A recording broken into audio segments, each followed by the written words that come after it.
oi, oi, oi, oi, oi, oi, oi, oi. You. Yo, what's going on, chat? How are we? Welcome to stream. And we're gonna do some fun stuff before we get into the news and the politics and the brain rot today. That's right. Because I've been bad at managing my time, I will be doing work on stream, but it'll be fun work and it'll be community work. Because you know what work I'm going to do on stream? We're going to design emotes together. Duke of Blonde with the sub. Thank you so much for the sub. Enjoy your ad-free viewing. Enjoy your emotes. Isn't that very nice of you? Thank you very much. Thank you for the 4 months. Welcome in. Hello, everyone in the chat. How are we doing? We got Middle Earth Marxist. We got Nappers. We got Ninny. We got B-Rat. We got Duke of Blonde as well. How are you all doing? What's going on? How has your Wednesday been? I've had a wonderful day. I woke up early to go and have brunch with Han. We went and had a nice vegan brunch together. And we went to an art shop. She got some stuff. She's very arty, Han. She does a lot of creative stuff. And then we sat in a coffee shop and chatted for a bit. And then she went off for a doctor's appointment and I came in and I started doing some work. I've been doing some TikToks, making some TikToks and stuff, doing some uploads, yada, yada, yada. Hello, Steph. How are you? Welcome in. What's going on? Welcome in. Where was I? Hello, Husker. Welcome into the stream. How are you doing? We also... No. What else did I do today? That's it, really. I did a TikTok-a-thon. Everyone's seen that, I think. That's technically work, innit? It's not really. That's just me filming my boy. My boy! If you haven't seen it, I'll play it for you right now, because it's one of the best things I've ever seen. It's one of the best things I've ever done in my life. Legs hurting on account of the recovery. I was going to ask you about that. How your recovery's going.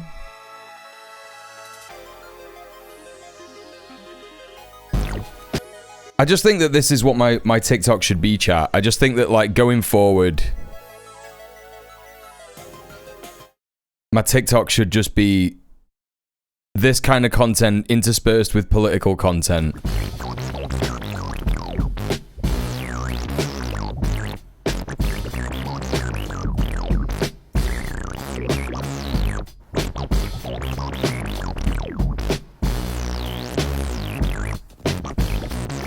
Wait!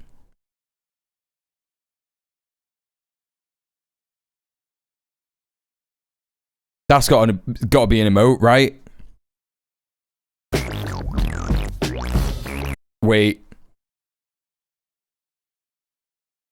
Surely that's an emote. Surely that's an emote. Okay. Are you an orange? Are you an orange? No. You don't like it, do you? You don't like it. That's right. It's not a pumpkin, it's an orange. What are you on about? Spooky season is almost upon us. It's an orange. Yeah, Melpo's great. I thought he was a pumpkin. No, it's not a strawberry. It's not a pumpkin. It's not a strawberry. It's an orange. I say it in the video. I literally say, "Are you an orange?" Why does everyone think it's a strawberry? That's crazy. It's orange. It's not even red. Pumpkin is understandable because it's got like the lines on it, but... Which face? Because like, this is a pretty good face because he's obviously... That one's the more funny one, right? I think it's got to be this one. I think it's got to be that one. Right. Let's do that one, chat. Straight away. Straight away. That's the first emote that we're doing today. The biggest challenges are stairs and staying hydrated. Yeah, I got you. I'm glad that it's doing okay. If I bring up my Photoshop with my emote template, and you know, I gotta hand it to Twitch, they made it pretty fucking easy to make emotes nowadays. They made it pretty easy to make emotes, and here's a little sneak peek for you, chat. This is what the early chatters get, right? This is what you early chatters get. You want to see one of the first ever emotes I ever did?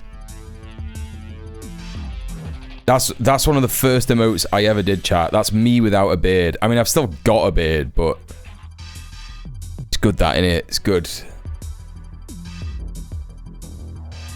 What if I like make that mental and just like have the what if we make like, what if we just make this like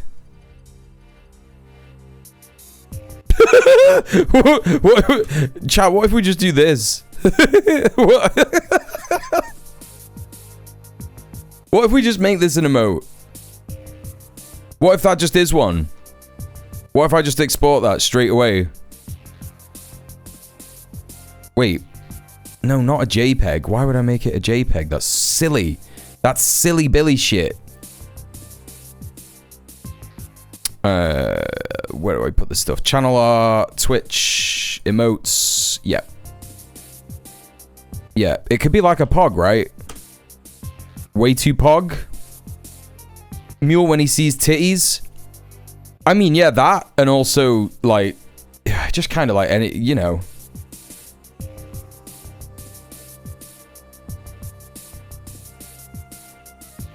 I mean, it kind of looks a little bit like disgusted and scared and shit like that. So it's not even really like an excited pog. It's almost like, what if pog but bad? Hello, trans women. Always a pleasure to have every trans woman in my chat. Beardman discovers Twitch emotes. Do you know how long I've been screaming? Screaming?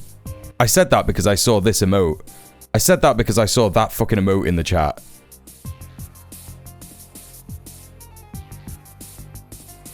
I said screaming because of that fucking emote. Do you know how long I've been streaming? CEO of trans women, hi boss. Right, we're having that. That one's already been done. And then Melpo. Wait, what? Oh yeah, there you go. It's just a bit.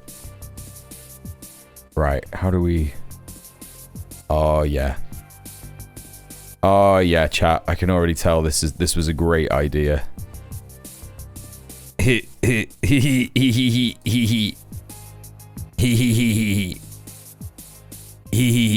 Yeah, you see, that's the thing. You've been following for that long, Nap Taker, but also I've been streaming for like 7 years or some shit. I used to do gaming content. I used to stream PUBG. Need to get that verified checkmark on Twitch. I don't think about that shit anymore. I don't think about that shit anymore. Like, I used to want to be partner so much. I was like, oh yeah, it'd be so sick to be partner and shit. I mean, obviously the money would be a lot better. Like, the money would be loads better. You get a much better sub thingy. But yeah, no, I used to focus on it loads, and it really turned me off streaming. So I'm just like, not really about that life anymore. Hey Krill, how are you doing? Welcome in. Hello Confero. Good to see you. What's good? Do it for the money thing. That's all it's worth for. Well, yeah, you know, obviously I gotta get there first, right? I gotta get 75 average viewers for like 12 rows in a 12 rows in a day, in a row in a day. I don't even know if that'll happen, but anyway, listen, you wanna help me get there? Go to the top. Go to the top of the Twitch chat right now. There's a video. Multi-stream to YouTube. Ain't no way. Ain't no way. Right, I love that. I love that you're like, do that like Lance from the Surfs does. Right, the reason that Lance from the Surfs has big numbers is because he was big on YouTube before he streamed, right? That's not like, you know? And also, he's been doing politics for longer than me, more consistently. He's a lot better at like doing it every day and shit like that. You know what I mean? my journey has kind of restarted this year, kinda, because this is chat. Everyone in the chat will actually attest to this, right? Chat, you will probably say this is the most consistent that I've ever been in streaming. You know what I mean? He's also a Majority Report orbiter as well. Yeah, this is the thing, like, Lance gets raided by the Majority Report. I don't know if the Majority Report would ever raid me. Maybe I can just, like, spend a lot of time in their chat and try and get in the DMs to Emma and Matt and be like, hey. Oh, yeah, also Lance is on that show with Matt Binder and Mike, what's his face, from the Human Report, right?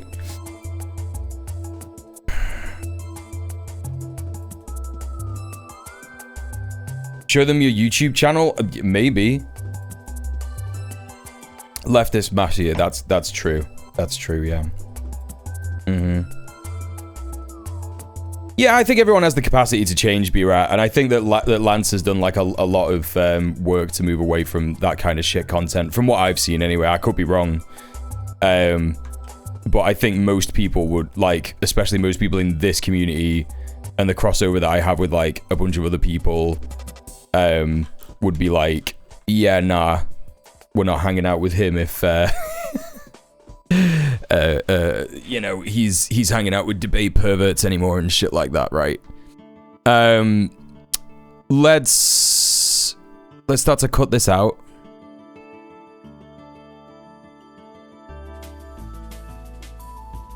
Fuck, that's too big. That's way too big. This is not Gibbet's Photoshop. Hello, King of Silver River. How are you? I've memory hold which leftist mafia host they had to ditch because of scandal. Is it Kyle Kolinsky?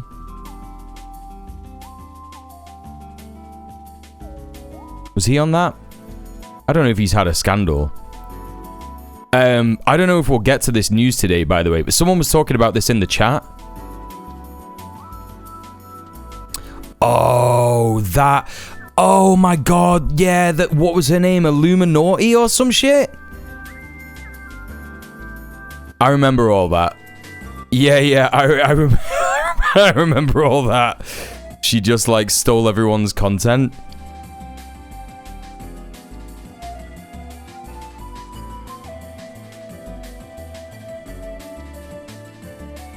Right, there you go. There you go, there's Melpo Orange. And then maybe to make it a bit more, like, visible on Twitch. Hang on, let me just make sure that there's no, like, shit left over. Bit of that. Okay, there's a little bit of, spill. Let me just clean that up.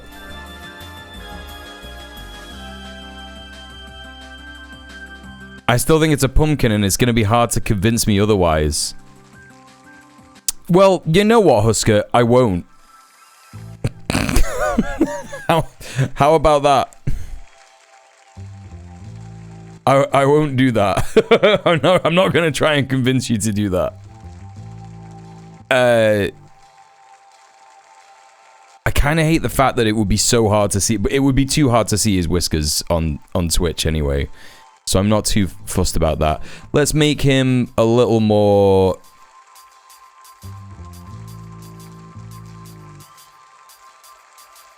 a little more saturated.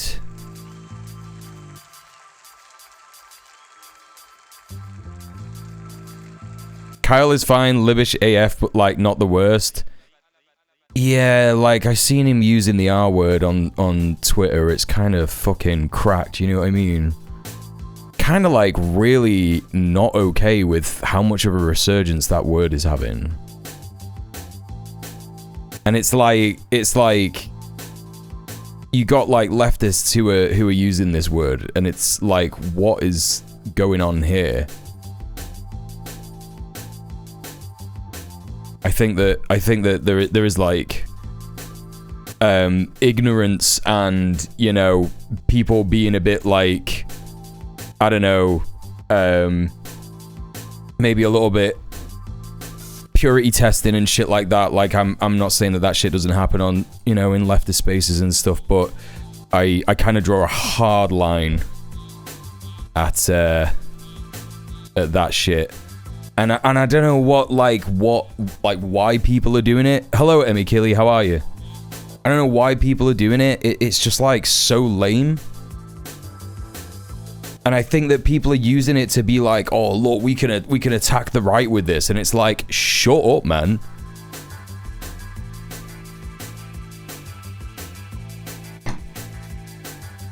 You know? Lance has a tendency to stand really shitty people way longer than most people. Had to walk away when he wouldn't stop gassing dorks to me. Yeah, I mean that's the thing, right? That's absolutely like horrific shit. Hassan is still pretty bad with it. He says it? I've not heard him say that. That's crazy. Oh, he just uses autistic itself as a slur. Is he not autistic? I thought he was autistic.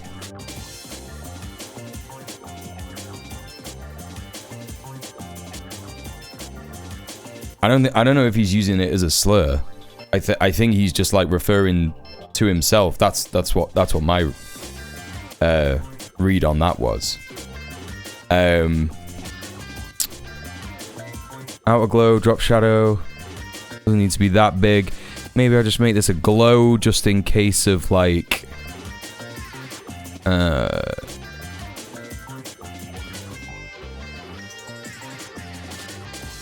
bring it down, have a look on the black background. This is just to help me see it. Yeah, nah, that's bad. What am I doing there? I've even noticed people using autistic as an insult at work over the last 2 years when previously no one even mentioned it. Yeah, people saying it in real life is crazy. I mean, my mum has done that throughout her life, and I've had to be like, oi. You gotta stop saying shit like that. It's crazy. Ah, it's because the size, right? The size was huge. Wait, no. Why would I do? No, it would be a drop shadow. What the fuck am I doing? Right. Okay, that was stupid. That was so daft. I need to do this. Sorry, chat can't even see what I'm fucking doing here. Drop shadow, so people who use light mode, weirdos who use light mode will be able to have this emote, right? I don't know if he has autism, but he's used it as an insult, which is not good. I mean, sure, like, yeah, I could see that. I mean, yeah, I don't know, like, again, I don't know the ins and outs of it. I've definitely heard him refer to not being able to handle a bunch of loud noises very, very close to him, and him referring to the fact that that is overstimulating him and fucking up his autism. I've heard him use those words, so I don't know. I just thought that was something that happened while I didn't like go on Twitch for a bit, and then he started saying that. That's crazy if he's not autistic and he's using that word in that way. That has got to be spread like that. Haha, yeah, who would use light mode sweating profusely? B-Rat, listen, it's okay. It's okay. Cyborgs with negative vision bugs use light mode. Yeah, there you go, B-Rat. There you go. Orcspecker has defined your reality. Right, let's try this out. Melpo. Let's try that one out, chat. Let's see how this goes. Can I do this while I'm live?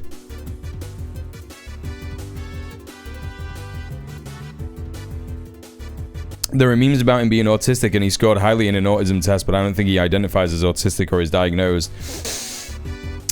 Damn, that sucks. I mean, self-diagnosis is fine. But yeah, that's wild. Well,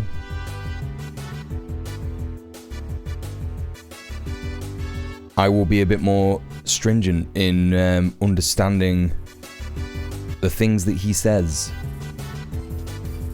Let me take a look here. What do you do with this, chat? Viewer rewards? There you go. Emotes.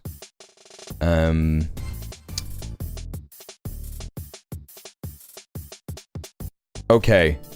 5 open slots. Even if he is, it's still ableism, in my humble opinion. As a community like any other marginalized groups, we have our pick-me's.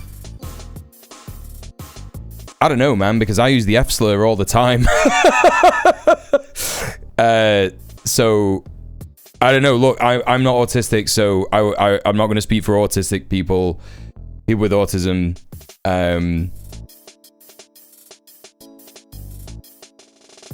Again, this is just like something that I have not like seen either, King of Silver River, and I'm not saying that you're just like going around and lying. But I like watch Hassan pretty regularly, like pretty much almost every night, and I've not really heard him use it in that way. So, and I do get very like suspicious of like things that people say about Hassan, because he is currently like on his what 10th attempt of being deplatformed, not just deplatformed, but also having death threats for speaking against psycho piece of shit, you know, Ethan Klein. As opposed to the autistic people without autism. No, I think I think you've understood what I'm saying. Right, okay, upload emote. Let me drag this in. Videos.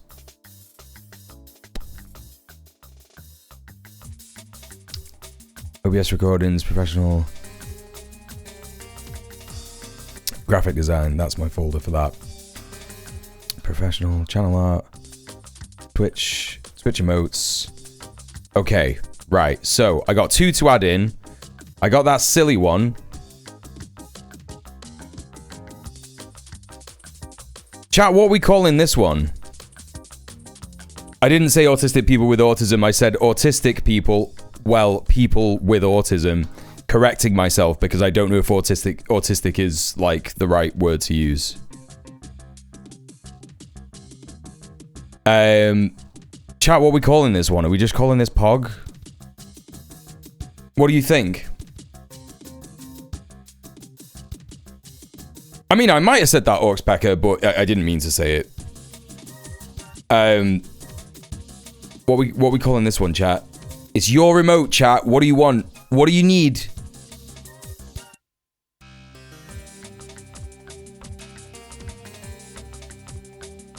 What do you think? What do you want? Suggestions?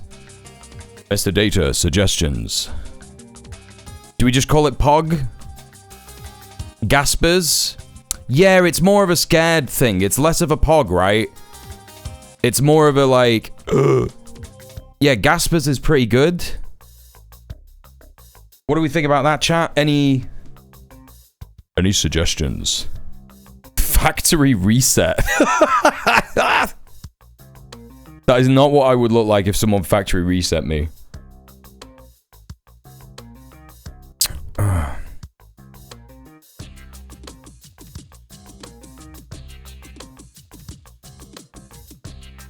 Oh, I missed what you said there, Emmy. Yeah. The mainstream left is definitely bad with masks, 1000%. Maybe Yikes. Yeah, that's a good one. Yikes is good. I'm down for that. Bald man screams. Yeah. That's definitely going to be like normal. That's definitely going to be easy for people to type in chat as an emote suffix. I would look way more excited if I got factory reset. Does that mean the thing that I think it means? Am I really too old to know what people are on about here? Factory reset to me sounds like... Wait, are you on... Is that coming? Are you on about like... Is that a nut? What are you on about? Yeah, let's do Yikes. I like Yikes. Blue screen face. Yeah. I think everyone's misunderstanding like what we're doing here. Right, okay. I've just made it Yikes. Let's see what it looks like.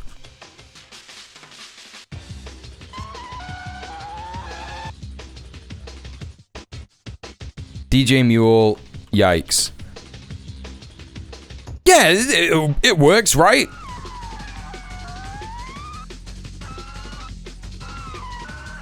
It works. To me, it meant slid in the back door.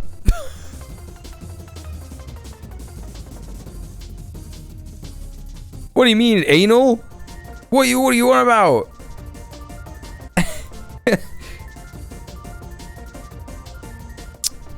Oof could have been a good one. I think yikes is all right. It kind of says what it looks like, right? It kind of looks like what it says what it looks like. Right, that's that one done. Right, now we've got Melpo.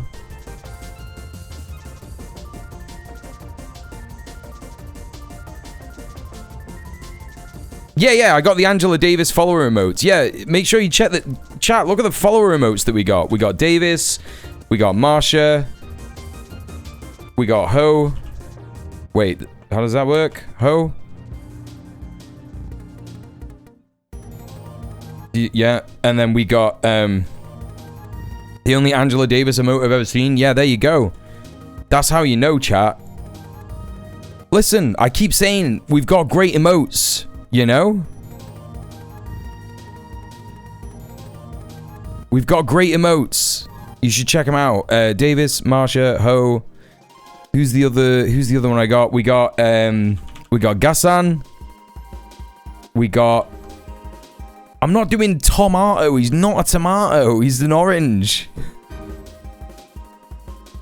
We're just gonna call this one Melp. That's what we're calling this one. This one's just Melp. That's what we're doing. We got Gassan, and then what's the other one? Oh man. djmuel. Castro, of course. There they are. Thanks for doing that, everyone. While I was like desperately trying to do it, people were doing it in the chat. There's all the follower emotes. We got great follower emotes. Pumpkin cat, because it's a pumpkin. We're just calling it Melpo. Or Melp. We're just calling it Melp. Yeah, that's what we're doing. Okay. Right. Okay. It's done.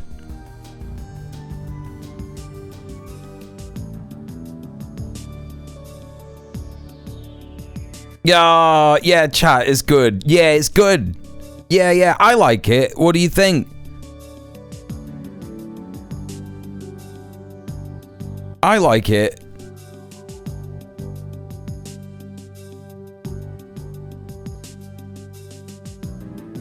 And that's all that matters. Yeah, that's right. That's how it is. That's what I want to see. Alright. What do you mean, oops? It worked. It worked. You did it and it's fine. Consider the Melp.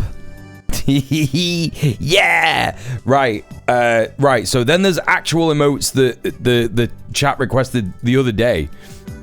Which was a hello emote. Right? A hello emote. So, I don't know what that would be. Yeah, it probably won't. It might not show in the chat side immediately, but you can see on my screen it comes up when you do it. It comes up when you do it. So, you're doing it, chat. Chat, you're doing it. Well done. So, also, right, hello? Is this really how I'm going to do this?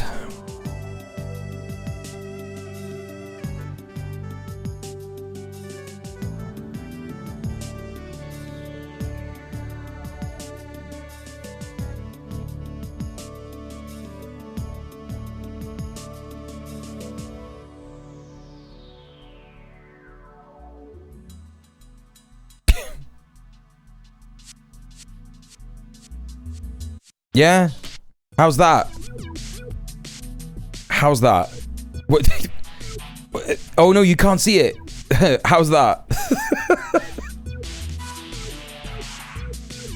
Thoughts, feelings, emotions.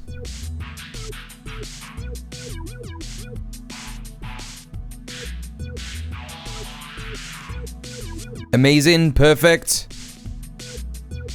That should be right? And then if we just let's get rid of the background. All right.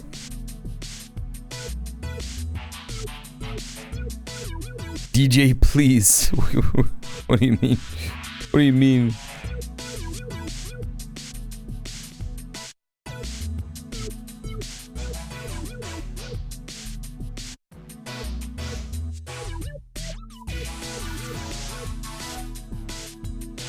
Should I get rid of the shirt?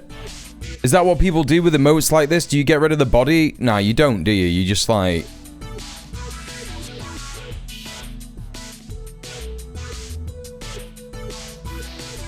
You just kind of crack on, don't you?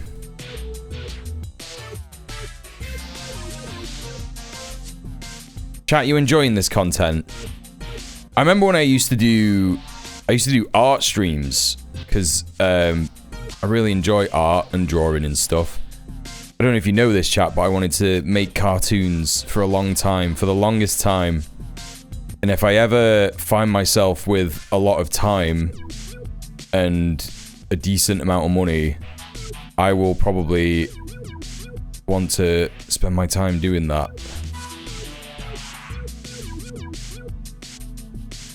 It's art class for chat. Yep.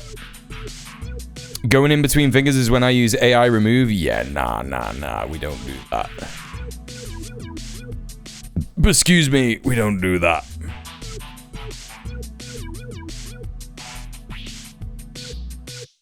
There is no way, no how, that I am gonna lose the ability to do fucking...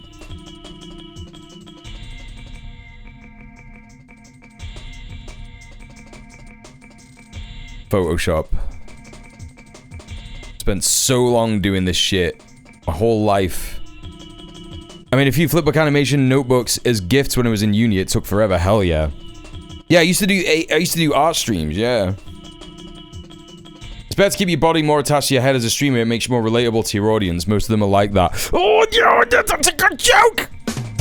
That's a good joke! Gaming streams. I mean, if you want a gaming stream, donate to the dono, the dono goal. The sub off Twitch dono goal.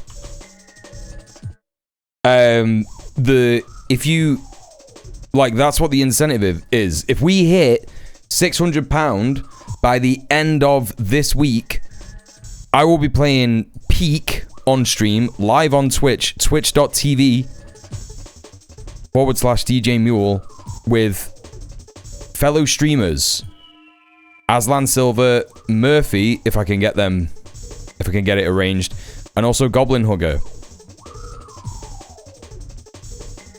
And that's going to be very exciting for everybody, isn't it? And so that's why you should give me money.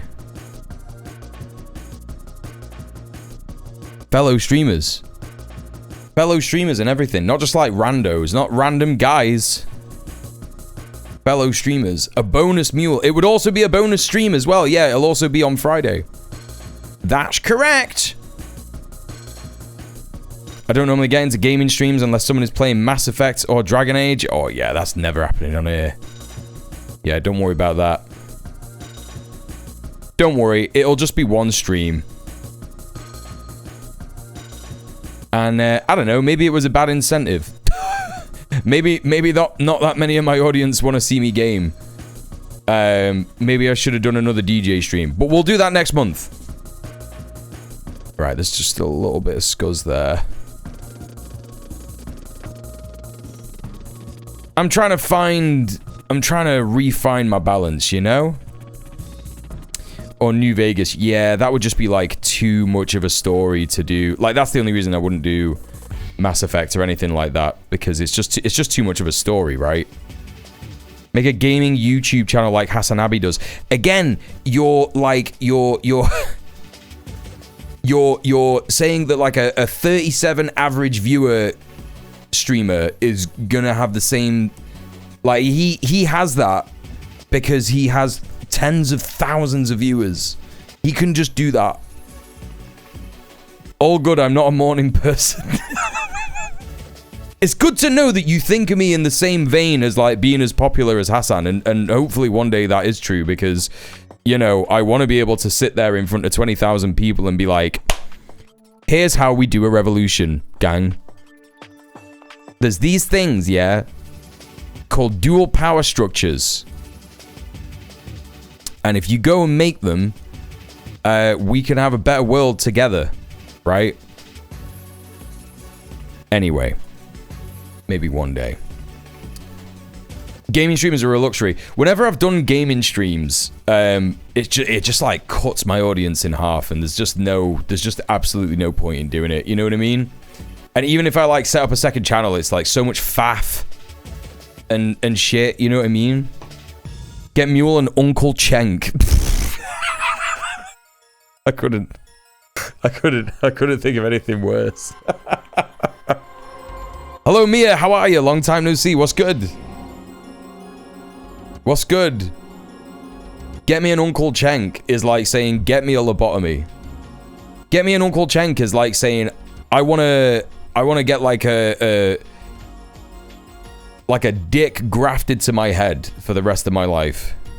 Get me an Uncle Chenk is like, I wanna like get my sphincter shortened so I shit myself all the time. You know? It's like on that level. Get me a populist, union-busting, fucking center-right uncle.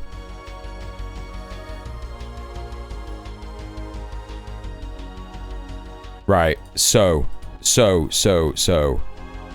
Let me just change that to white and see if there's any spill. There is probably going to be spill on this. Yep, I knew it. Alright, let's just get rid of that. Fuck!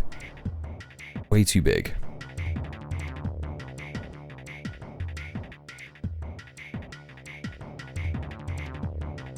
Been on a biking vacation in the Netherlands. Oh. Well, I don't need to ask you how that was.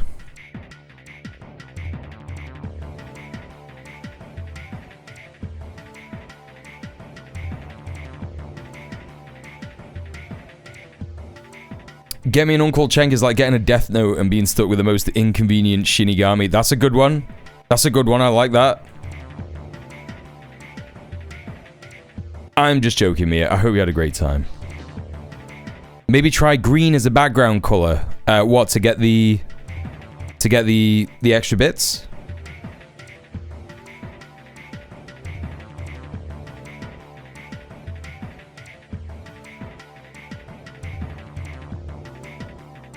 That's not really made too much of a difference.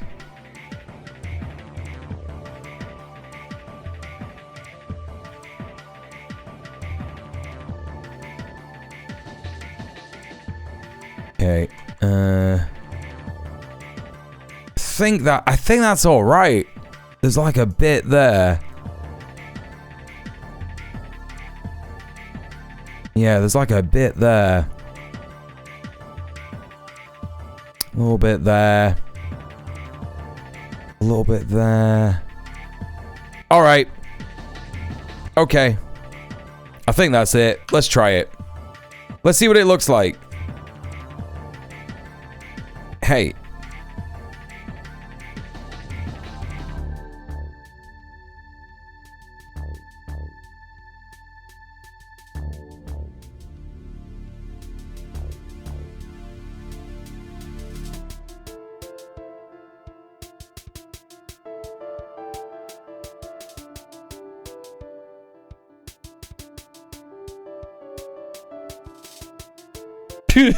Chat, it looks a bit rubbish. Let me change the let me just make it a little bit more, you know, crusty.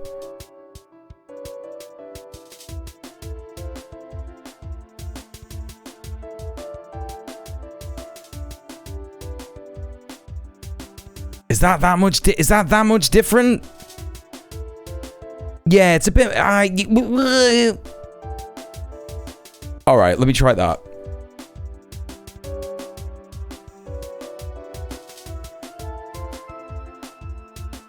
Can you make the hand larger? In real life?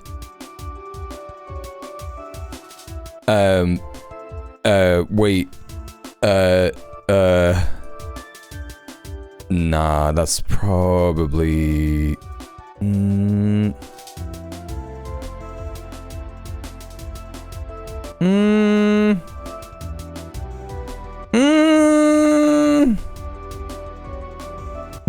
be. Oh, yeah, that's looking cursed as fuck. Oh, yeah. Oh, yeah. Oh, yeah. That's it. That's what you want. Really highlights how fucked up my thumb is.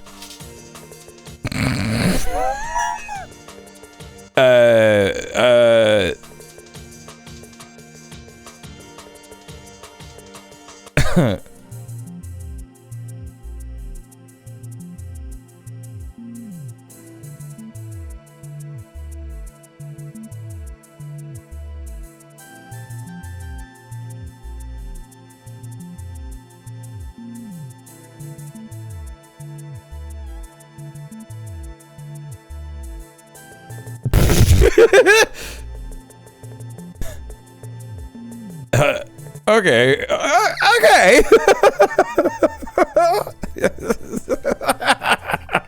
Yeah, you know what, Mia? That's a good shout. Okay. It just looks funny to me. I don't know why. Chat's probably like, what the fuck are you talking about? What's wrong with you? It just looks a little funny to me, that's all. This is why you tune in and donate. Anderson Cooper would never have the vulnerability to do this in front of you. Yeah, that's true. Exactly. Can you imagine? I need to clone stamp that. Where's the... There it is. Let me just... Uh-huh. Yeah. There you go. That's looking a bit weird. Oh, there you go. Okay. Alright, yeah, let's give it a go. Hey. Okay. Where the fuck is my taskbar? Why does it do that sometimes? It's so fucking frustrating. Right, there you go. Hey. djmuel, hey. You know what? It doesn't look too bad.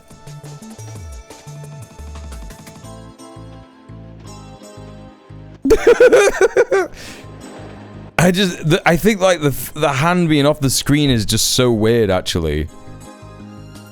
I think that that's like the weird bit. It kind of more looks like I'm doing this. But that's, I don't know, maybe that's what I want. Alright, yeah, fine. So that's that. And then the other one was a new raid emote. And someone said, the boy with like a flag, right? Someone did say that.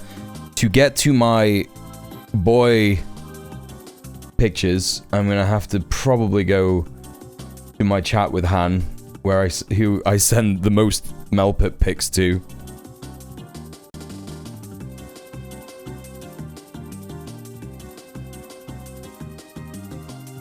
Chat, these are your remotes, don't forget. So...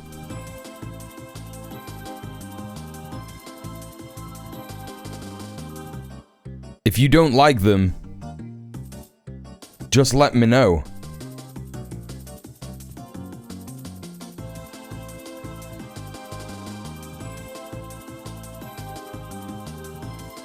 This isn't really a Melpo pick, but I just thought everyone should see this.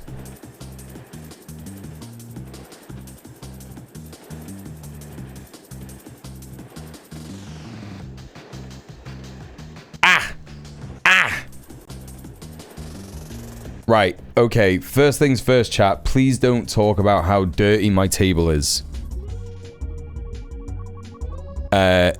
Maybe that? Maybe he has a flag...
This is supposed to be a raid emote, Mia.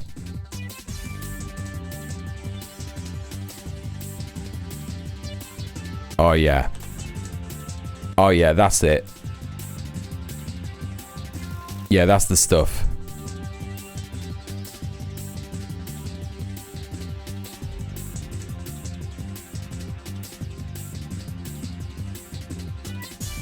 Shit.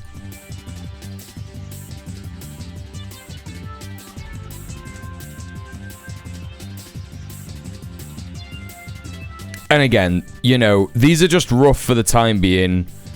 These will change in the future. Right now, I just want to make sure.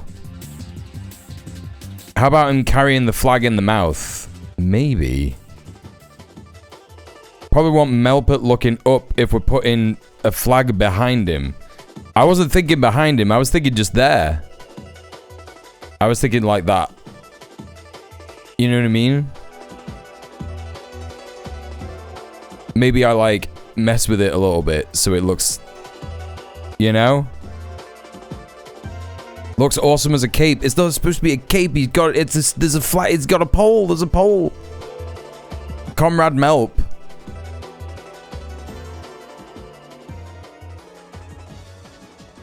Gotta try and make him look as like... You're not gonna be able to see the hammer and sickle, are you? In the detail on the fucking...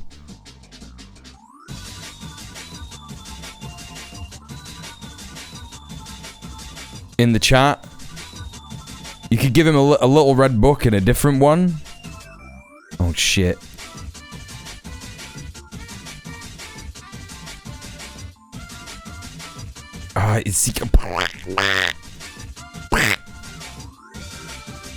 Like, these are all placeholders until I can afford to get some emotes designed, right? And some of them will probably stay. It depends how much people use them. People seem to prefer the Melpert jam emote more than anything. So I think if I just make more and more... I think if I just make more and more Melpert emotes, then I think that'll do well, right? Alright, here we go. Right, there you go. He's a bit saturated. A bit more saturated. Kind of the same saturation of the flag. Let's up the brightness of the flag a little bit. Yeah, there you go. That's it. There you go. There's the raid emote. There's the new raid emote. I don't even know. I don't even know if this is gonna work. Hey, Soccer, how are you? I don't even know if it's gonna work. djmuel raid. Where is it? Okay, let's see.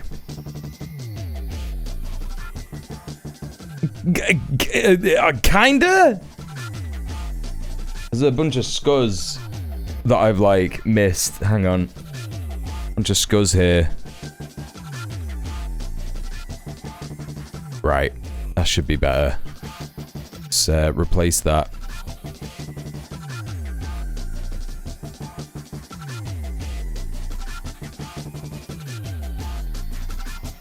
Alright, let's see what it looks like. Raid put.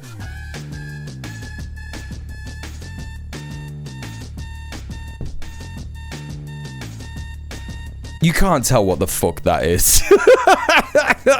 You can't see the fucking hammer and sickle on that. You know what it needs to be? You know what it needs to be? The pole needs to be brown, right? Have someone make that a profile pic? I mean, yeah, that you can if you want. If anyone wants to do that, you can. Just ask me, I can shoot you the PNG.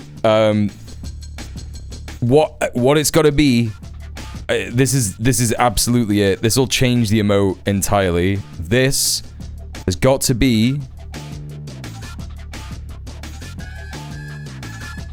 Yeah, that's what I mean. You can't make out the hammer and sickle, and that's the bad part of it. So what I'm going to do is I'm going to copy and paste the pole, and I'm going to send the pole closer to the thing, but then I'm also going to... Wait. I'm also going to, like, just make that brown. Hey, Aslan, how are you? What the fuck was that? Okay, right. And then copy and paste.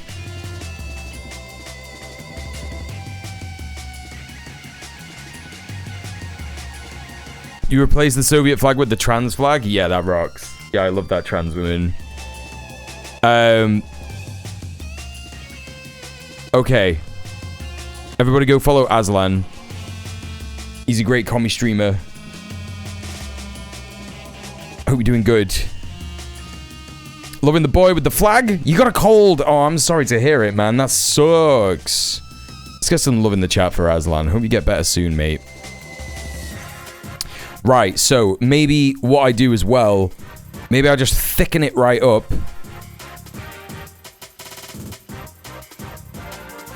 Oh, man. Yeah, a bigger hammer and sickle PNG. Yeah, that's exactly it. That is exactly it, Middle-earth Marxist. You know the score.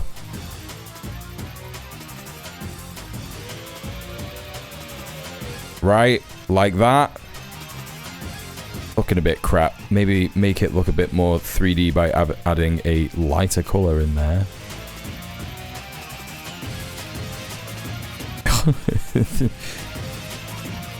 Oh, man. Oh, man.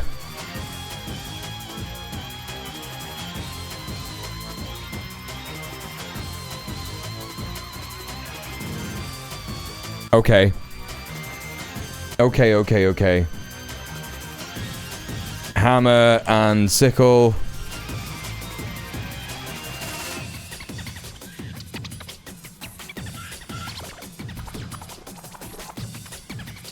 For fuck's sake.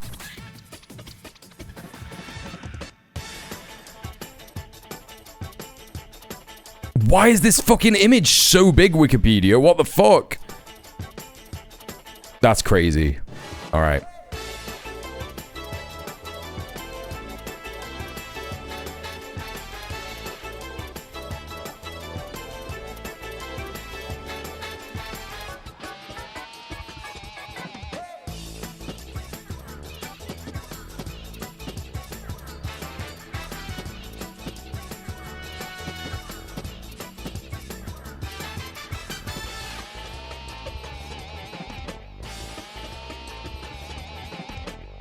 There it is.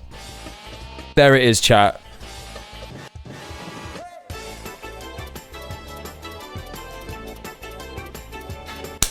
All right, let's see what that looks like.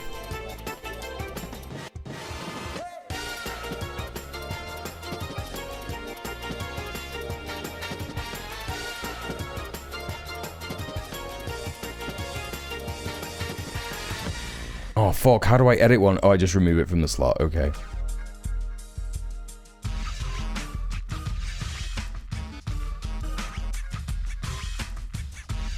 You can kind of tell a bit more what it is. Let me see what you think.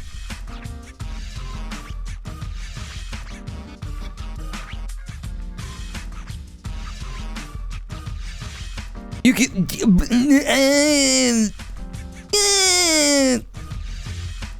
It's better than the last one. Thank you for the lurk, trans women. Oh yeah, you can tell? Great. Thank you, trans women. Talk to you later. Flag's great, but Tom kind of gets lost in it. Yeah, that's true. Maybe we just make him bigger, right? Maybe we could just make him bigger. It doesn't need to be a full body pic. It could just be like... Yeah? Maybe like that?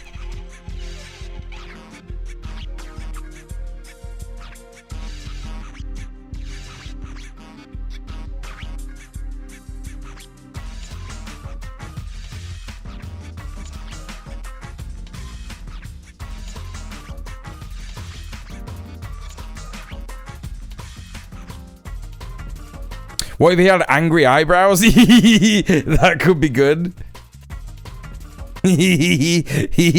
All right, let's just try this one.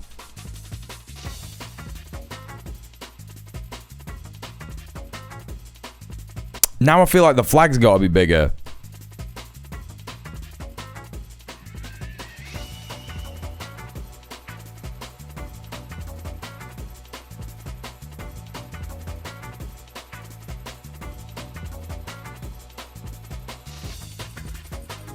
Sorka reading my mind. Hey, Dave. I think this one... Wait, which one's that? The previous one. The previous one. You prefer the previous one. I think the previous one is better as well. Let's just try... Wait. Let's just see... Hang on.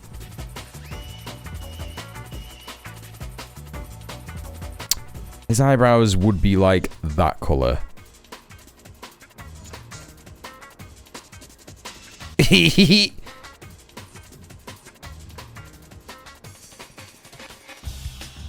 Kind of needs to be 3 pixels wide to be noticeable on Twitch. So...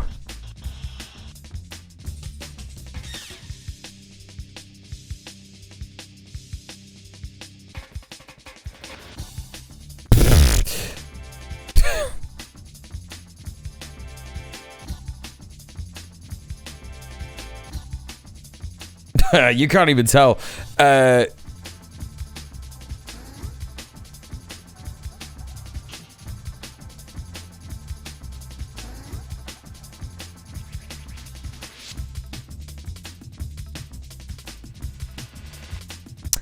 He doesn't even look that angry. Oh, there you go. There you go. That's how you do it. You actually got to like influence the eyes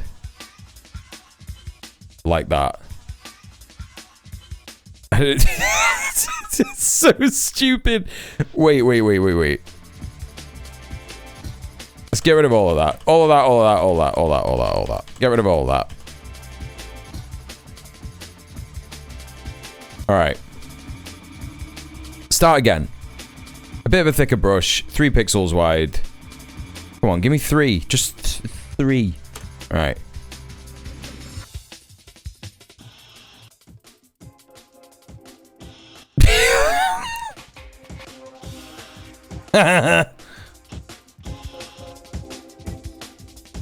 It's kind of good. It's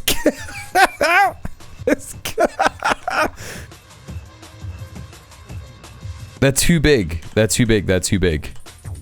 I think you could just make him like a bit angry like that, right? They don't have to be huge. Oh yeah, that's kind of good. Let's give that another name. Raid Angie.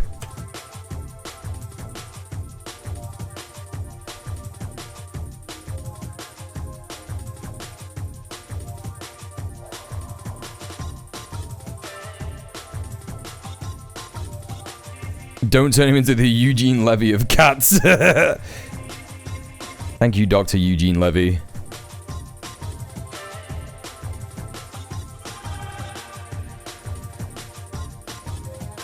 Oh, I've already been doing this for like an hour. I've got to stop after this one, chat. I can't do any more after this one. Need to actually like get into the content of the stream. Can we make socialist eyebrows a thing? Sure, why not? Oh, why is it not uploading? Oh, there you go. You know, it's funny. It just kind of doesn't look quite right. A bit longer.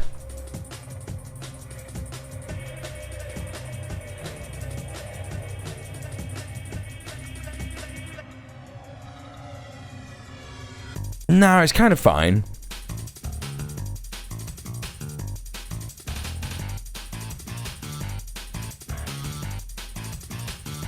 You can't even tell. You can't even tell with the eyebrows. Whatever, hell, fuck it. When people hover over it, they'll see that he's got angry eyebrows. There you go. It's kind of cute. We'll keep it for now. We'll get a much better one, right? I'll be able to once the stream gets popping again a bit more, we will...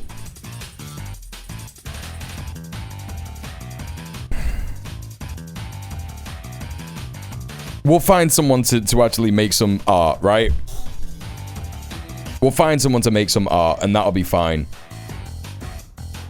Alright, chat. That's enough of that. I'm sure that was all absolutely fucking riveting content. For everybody.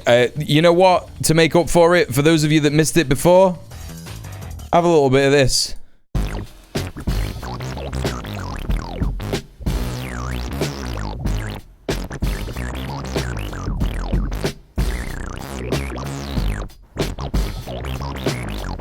And you can do it in the chat. We got that emote. Are you an orange? Are you an orange?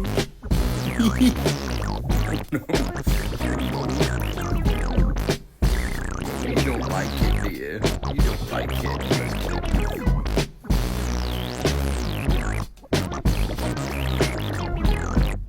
There you go. That's how you know it's good. Let me show you, I meant to show the chat the other day, the TikToks that I made. Because it's a nice little remembrance of a time that we all had together.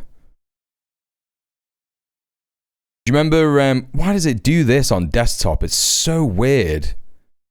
It's always like, make sure you're not a robot. Right, chat. Who remembers this bit? The Swedish Prime Minister got into trouble for a bit and he consults with GPT for his job. What? What? What? Ulf Kristersson, newspaper accuses him of falling for the oligarch's AI psychosis. Remember this? The world's first AI psychosis Prime Minister. I was laughing when I was editing this. Kristersson has come under fire after admitting he regularly consults AI tools for a second opinion. What the fuck are you talking about?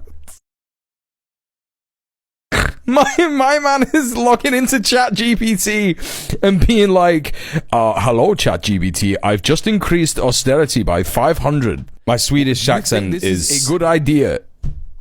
Peak. ChatGPT, we just killed 500 disabled people in the county of Stockholm. Like, what is this good? Thoughts, suggestions. He acting like Jean-Luc Picard on the bridge of the fucking Enterprise, but like asking the computer calculation. He's asking Data, Mr. Data, just made a decision that will kill 500 pensioners. Do you think that we could have done this any better? But like Data. Hey Kitty, how are you? What would the like an idiot version of Data be called? What would Data be called if he only had access to, I don't know, all the stuff that ChatGPT has, where it's like supposed to glaze you, right? Law! It's law! You're right! Literally, just speaking to law is law, right? Because it's like... Because law is just like, what if we just didn't help the humans and made them go insane? That is what law would do, isn't it? Do you remember we said this? We said this on the stream. He is just ChatGPT. Mr. Data, how many bees in blueberry? I can't do a good Data, otherwise I would do. Yeah, no, there's an apple on the packet. Middle Earth Marxist. The packet had... also, hi, Doggo Duck. How are you? Yeah, the packet of the thing, it's got like an apple on it, but it's a surprise. It's like a gacha cat thing. It costs like, I don't know, £7. And I was like, when I went to the cashier with it, I was like, I just shouldn't be allowed money. This is what your money is going towards, chat, by the way.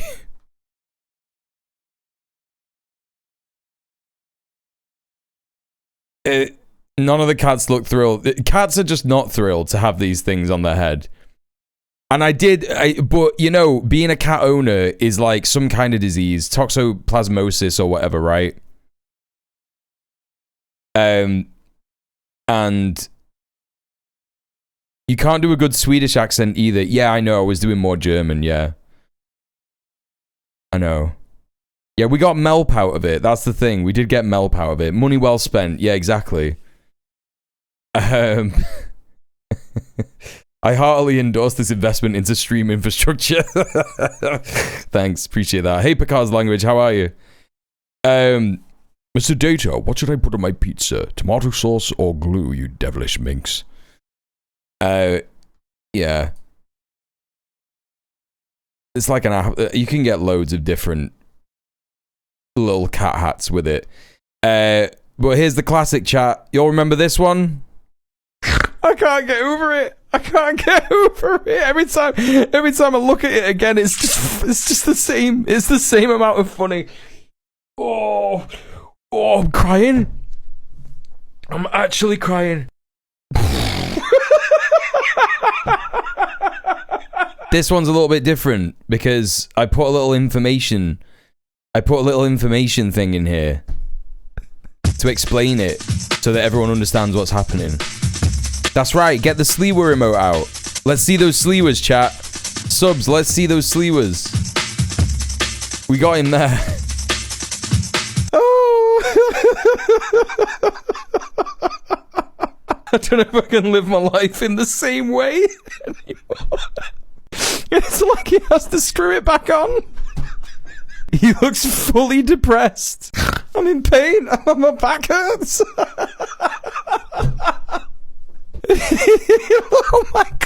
Oh my god, Emmy. He's looking like this. He's looking like this.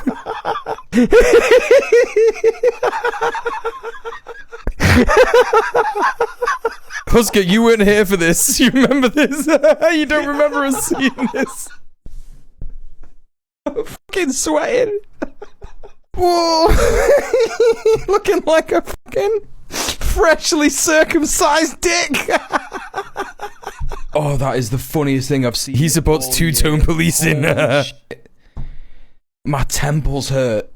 Not as much as his.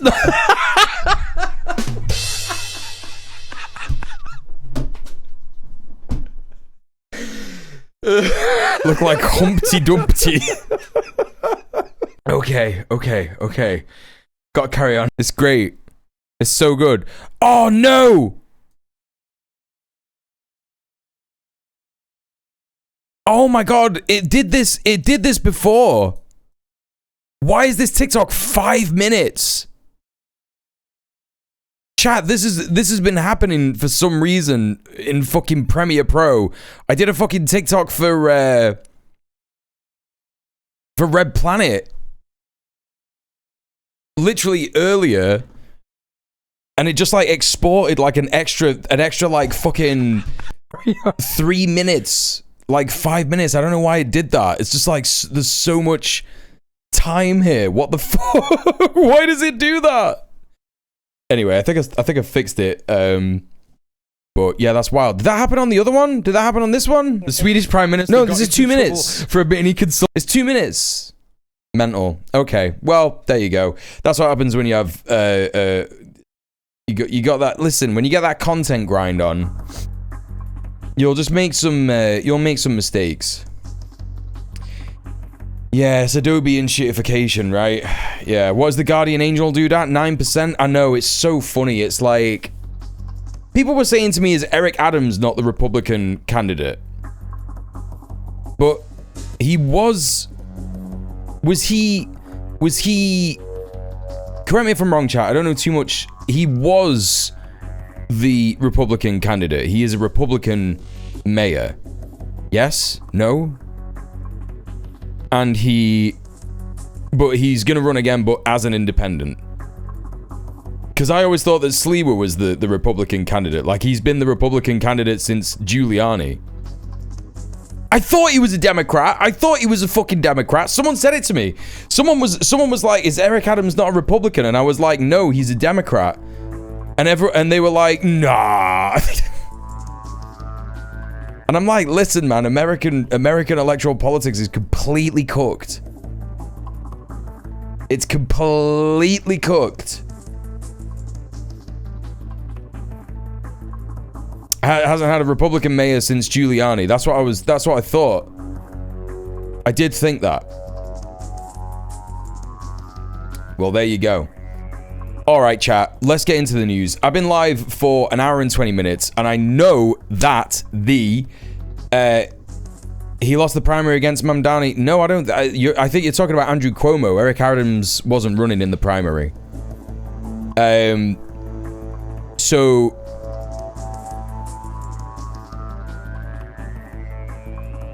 yeah, that's the letter next to their names. But Adams and Republicans share plenty of policy ideals, right? Just like Cuomo, right? Chat, I've been streaming for an hour and 20 minutes, and I know that a lot of that was basically me just designing emotes and stuff, but we are one day, 2 streams away, yeah? We're 2 streams away of the dono goal needing to be hit. So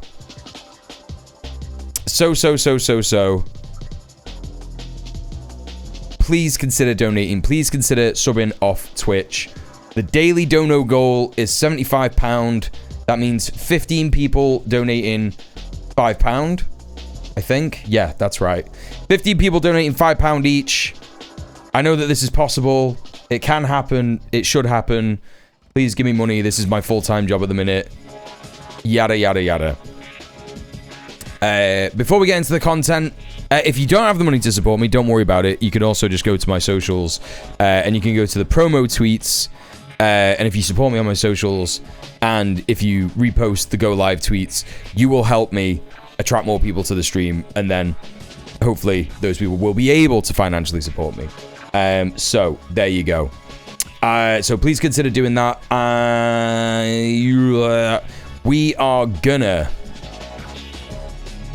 We are gonna get into where did this tab go? Where did this tab go? It's brain rot. I put it in brain rot. Okay. All right. Chat, I'm gonna be right back real quick, and then we'll get into the news. Make sure you stretch your legs, look after yourself, take your meds if you haven't already. I'll be back imminently.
Okay. Johnny, welcome to the stream. How are you? All right. I don't know if this is considered breaking news, but we may be starting with some breaking news. Let me just see real quick here.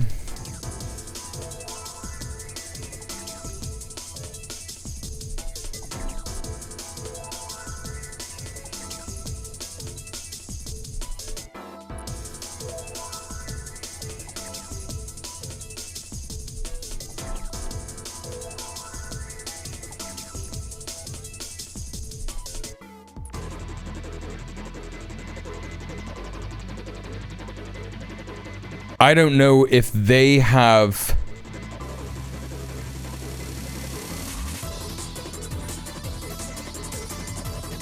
I don't know what's going on with Macron, man. I don't know what's going on.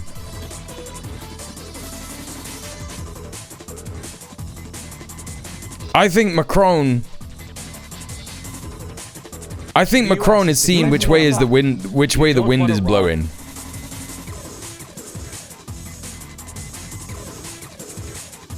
Because I just saw on Al Jazeera, Macron just wants other world leaders to notice him. I mean, that is kind of true. But I think that when you see this news, this is crazy what Macron has said. And I think it's him understanding that he's probably going to lose the presidential election. I think that's what it is. I'm cynical as hell about it. I think that he does see which way the wind is blowing, and he does understand the electorate, but also the French presidential elections are coming up. He's the president of France, right? And he already slapped down the Nouveau Front Populaire. Macron has been angling to try and unalign with the losing side for like a few weeks now. I would say a few months. Al Jazeera, Macron. Let's see if I can get this.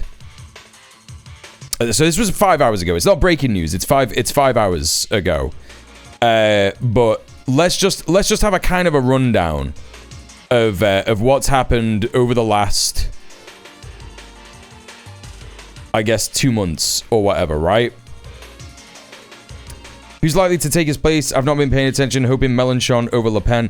That's not how the elections go in France. They have the government elections, which are Mélenchon's party and Le Pen's party. Nouveau Front Populaire, which is the new Popular Front of France, which is led by Mélenchon. It's like a coalition of left-wing socialist, communist, and activist parties. Won the last election. They won the last governmental election, but the president, which is Macron, so they have presidential elections and governmental elections. Yeah, I think Le Pen is not allowed to run. Macron slapped down Mélenchon's win and said he is not allowed to form a government, and then gave the win to a liberal party. So yeah, really good stuff. I think he knows just how unpopular that was, and I think that he is trying to do this to save his reputation. I think he's done for, to be honest.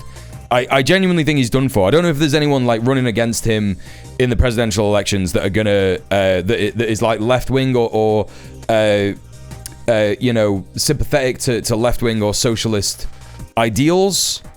But I guess we'll take a look at that when the elections come round. That would be interesting to sort of see.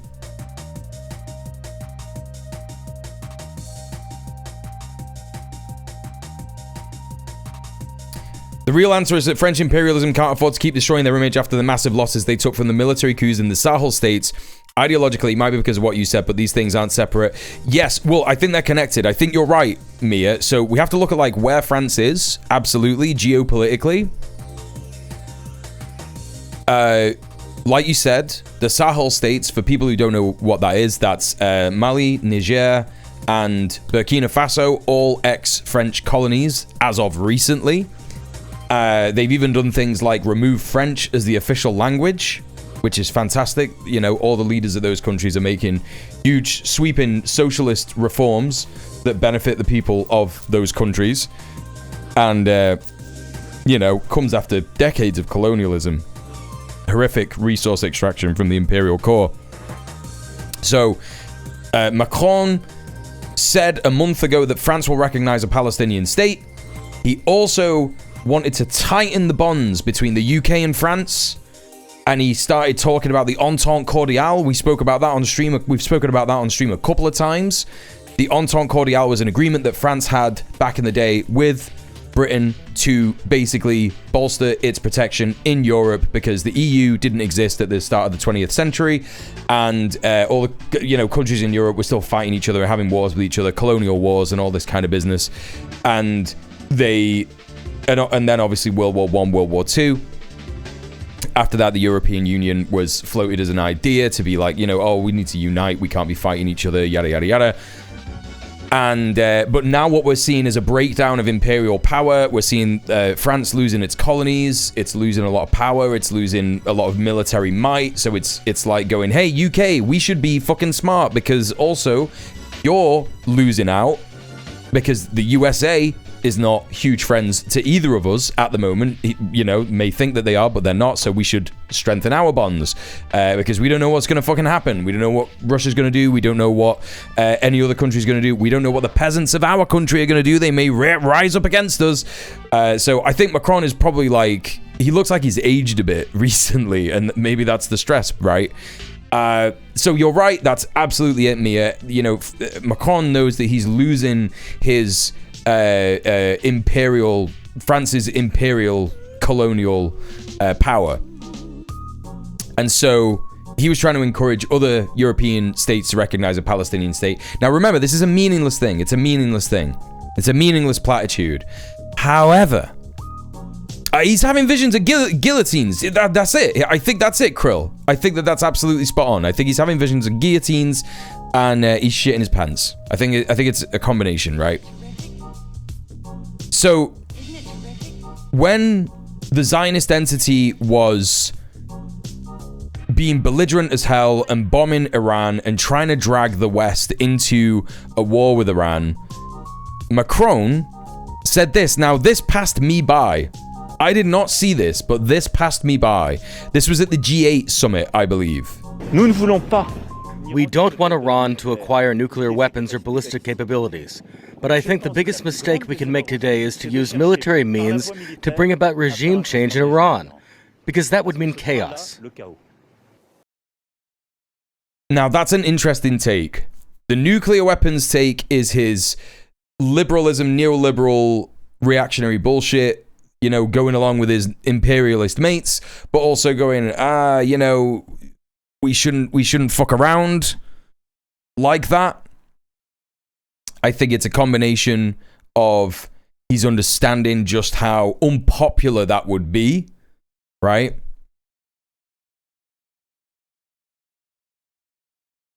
And also, this is something that happened 2 days ago. So we saw Australia, the Australian PM, Anthony Albanese, talking about expelling the Iranian ambassador, and we were discussing that.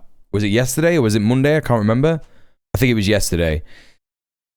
We were discussing that. We were talking about what are the ramifications of that. Why did he do that? And we thought, it's because he said he's going to recognize a Palestinian state and he wants to stop being called an anti-Semite by Netanyahu. So it seems that Netanyahu recently has been going around and being belligerent in his language towards Western leaders who are saying that they're going to recognize a Palestinian state. We were talking about the difference between Albanese and Keir Starmer and stuff. Now, Albanese immediately was like, let's do something to capitulate to Israel, right? And Keir Starmer has already been capitulating to Israel in many, many ways, doing loads of different things. And we now have an interesting thing. Again, this passed me by. This was 2 days ago. This is France summons US ambassador over anti-Semitism allegations. Ambassador Charles Kushner's comments accusing France of not doing enough to combat anti-Semitic violence. Kushner made the allegations in a letter to President Emmanuel Macron. The French Foreign Ministry says Kushner's accusations are unacceptable. That's a wild pushback that I was not expecting. Kushner's accusations are unacceptable. You have the US ambassador to France saying France isn't doing enough to combat anti-Semitism. What it means by anti-Semitism is pro-Israel, sentiment, accepting pro-Israeli sentiment. And Macron's administration has been like, no, slapped down. I don't know if this is historic or not, in recent modern history at least. Like, over the last 30 years, it feels like no leader of any Western imperialist country would say this, would reject such an accusation by Israel. They've summoned him to face what is expected to be a diplomatic rebuke. That's crazy. This was 2 days ago. Rosalind Jordan reports from Washington, D.C. Mr. Kushner accused Macron and his government of turning a blind eye to anti-Semitic violence across France, of doing nothing to prevent it, and also criticizing the French government for saying that it's going to recognize an independent Palestinian state at the upcoming UN General Assembly. The French Foreign Ministry... It's wild just how many different things the Trump administration is saying, but we shouldn't be surprised because it's taking leaves out of Israel's book and vice versa, right?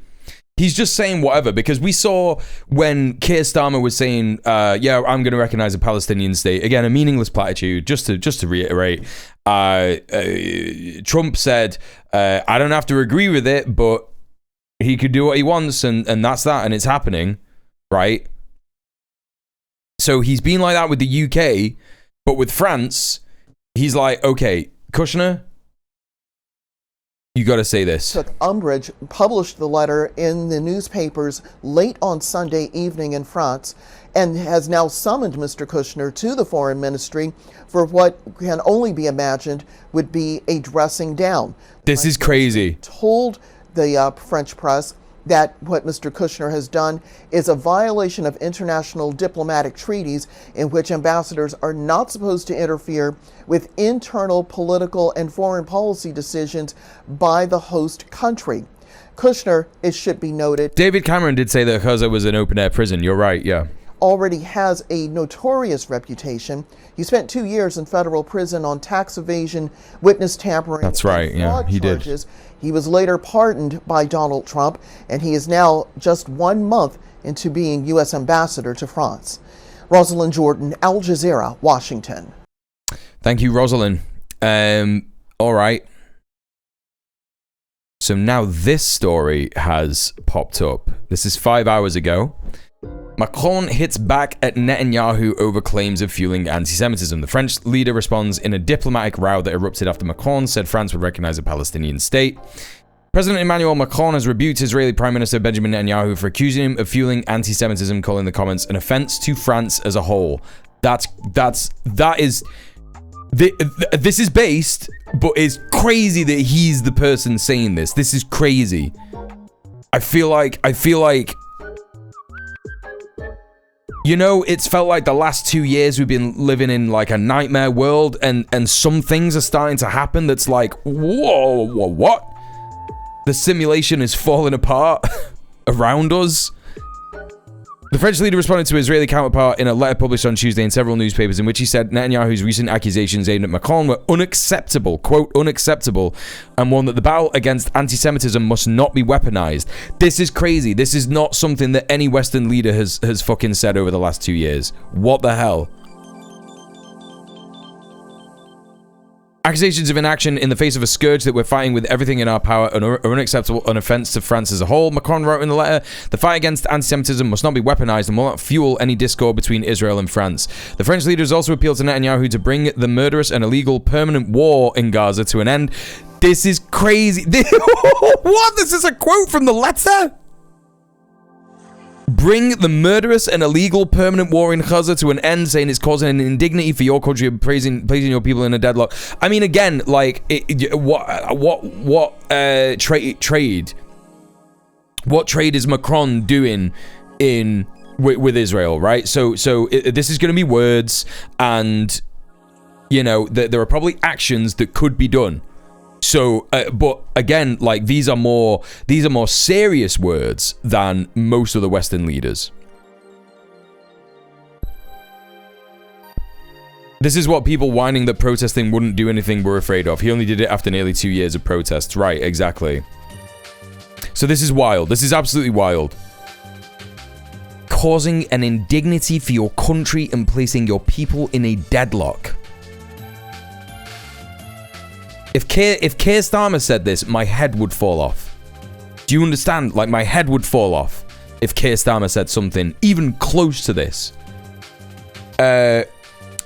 France and Israel have been embroiled in a diplomatic spat since last week when Netanyahu accused Macron of fueling the anti-Semitic fire in France by planning to recognize Palestinian statehood.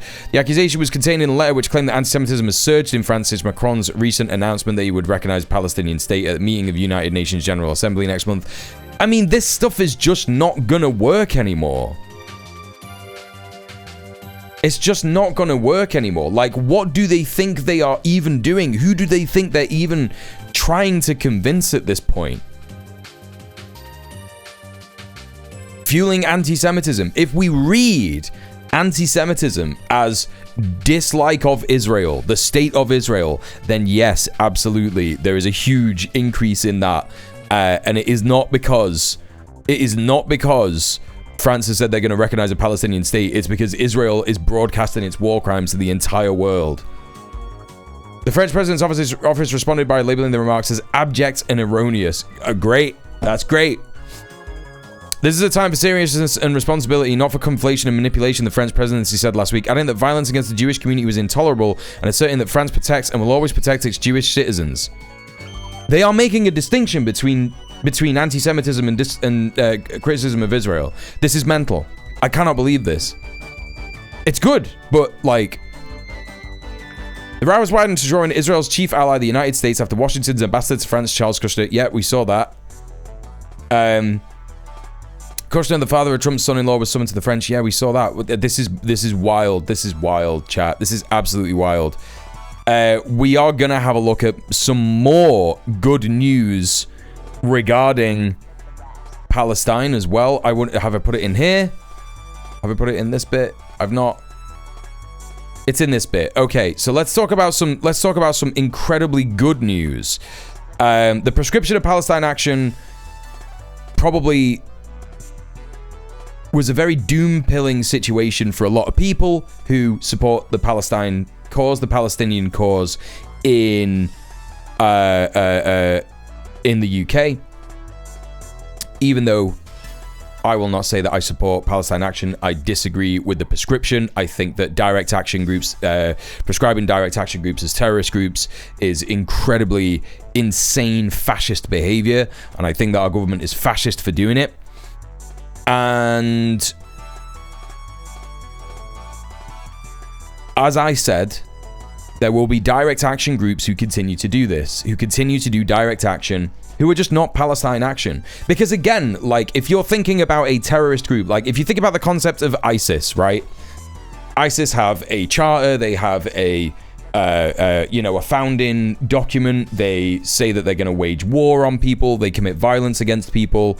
They're a terrorist group. It's a different kettle of fish entirely to a direct action group that targets production of weapons.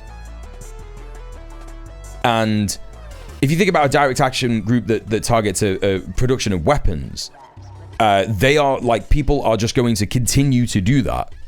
They're just going to continue to do that. Even though one group has been prescribed as a terrorist group.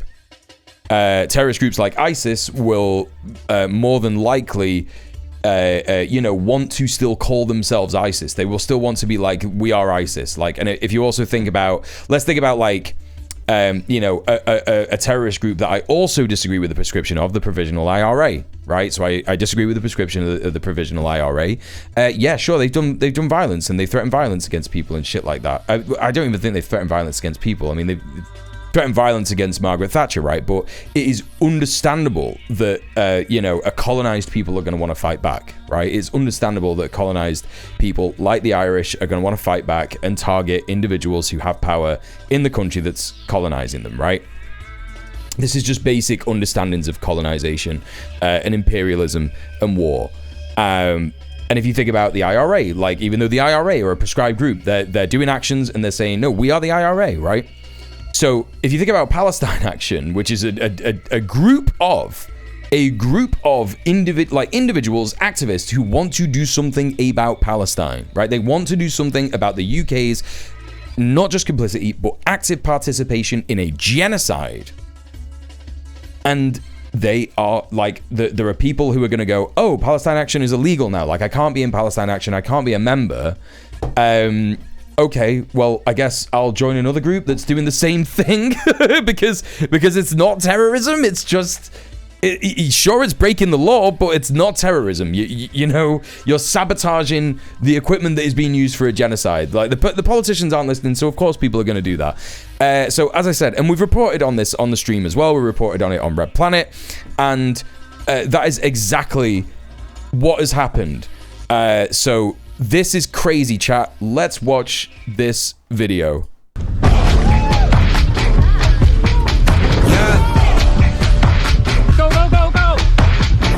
For something to fall for anything. I'm sick, but it's game time. Hey, the world's on fire. We don't own the water, y'all. Inmates hire for a couple dollars, y'all. No era Usher, but white supremacy is still in charge. Talking colonizing Gaza from the White House lawn. But the people mobbing, and we ain't backing off. Finally see the oligarchy and men that control us all. Tax breaks for the elite, and then they taxing y'all, killing Palestinian kids, and we getting hit with the cost. Why the fuck you think you can't afford the rent in your building, and you can't afford groceries and debt in your feelings? And you know how the West thinks. It's all about the West Banks. Call a ceasefire, then start annexing the West Bank. How you think Israel gets money for the best tanks? And Netanyahu loves Trump. He's like, yeah, thanks. That's your money, and yes, it's all connected, and they controlling your feed. The information that they censor, blocking. Okay, so what is this? What is this? This is footage of a new direct action group called Palestinian Martyrs for Justice, who broke through the gates of a weapons factory run by a company called Moog. It's a US-based weapons factory. It supplies Elbit Systems, Israel, like the biggest weapons factory for Israel in the UK, in the world, I think, with military aircraft parts used to train Israeli pilots to fly F-16 and F-35 fighter jets. I believe they also create aircraft parts that are actually going into the F-16 and F-35 fighter jets. Yeah, it's a coincidence. It's a coincidence, Sorka. It's not the synthesizer company. So that's what's happened here. Are we allowed to say the name of the old group? Yeah, of course. You could say Palestine Action. You just can't say that you support them, or you can't give them money or wear their t-shirts or anything. So, you know, as I said, people will just continue to do this. There is more footage, and I wonder if I can get the footage. I didn't include it in my tabs, but I do have the footage. I do have it recorded, actually. So let me just find that real quick.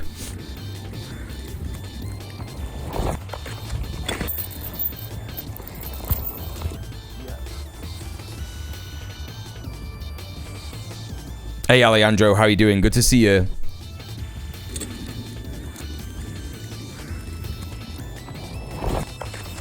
What am I hearing? Why am I hearing, like... Oh, okay, that's right. That's why. I was like, what's that noise? So, these actionists...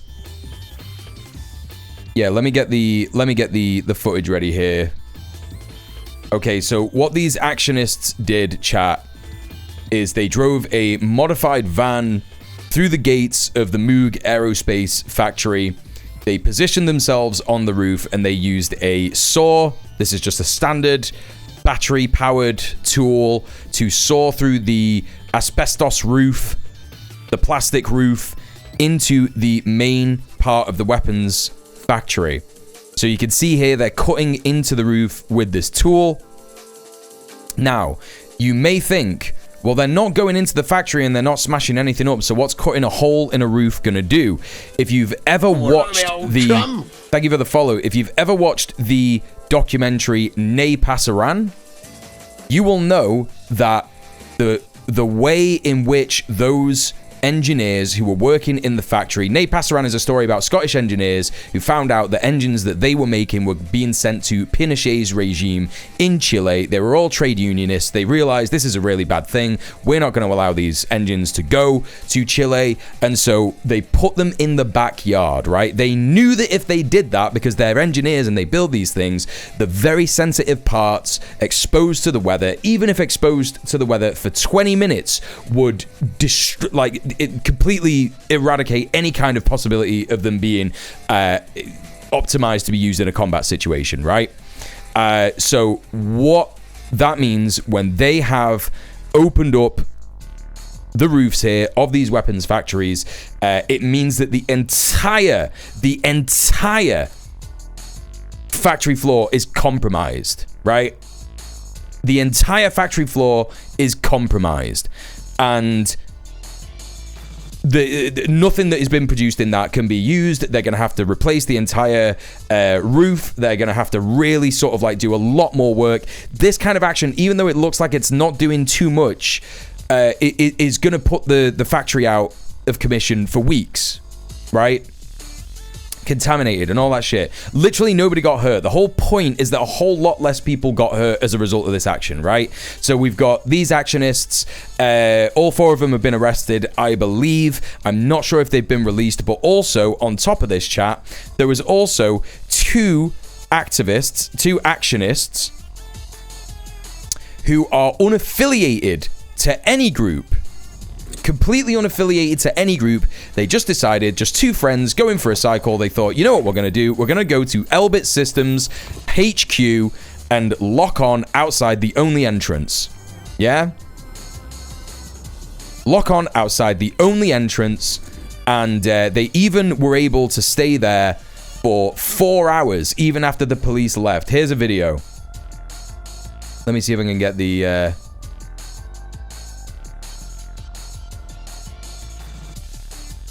They left, so we're still locked on. It's 2 hours later, we're still locked on. Police arrived and then they left, so we're still locked on. So there you go. Chat, there it is. Like, these actionists are going to keep doing this stuff. Yeah, it doesn't matter what the state does. It doesn't matter whether they get prescribed as terrorists. It doesn't matter whether groups get prescribed as terrorists or anything like that. It is literally like, this is just going to keep happening. You're not going to be able to stop people from doing these actions.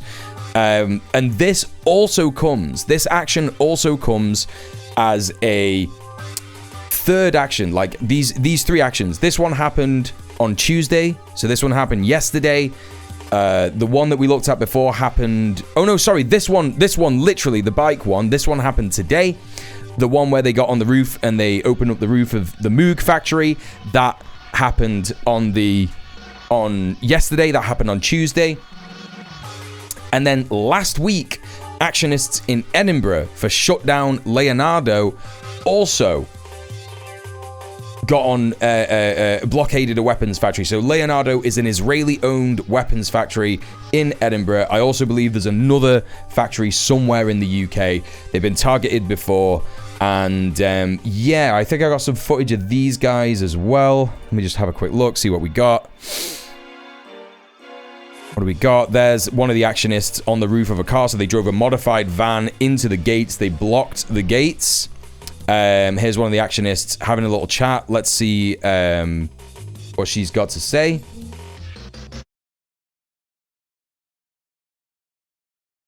The genocide in Gaza has been announced. The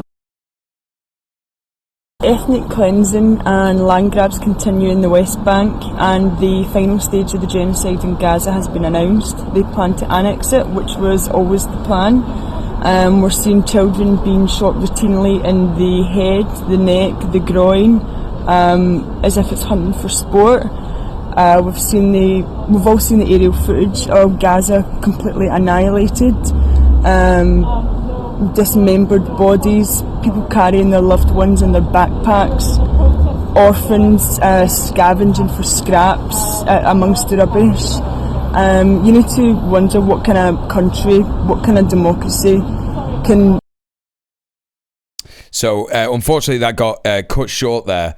But what that person was saying, what that activist was saying, is so human, right? It's a human response. What actionists are doing when they do this is they are responding in a human way. We spoke about doomerism yesterday, and we had that chatter who was asking, how do you like not lose your mind? How do you not go insane and depressed? And we were talking about how if you're feeling those things, if you're seeing all this news, feeling like you're going insane and feeling depressed is the most human reaction, right? And it's such an important thing to remember that when the state is like, right, we're going to, we're going to write on a piece of paper, it's illegal to do this, these people are terrorists, no one's going to give a fuck. No one is going to give a fuck. We've seen hundreds of people holding signs saying, I support Palestine Action, right? We've seen hundreds of people do that, and they've been arrested, they've been let out, they don't have the space in prisons for it. They've toyed with the idea of, maybe what we'll do is we'll release violent criminals early and put these other people that we're calling terrorists now in prison, right? Instead. And it's like, yeah, man, that's going to be really popular. What a popular move for a government to do. I'm sure that won't cause more unrest. I'm sure that won't cause some kind of what are you going to do if people in prisons see that shit? They're going to be like, wait a minute, this is all a joke. They're just messing around. Do you think that's not going to cause unrest in prisons all over the country? Like all these actionists being put together in the same place? What do you think is going to happen, man? Like, that's stupid, dumb shit. So, that's that. Like, people are just going to do these human actions. And here's another one of the actionists at the Edinburgh action saying what he's got to say. We are here today taking direct action against Leonardo's. The people will not stop taking action. We will keep shutting down these arms factories until the genocide stops in Palestine. Free Palestine. I love this guy, by the way. He's locked in. He's completely locked inside a modified van, and he's got his vape. It's so good. A fucking legend. It's just like, it's just great. I just love that vibe entirely. I got the kefir on. We poured fake blood all over the gates. I got some of it on my cheek. Whatever, man. It's fucking vape time. blowing clouds. Getting a hooker immediately, right? Yeah, it's crazy. It's great stuff. It's, this is just gonna keep happening, right? So this is good news. Also talking more about the people who are holding signs saying that they support Palestine Action and they oppose genocide. A precedent has been set by a police officer. So this is a report from The Times, from Defend Our Juries. Let's see what this says. Let's have a read through this. So,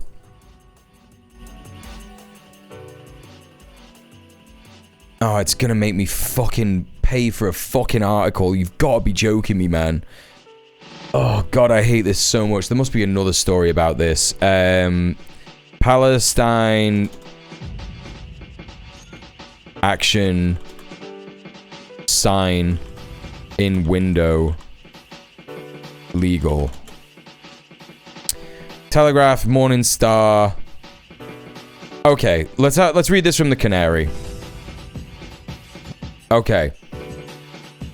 Cops just told the protester his Palestine Action sign is legal after all. When Keith Hackett received a visit from Merseyside police on Saturday, he must have been expecting them to arrest them under the Terrorism Act. Across the country, cops have indeed arrested more than 700 others for displaying the same message. Since July, he has had in his window a poster saying, "I oppose genocide, I support Palestine Action." Liverpool resident and former councillor Keith Hackett says he's had this poster in his front window since 7th of July. It says, "I oppose genocide, I support Palestine Action."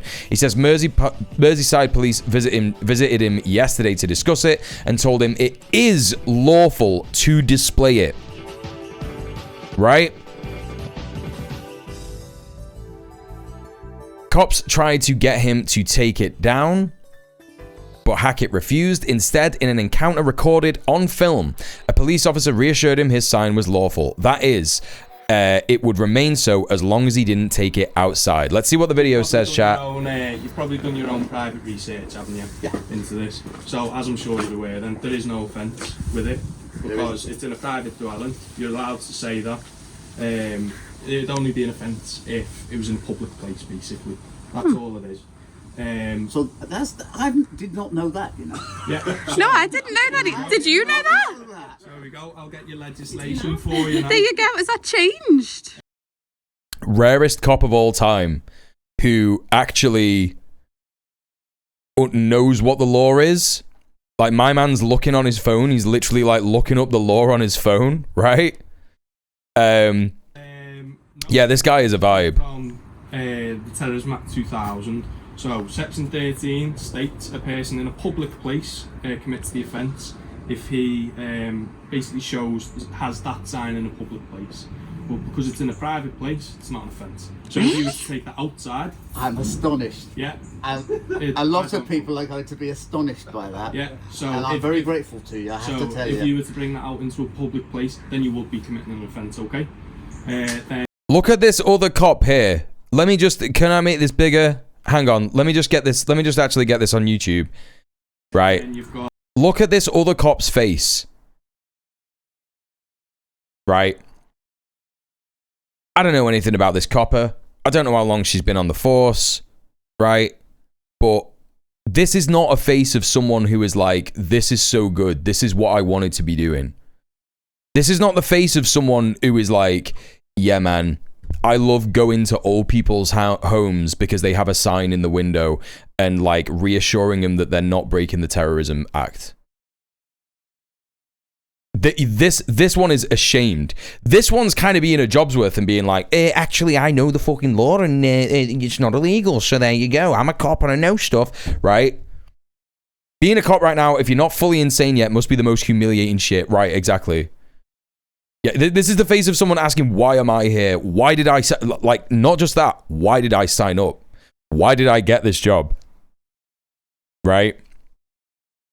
I read the Daily Mail. This motherfucker reads the Daily Mail and is like, why am I not, like, going to all the crazy asylum seekers who are, like, raping and killing everybody? I thought that was, like, a real thing. Is that not happening? Do you know what I mean? And of course she'll get away with doing racist shit. Of course she'll get away with doing racist arrests if she wants to. Like, any cop will. Like, they're completely unaccountable. But, you know, this is the face of contradictions becoming clear. Section 121 of the Terrorism Act, which dictates how certain words and phrases can be interpreted with regards to public place. Or maybe, chat, maybe she's pissed off that her colleague knows the law. She's pissed off that her colleague has a job's worth and she wanted to arrest him. It's good. You know what? It's more likely that, isn't it? It probably is more likely that. You know. Regarding the other section. I don't know, man. Maybe it is that. Who knows? We're not gonna know. But either way, she's fucking like annoyed as hell, right? It's very confusing in law. Basically, one section will say talking about a public place, and then another section will define a public place. So 121 basically defines a public place as a place which members of the public have or are permitted to access, which obviously your living room is not. So it's not a public place in that regard. She keeps smiling to him, but when she's not looking and she's listening to this guy, she's got like that face on. And then we move on to... Is she bored to death because her partner is a nerd? Law nerd. Through the display of a written law cop. Which makes a specific provision. Where are we? These are a couple of kids re-meeting someone who taught them history during school. Yeah, literally. Provision regarding display of written material inside the dwelling that can be seen by any persons outside of the dwelling. But the Act specifically states that an offence can be committed both inside and outside the dwelling. However, he's dressed for an Arctic expedition. That's true. My man's got the black tank on.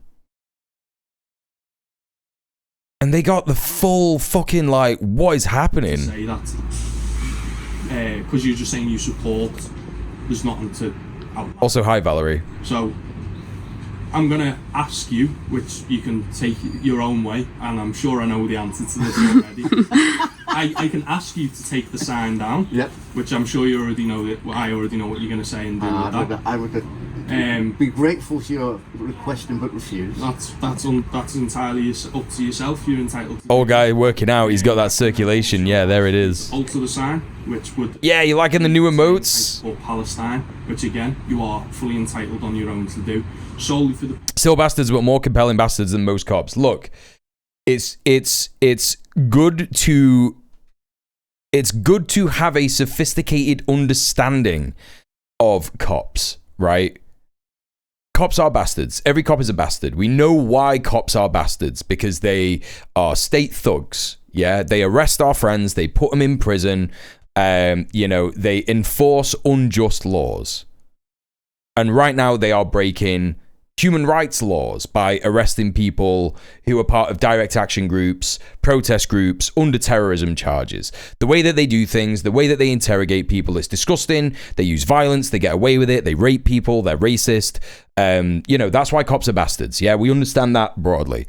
The sophisticated line, the sophisticated understanding that we can have of cops, that we talk about on Red Planet often, is that everyone has a limit. There are some people who don't have limits, right? They're rare in humanity. Most of them are in Israel, yeah? They're occupying Palestine in Israel. And when it gets to the point where police are going around smashing up water bottles for homeless people, when it gets to the point where police are, often... just like signaling that, like, yeah, we just shoot all these migrants that are like waiting at the border. We just like fucking shoot them all and shit. And it's like, there's going to be a point where people are like, you know what, this is fucked, right? It's not going to be many, because most people who are cops are psychos, and they love being psychos, and they love being evil and mean to people, right? But if we look at things like the revolution in Russia, 1917, cops ended up supporting the revolution. In the end, they were like, we're not going to police. We're not going to fucking police these people doing this revolution, because we agree with them, right? We broadly agree with them. And there are also instances of military doing that. So people in the military are also bastards, because they are going to be told to kill and shoot people for the state, and they're going to do that. They're going to murder people for the state. The military also did that in the October Revolution in Soviet Russia. Well, the beginning of Soviet Russia. They turned around and they were like, yeah, we're not going to defend the Tsar anymore because he's a prick, right? This is just historical fact, you know? Sockdems in Germany also killing Rosa Luxemburg, that too, yep. Like, this is the thing, right? So you will understand as a human that there's like a limit to what you will be prepared to do. But again, like, I'm not saying that people should have empathy for cops, but we have a sophisticated understanding of what happens in situations where, imperial, neoliberal state politics gets insane, like gets fucking mental. I don't know, man. Like, I feel like this cop could have just arrested this guy. And maybe this guy, because he's a law nerd, and he's like, no, actually, being a cop is about understanding the law and knowing stuff and yada, yada, yada. I feel like he could have just gone, yeah, now I'm going to arrest you, right? Police are class traitors serving the interests of the bourgeoisie and upholding capitalism, but they're still part of the working class, and their class interests naturally align with the revolution once they get it in their fucking head. This is the thing, right? This has been a historical thing. It's an interesting thing that we're witnessing here, is what I'm saying. It's an interesting thing that we're witnessing here. It could stir up racial hatred, which could lead to yourself getting targeted. But if you're willing to risk that burden, that's entirely up to yourself. Thank you. I will leave it as it is. Like that. There's the cop coming out, right? There's the cop coming out. I mean, the cop bit was already there. He was already like, this is the law, actually. And but like the extra cop bit where he's just like making stuff up to kind of like scare him. He's like, this might incite racial hatred, and you could end up you could end up getting fucking like attacked. And if you want to run that risk, that's up to you, pal. What do you mean like, how are you gonna get what is he on about? You might get attacked for having a sign that says I support Palestine Action in your window. I mean, sure, by like fucking Zionist fascist freaks. It's wild. Absolutely fucking wild. That's absolutely fine. That's up to yourself, I'm obviously. incredibly grateful to you both for calling round, I have to tell you. That's fine. We'll obviously... And your inspector. Okay, I'll pass the message. Yeah, do, please. Obviously, you've got your own footage here. Yeah, if you'd like a copy of this, it'll be somewhere on the Merseyside Police website. I can't give you the exact place. He's going to go back to his office. That's fine. There'll be somewhere... He's going to go back to his office. But, yeah, like I said, only... And get fucking absolutely... slammed by his boss. We're like, you did what? You did what, you stupid prick? You let him off? Oh, we're fucked. It could lead to you getting targeted. Yeah, racial hatred. It reminded me of that fucking Tu Wong Fu bit where RuPaul is a drag queen called Rachel Tensions.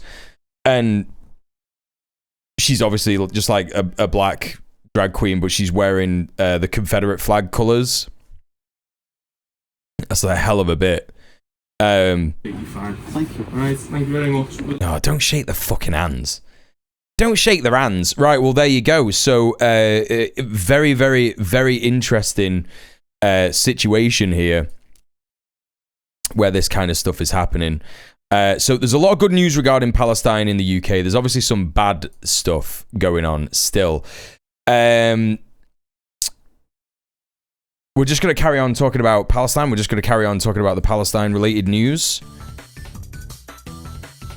So, as we know, a Reuters journalist and another journalist was murdered by the Zionist entity in Gaza earlier this week, or maybe even at the weekend. I can't exactly remember. But 5 journalists were murdered at once. There was a Reuters journalist, an Al Jazeera journalist. I think it was 3 Al Jazeera journalists, and I can't remember the other place that someone was murdered from.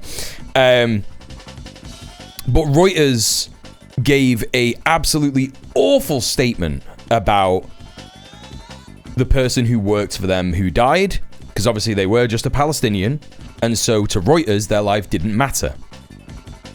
So let's have a look at what Valerie Zink is saying. For the past 8 years, I've worked as a stringer for Reuters news agency. My photos covering stories in the Prairie provinces have been published by New York Times, Al Jazeera, other media news outlets across North America, Asia, Europe, and elsewhere. At this point, it's become impossible for me to maintain a relationship with Reuters given its role in justifying and enabling the systematic assassination of 245 journalists in Gaza. I owe my colleagues in Palestine at least this much. Oh, this is going to make me cry. Maybe. I think I'm okay. Isn't it mad, chat, that when we witness an act of simple humanity that should just be normal, that we are brought to tears or brought to emotion, right? Where are we? Where the fuck are we? Where the fuck are we? Hello, PM. Yeah, this is about the one that they threw under the bus. When Israel murdered Anas al-Sharif together with the entire Al Jazeera crew in Gaza City on August 10th, Reuters chose to publish Israel's entirely baseless claim that al-Sharif was a Hamas operative, one of the countless lies that media outlets like Reuters have dutifully repeated and dignified. Reuters' willingness to perpetuate Israel's propaganda has not spared their own reporters from Israel's genocide. 5 more journalists, including Reuters cameraman Hossam al-Masri, were among 20 people killed this morning in another attack on Nasser Hospital. It was what's known as a double tap strike, in which Israel bombs a civilian target like a school or a hospital, waits for medics, rescue teams, and journalists to arrive, and then strikes again. Western media is directly culpable for creating the conditions in which this can happen. As Jeremy Scahill from Dropsite News put it, every major outlet from the New York Times to the Washington Post, from Associated Press to Reuters, has served as a conveyor belt for Israeli propaganda, sanitizing war crimes, dehumanizing victims, abandoning their colleagues, and their alleged commitment to true and ethical reporting. By repeating Israel's genocidal fabrications without determining if they have any credibility, willfully abandoning the most basic responsibility of journalism, Western media outlets have made possible the killing of more journalists in 2 years on one tiny strip of land than in World War I, World War II, and the wars in Korea, Vietnam, Afghanistan, Yugoslavia, and Ukraine combined, to say nothing of starving an entire population, shredding its children, and burning people alive. The fact that Anas al-Sharif's work won a Pulitzer Prize for Reuters did not compel them to come to his defense when Israeli occupation forces placed him on a hit list of journalists accused of being Hamas and Islamic Jihad militants. It did not compel them to come to his defense when he appealed to international media for protection after an Israeli military spokesperson posted a video making clear their intention to assassinate him following a report he did on the growing famine. It did not compel them to report on his death honestly when he was hunted and killed a few weeks later. I have valued the work that I brought to Reuters over this past 8 years, but at this point I can't conceive of wearing this press pass with anything but a deep shame and grief. I don't know what it means to begin to honor the courage and sacrifice of journalists in Gaza, the bravest and best to ever live. But going forward, I will direct whatever contributions I have to offer with that front of mind. That is a journalist who deserves respect. That is a journalist with honor, a backbone, spine, true journalistic grit, and yeah, huge mad respect to Valerie Zink. Maybe she's gonna start a independent journalist career, to which I wish her very well, and I look forward to, you know, seeing some of her reporting or some of her photos, right? We have got some other bits and pieces to look at. We're not going to watch these 2 videos. This one is about an hour long, and this one is interesting, but maybe we'll find some time for it another time. Pro-Israel supporters trying to convince young people on the streets of America that Israel is victim, but they have woken up. Let's take a look at this video, chat. Burn. You feel good about yourself? Palestine, always. So do you support terrorism? I support Palestine. Thank you, bro. Do you think Zionists should be killed on the streets? Yes. Okay, wow. All right, great. FBI, look into this motherfucker. This is Hamas footage from October 7th. Look at what they're doing. Hamas, free Palestine. Fuck Israel. Free Palestine. I really don't give a fuck. We love what you're doing. We love what you're doing, Hamas. They need to keep doing it. All the people the IDF killed. No. Look at all the people they killed. If they're killing Israelis, I don't care. Free Palestine. That's how you want to end this? Free Palestine? Free Palestine in front of this image of dead Jews. Really? Free Palestine. Really? Free Palestine in front of these images of 2 Jews that were killed. Free Palestine, free Palestine, free Palestine till I die. In front of this image of dead Jews. Free Palestine. Do you know how that makes you yes! look on camera? F***ing Zionists. Inbred f***ing idiots. I don't f***ing care what a settler has to say. Just anti-Semitic. It's against the state of Israel. Zionism is a settler, white supremacist state. Are you anti-Israel? I am. Okay.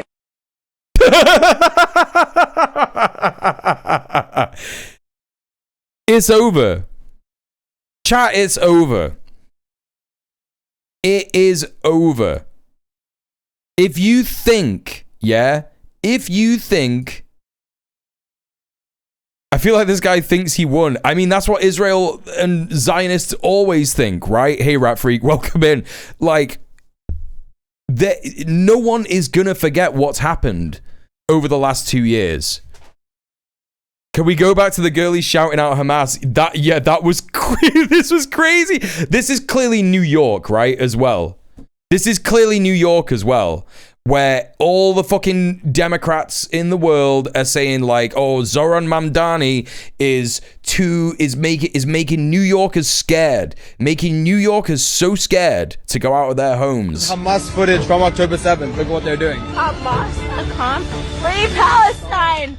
Fuck Israel. This guy, he's Free Palestine. I really don't give a fuck. We love what you're doing. We love what you're doing, Hamas. They need to keep doing it. All the people the IDF killed. No. Look at all the people they killed. If they're killing Israelis, I don't care.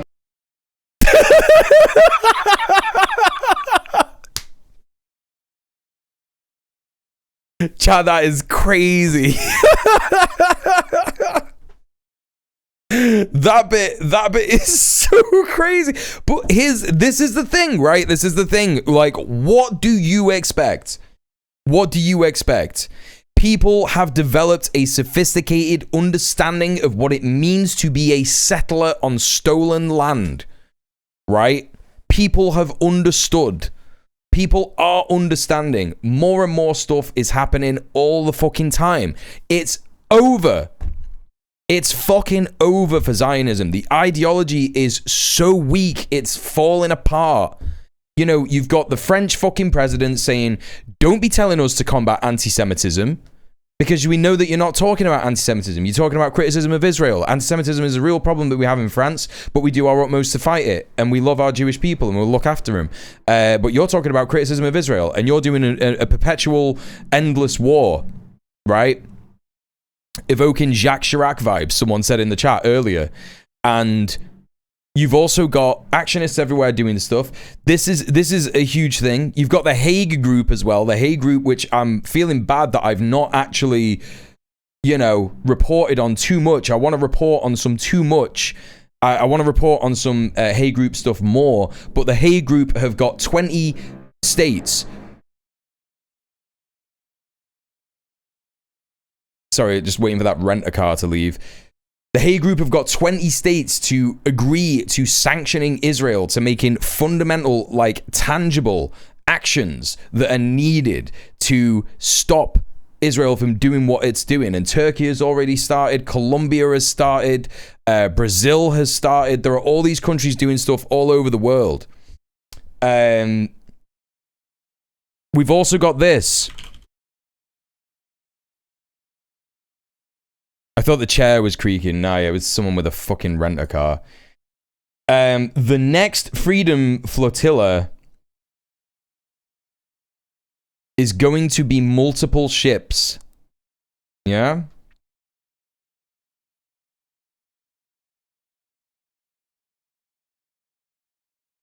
This is the Global Samud Flotilla.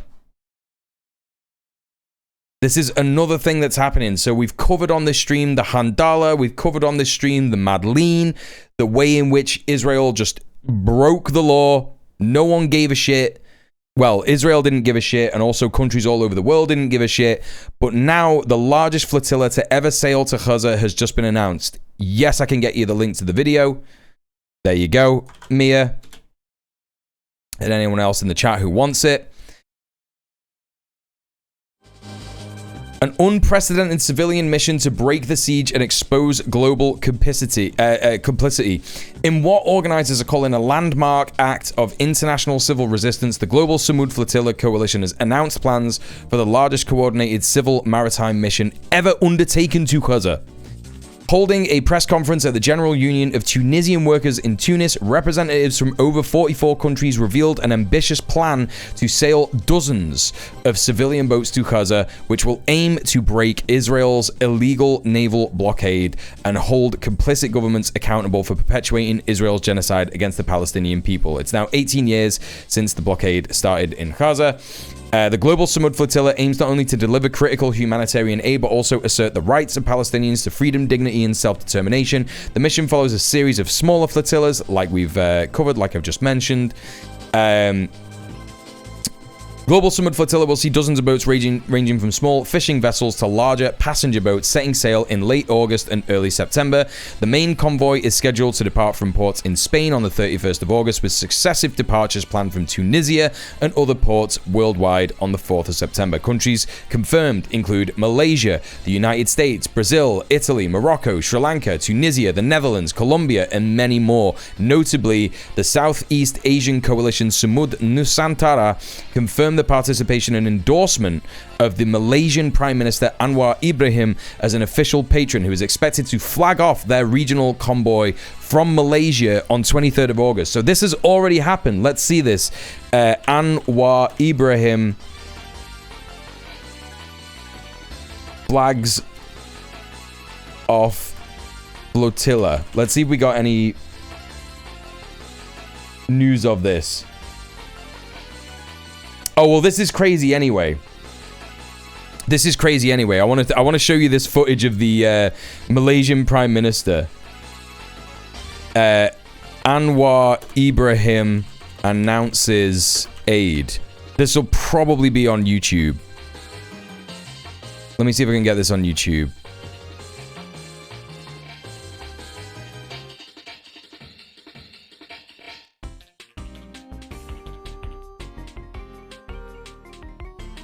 Yeah, $23 million.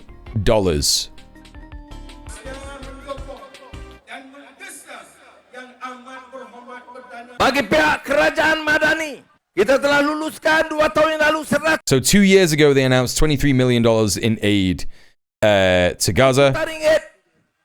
Malam ini saya siarkan kerajaan Malaysia akan beri dana 100 juta ringgit lagi.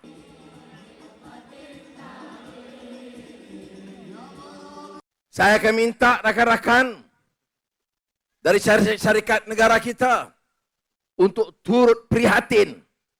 Mereka telah bantu sebelum ini. I love Malaysia, man. Look at this minister in the background on his phone.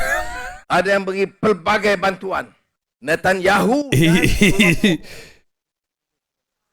memang kurang siuman. Zalim. Boleh pertahankan. Anak-anak kecil. Subhanallah. He's just on his phone. Anak 2 tahun berlari. Ini Hamas. Ini penyakit. Like, you know, we only hear chat people speaking in English. We only hear people speaking in English news. If you think about the English speaking world, you've got Australia, New Zealand, England, well, the United Kingdom and Ireland, and so USA, New Zealand, Australia, United Kingdom and Ireland, right? It's basically like 4 fucking countries, right? Most world leaders speak English. Most people in Europe speak English. But we don't ever see news like this, right? We don't hear about news like this. Malaysia is also sunny, by the way, so it seems that sectarianism isn't much of a concern. Well, this is the thing. Like, this is, you know, people say all the time, oh yeah, Canada, sorry, I always forget about America's hat.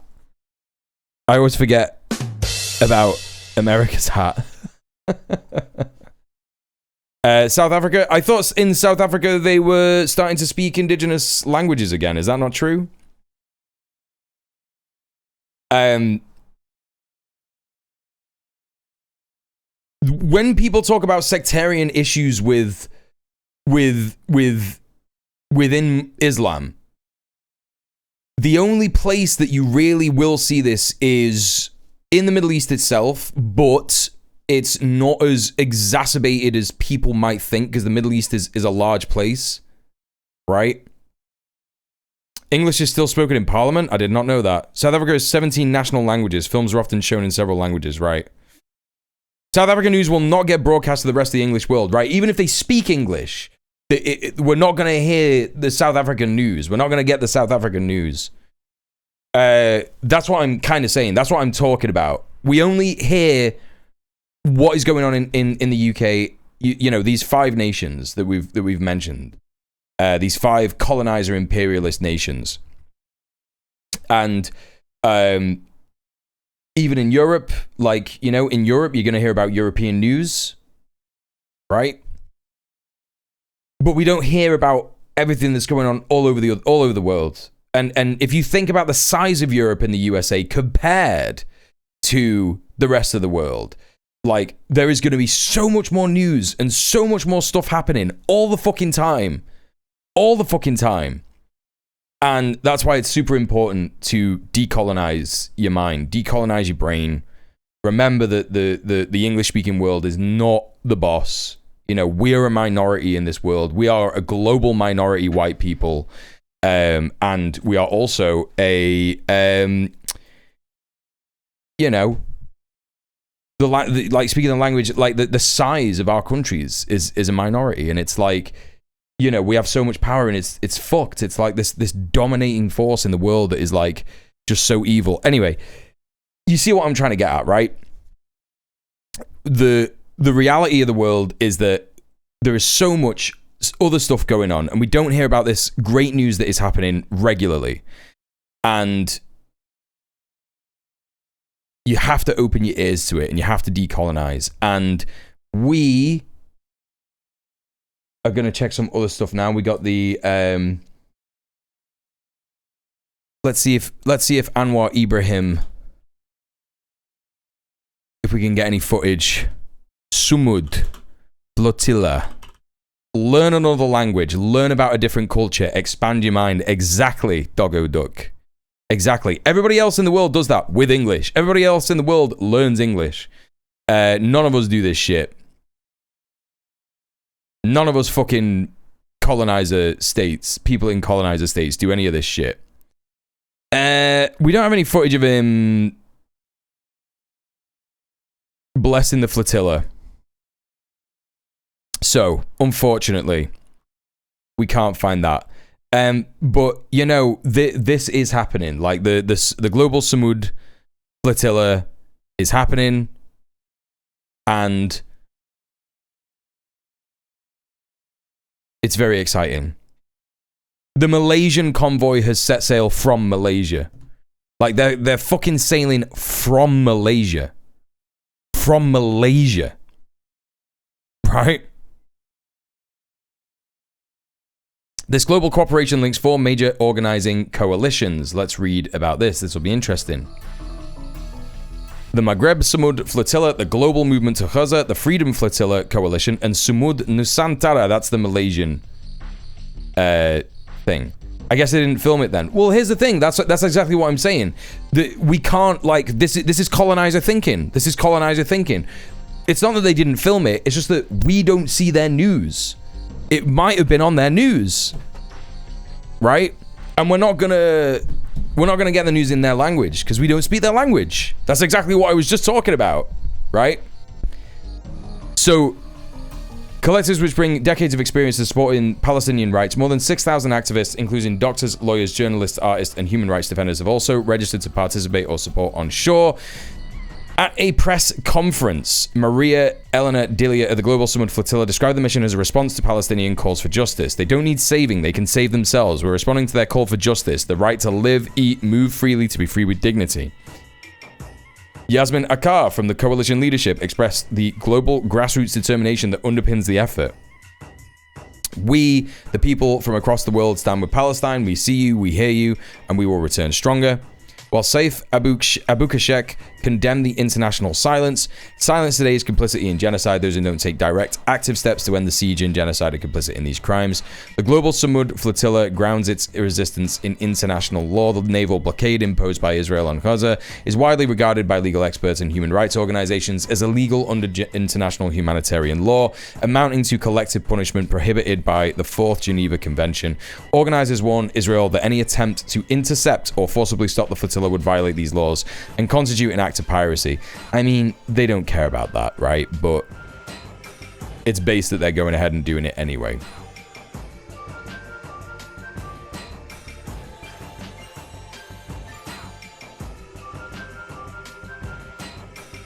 There is a legacy of maritime missions to Gaza, which began with the Free Gaza Movement's flotilla in 2008, and the Freedom Flotilla of 2010, which included the Turkish ship Mavi Marmara and was violently intercepted by Israeli forces.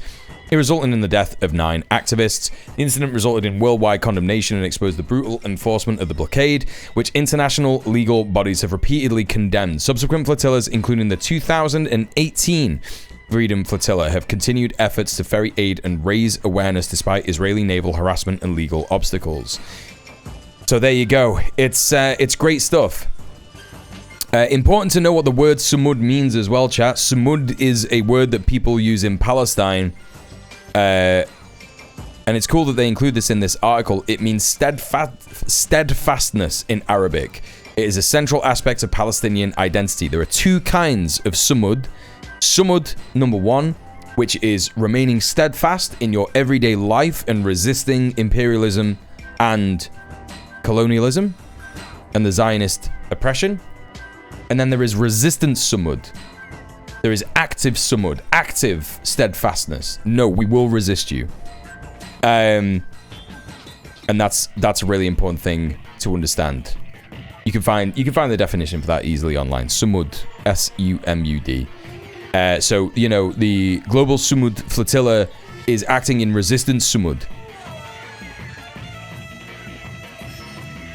Okay, that's that bit of news. Some great news about what is going on in Palestine. Let's move into the UK Fast Watch with some related news. Sumud reminds me of the joke people make about Sinwar's stick. Well, that's the thing, yeah. When Yahya Sinwar died and was defending himself with a stick, that was Sumud. Right? He was already doing resistance Sumud, but it doesn't matter what happens, yeah? You literally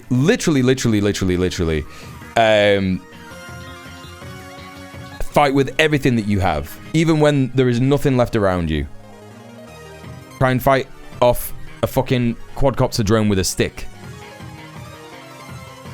Off topic is Red Planet touching on Haiti soon. Not just news, but perhaps a whole episode. Eric Prince is making a comeback. You don't know who that is. That's Blackwater's founder. His new private security firm is Vectus Global, deploying 200 personnel into the island. I did not know that. Thank you for that, Alejandro. If you're in the Red Planet Discord, please do a post about that so you can remind us. I appreciate that. Thank you. So... let's take a look at this. This is some UK-related Palestine news. Bands boycott music festival after group cut off. What could that possibly mean? A string of bands have pulled out of a music festival hours before they were due to perform after Irish folk band the Merry Wallopers claimed they were cut off for displaying a Palestinian flag.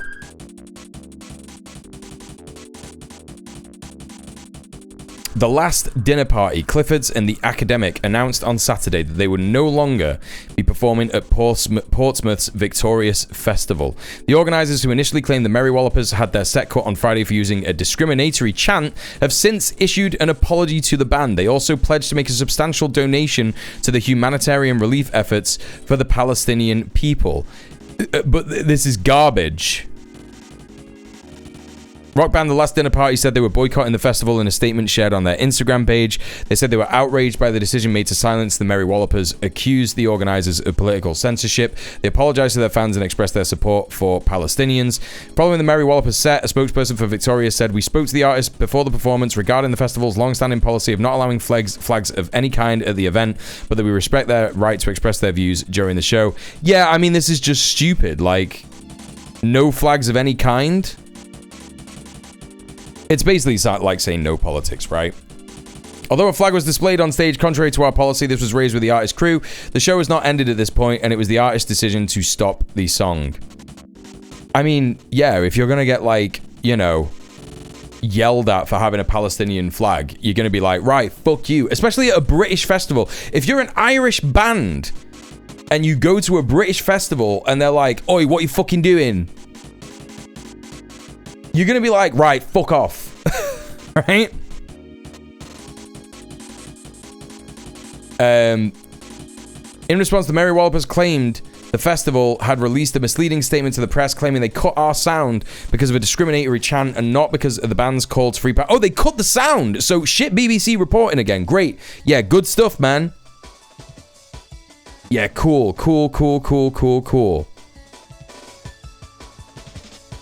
Our video clearly shows a victorious crew member coming on the stage, interfering with our show, removing the flag from the stage, and then our sound being cut off following a chant of Free Palestine, they added. Right, well, there you go.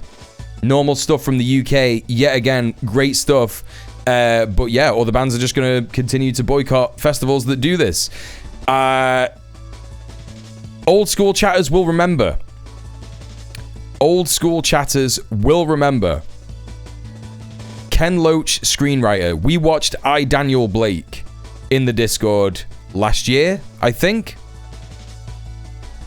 It is one of the most horrific and harrowing films that you can ever watch. It is about the UK benefit system and how it kills people by design, essentially. By a complete blocking bureaucratic process that sucks, right? UK police arrest Ken Loach screenwriter Paul Laverty. So he wrote I, Daniel Blake. And they've arrested him for putting on a t-shirt that said, Genocide in Palestine, time to take action. The arrest took place in Scottish capital Edinburgh during a protest against the UK government support for Israel during the course of its genocide in Gaza. An account on X representing I, Daniel Blake, director Ken Loach and his production company 16 Films, confirmed Laverty's arrest on Monday. Paul Laverty is currently being held in custody at St Leonard's Police Station in Edinburgh, assumed to be for supporting Palestine Action, the account wrote. Good morning, everyone. How it raises the spirits to see people who will not be silenced. I was just thinking the other day. I've seen this, so I'm just going to jump off real quick. How they've got the court system. Oh God, that poor wee dog will be going mad. Is it okay? Is that working then? Oh, I just shout. Okay. I'm sorry about this. It's a terrible hearing it. They've got the court system sorted, don't they? Very, very simple. We've seen it here. That's going to drive everyone mad. I'm just going to shout out. Hooray! I'm small, we've got a big squeaky voice. They've got the court system sorted out, don't they? Even with the International Criminal Court, they're doing everything they possibly can to undermine it. The ICC, the United States, are like the mafia, trying to undermine it.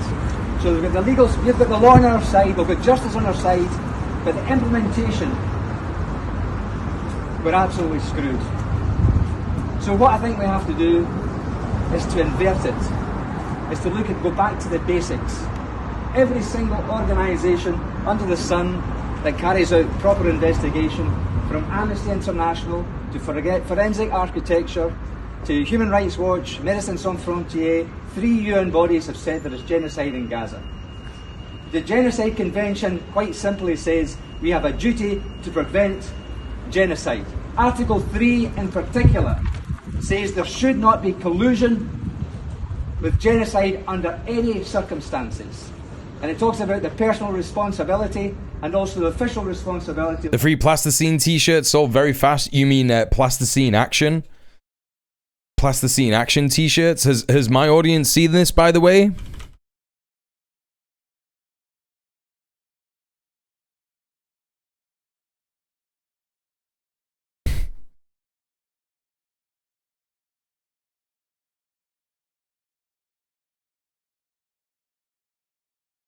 So this is actually a joke t-shirt that people came up with regarding AI generated animation, right?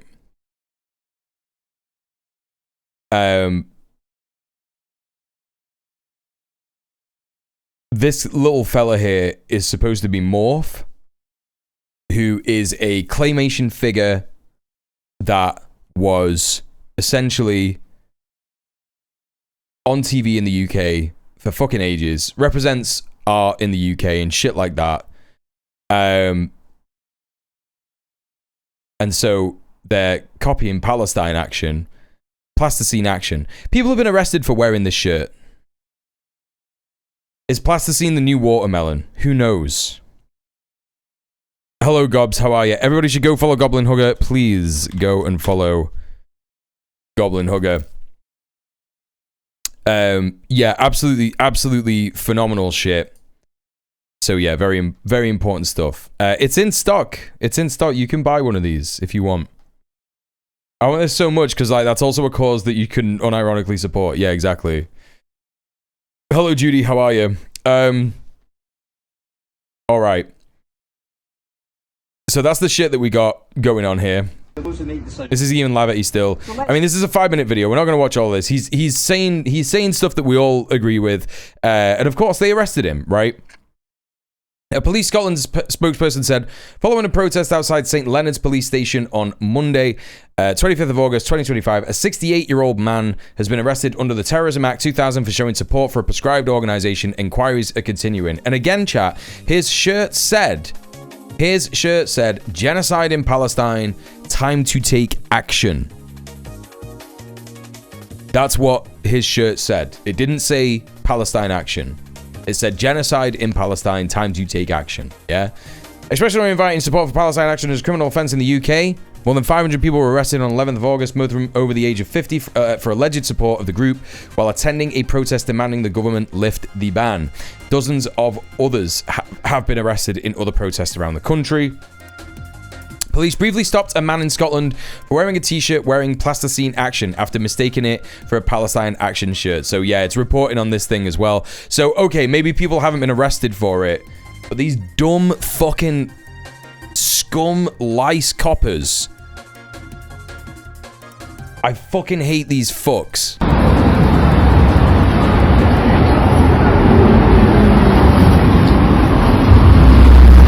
It says Plasticine Action, you fucking dense fuck. Like, come on, man. Like, look at him with his fucking hand on this person's fucking...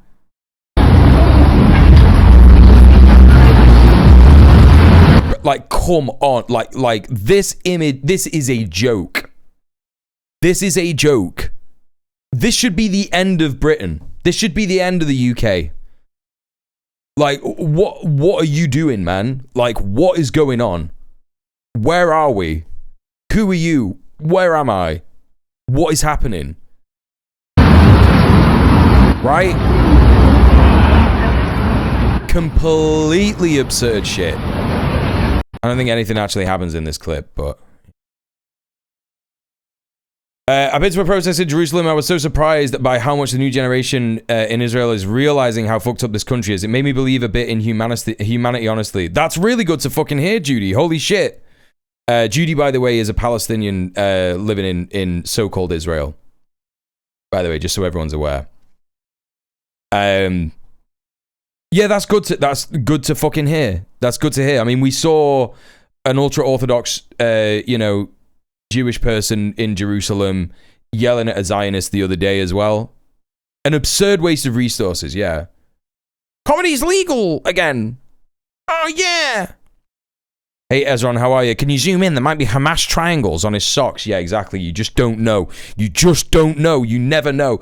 Talking of pointless arrests, my mate was arrested at the carnival for 10 to 15 minutes before being let go. Suggestions that they wanted to pad their arrest detention numbers for shock headlines. Yeah, of course they do. They do that every fucking year with Notting Hill Carnival because it's where black people go to celebrate, right? To have a party. So of course they're gonna fucking over police it. I fucking hate this country, man. Holy shit. Volker Turk, the UN High Commissioner for Human Rights, said in July that the UK's decision to prescribe the campaign group as a terrorist organisation was disproportionate and unnecessary and called for the designation to be rescinded.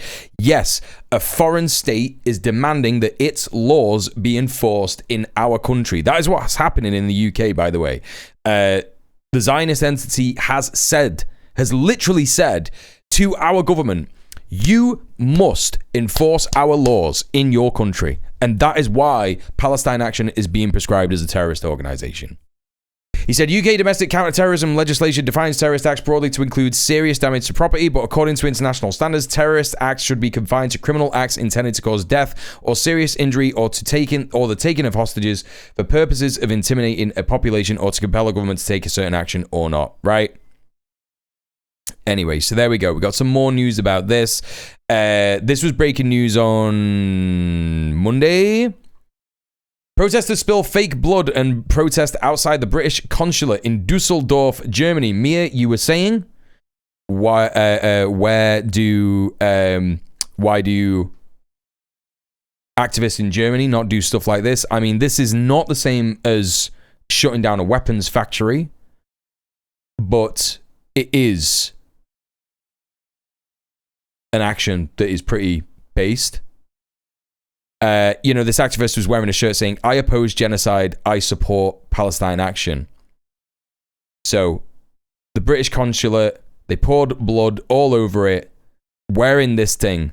Yeah, this is based. Great shit, There's a really dangerous attack on activists in the West Bank 2 nights ago, though. Yeah, I saw that. Yeah, that was, what's the organization called? I can't remember. There's like, there's Israeli people who will go to, I mean, all Israeli people are settlers, but there's Israeli settlers who will go to places in the West Bank and defend them from settlers who are looking to displace places in the West, Palestinians in the West Bank. And there was a bunch of them attacked along with Palestinians the other day. Was that yesterday? 2 nights ago? 2 nights ago, yeah. Absolutely fucking vile shit. So there you go. So now we're moving on to the UK fascism segment. And, this is tied with anti-Palestinian rhetoric in the UK, because every single person who loves the fascist uprisings in the UK at the moment is also anti-Palestinian, because Palestinians are brown. But Selem, that's who I was thinking. Do they do Guardian stuff? Do they do Guardian stuff where people go to West Bank villages and they basically just go there and just be like, yo, you can't kill anyone here because I'm Jewish. There's going to be a protest this weekend to shut down the largest arms manufacturer in Germany. There you go. Great stuff. Things are happening and things do happen. This is the thing. So anyway, in the UK, recently there was an arson attack at this place. It was absolutely horrific. This place was full of punters, and they literally just like saw a guy go in, use the toilet, come out, and then pour gasoline all over the floor and threw in an ignition device, whatever it was, and the whole place went up in flames. A bunch of people were injured. It's just an Indian restaurant. It's literally just a fucking Indian restaurant. It's in Ilford. Where's Ilford again? I can't remember. East London. And as most people know, there is a bunch of racist attacks going on in East London at the minute. And here we go. We've got some news about this from The Independent.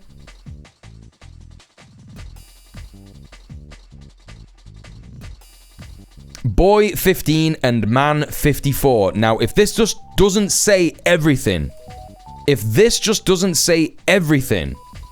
about the fascist movement in the UK, people who are so young that they are being, I'm gonna say it, they're being groomed by their elders to be fascists, and people who are so old they want to relive the fucking BMP days.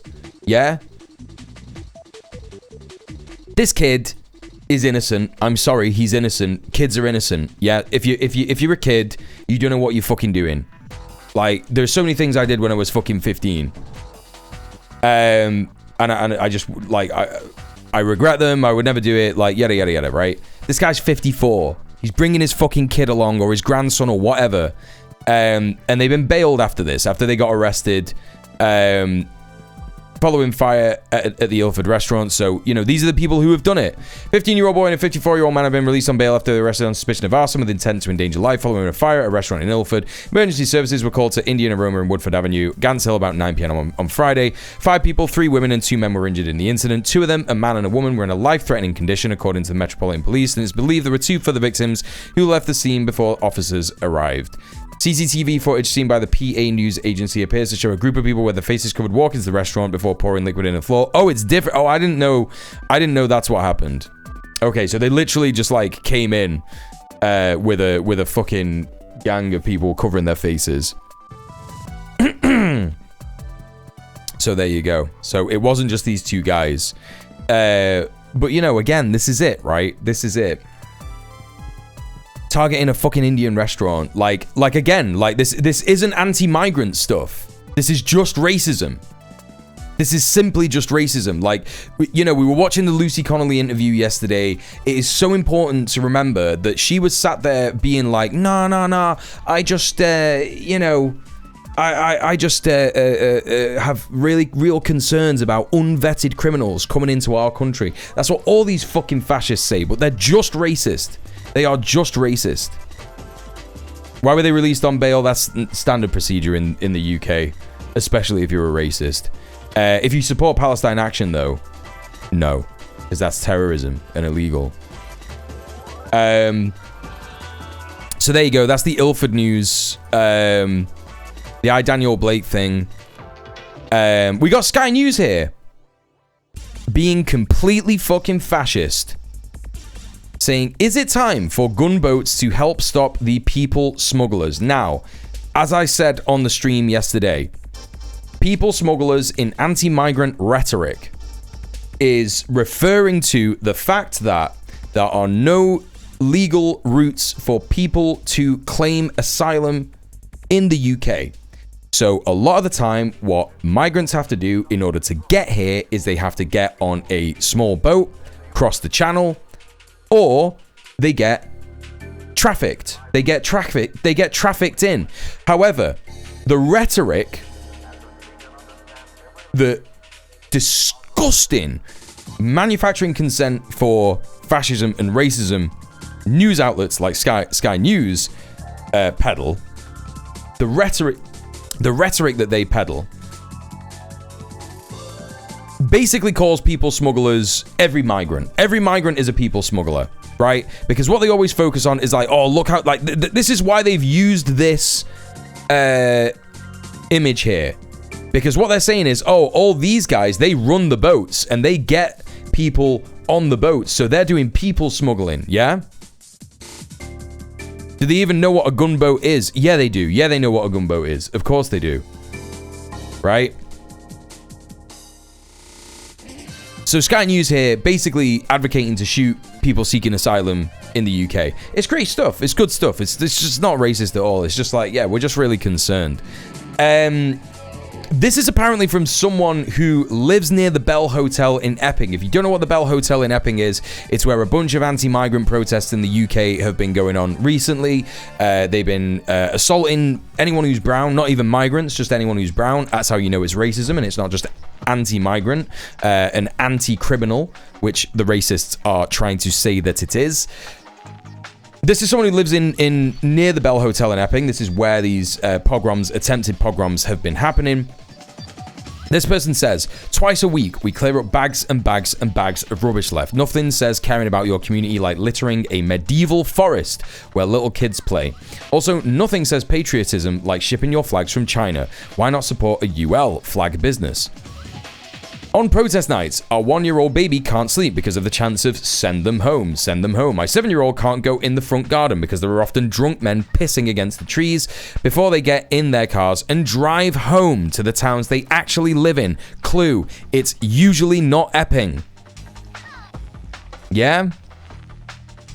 Our puppy is terrified because of the helicopters and drones that hover for hours above the house. Tell me again who I'm meant to be threatened by. That one guy who's still in custody, right? He's the threat. Or is it the angry men setting off smoke flares outside my house and graffitiing signs that have nothing to do with the hotel? And that's the reality of this stuff. These are the actual people who live in Epping. They're not concerned locals. They're fascists who have found a target and they go into the area and they threaten people who are racialized and asylum seekers. It's absolutely disgusting shit. So meanwhile in Stevenage, yeah? So this is what the fascists have been doing this weekend. Do you want to know what it is, chat? What do you think could possibly... Right, people who know the answer, don't say anything in chat, right? I'm trusting you on this one. People who don't know anything about UK news, they've not seen anything like this. What do you think's happening here? Just from this still, from this video, what do you think's happening? Answers in the chat.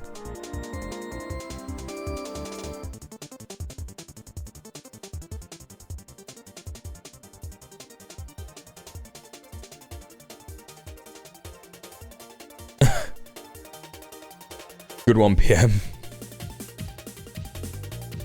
Nothing good? I'm sure you know what's going on. Rugby line-out practice. I'm sure Rat Freak knows what they're doing as well. I'm sure Steph and Rat Freak know what's going on. Okay. If there's no more guesses, I'll give it another 5 seconds. I have no idea, but it looks like they're climbing on a roof in store in order to break into someone's apartment. Yeah, that is what it looks like. Trying to get on the awning to stand up and shout. Yeah. Some weird new kind of pole vaulting. Yeah, that's a good one. Yeah. You'll never guess what it is. You'll never guess. That's why I asked you.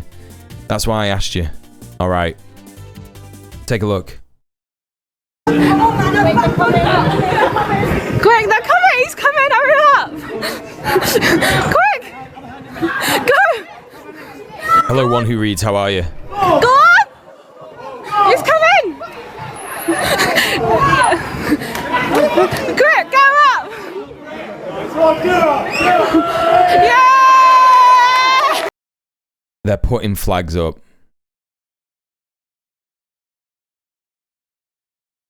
They're putting England flags up. That's what they're doing. They're getting on. By the way, Stevenage. Do you want to know where Stevenage is, chat? Do you want to know? Do you want to know where Stevenage is?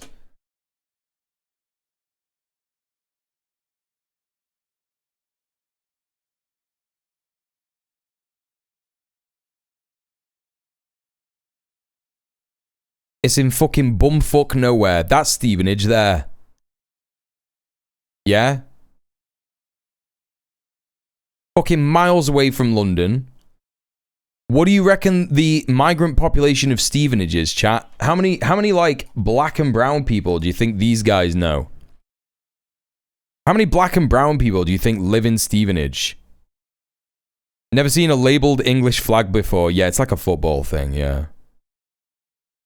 The England flag has the word England in it, just to remind you, yeah. Yeah. 3, yeah, 3. 3 people. Like, look, they're like, oh, yeah, brilliant. Yeah, great. They drove around for hours to find one place with the word China on it. Yeah, literally. It's like writing your name on your underpants, yeah.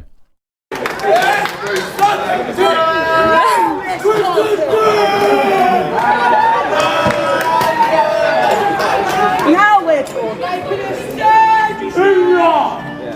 Go on, girl. What are they playing out of the fucking speaker? Just like yelling at the cops. Hey Tarika Bori, how are you?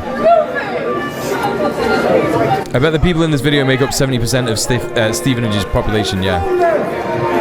They're not happy, they couldn't get to it in time. It's just completely mental. Like, sure, man. Sure, man. So here's a next place. I don't know what the fuck. Like, it's just fucking mental. I don't know where this is. Maybe we'll listen and we'll figure out where the accents are from. But let's have a look at this one. Yes! That's why we're doing it! Doing it, Michael. Are we doing it round here? These people are like, God, these migrants coming here, they don't even speak English. And these fuckers aren't speaking English, you know what I mean? Get up there! Time rent! Go on the boys! This is like mental fucking Witcher NPC behavior. I can't make out what they're saying. It's like those fascist football hooligans in the attempted pogroms last year. This is what it's all about, Alejandro. That's what's going on. There's been multiple anti-migrant protests, their attempted pogroms, all over the UK at the minute, right? Over the last like couple of months. Guess what? It's dying down now because the football season has fucking started up again. Yeah? They're just itching to add 4 more lines to that cross. Yeah, probably. Fucking probably. But, you know, the whole reason that they're doing this is because they think it triggers the libs. Why do they always seem drunk and high? Because they are, that's what I mean. This is just like a day out for them. It's just a fucking day out. They're just like, yeah, let's get pissed and fucking paint the town red. Next one. Next one. Next one. What do you mean next one? Oh, I see what they're doing. Right, so this Premier Express probably has brown people working in it, right? Go on the boys. Next one. That's why they're doing this one. Get up. Send it. The boys are going mad. Hey. Oh my god, dude.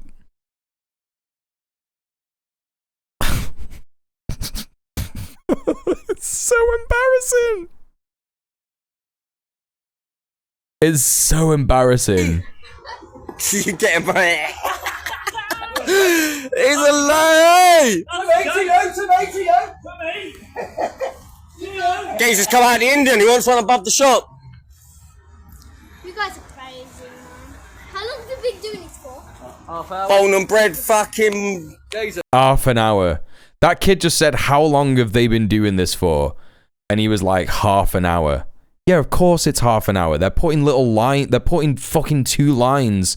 I'm an Englishman, I'll do it till I die, sweetheart. Get up. On to the next one, let's go.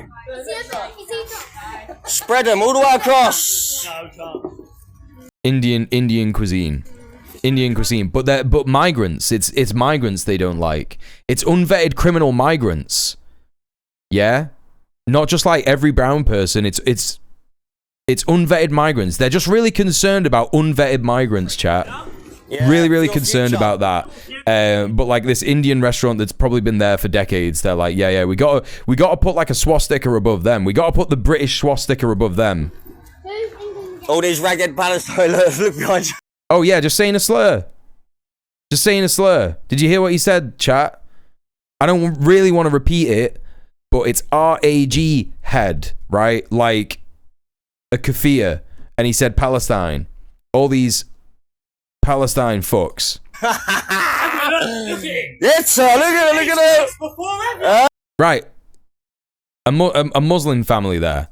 Literally just like a hijabi auntie over there. Look at it. Hey, ragged there, boy. Scum. You fucking fascist scum. And meanwhile, there are newspapers in the UK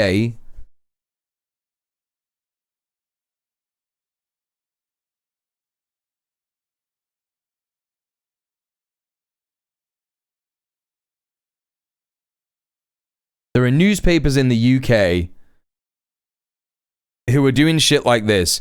Don't call this racist. Row grows over motives behind England flag campaign.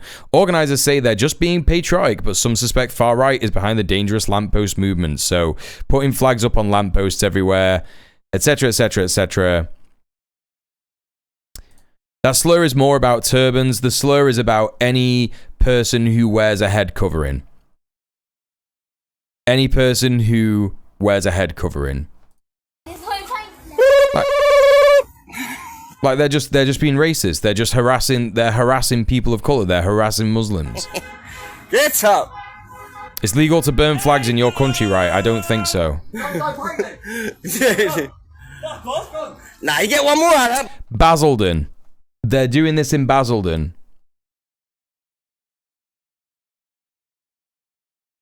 So this is kind of like the same area of kind of Essex ways. It's near Southend. Southend has a huge racism problem. Where? Get up. I'll be back. Wait. I'll be back, son. Don't worry. Hey? I'll be back. Oh, I love it. I love it. Yeah, don't do the windows. You'll probably get Nick being up there, you know. You'll catch me, wouldn't you? Yeah, 100%. No, they won't. No, you won't. These guys won't get arrested. These guys will be on a Telegraph interview in 2 days. We're 10 toed together. And again, like including a child in all this. Like this kid is just like an innocent kid. He's funny, isn't he? So Good news. According to Wikipedia, apparently we can burn. Well, there you go. What's this person saying? Does a person come out of the pharmacy here and say something about this? Fucking love it. Come on, Asole. Get your sister. Where's the island? Go get our table, quick. Go.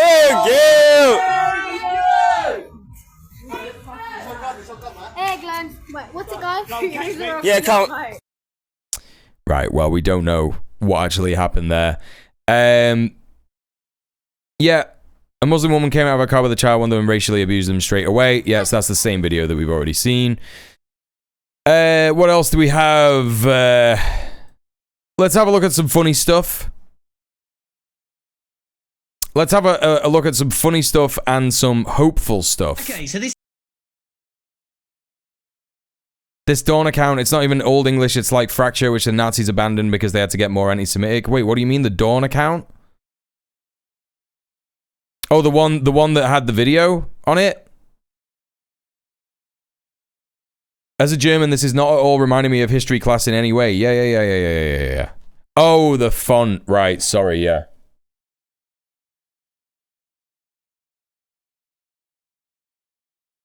Mm-hmm. Yeah, the Union Jack's in the name, yeah? Yeah. So let's look at some good news. Let's look at some funny shit. This one person decided to dress up in a Union Jack suit and ask some reform voters what policies of reform that they like. I'm all for Nigel Farage. Do you like my suit? Unbelievable, fella. You've done well. I'm all for Nigel Farage. Give us a high five. To right. I'm a reform. Same here. So what annoys me is that everyone thinks that reform are all about hating immigrants. No, it's a load of rubbish. But I think there's so much more to us than that. Oh, most definitely. Of course there is. Of course there is. What other reform policies do you like? I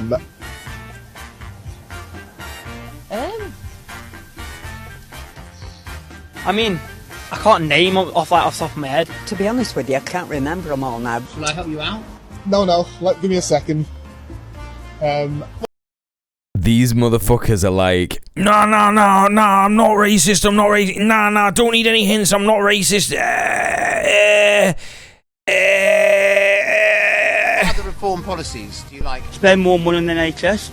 That's actually not one of our policies. So we want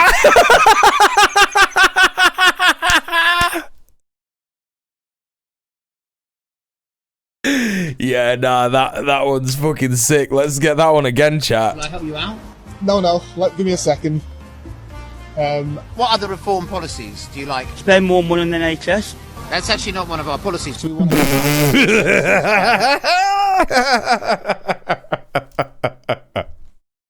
Hey, Loki human, how are you? £50 billion.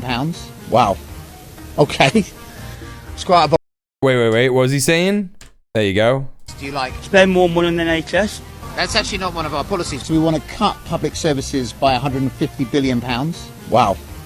Okay. It's quite a bold statement.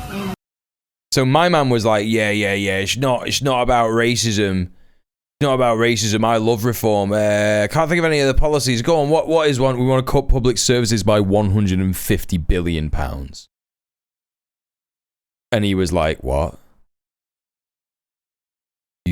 What? We need to put an end to free healthcare. Yeah. Do you think so? We need...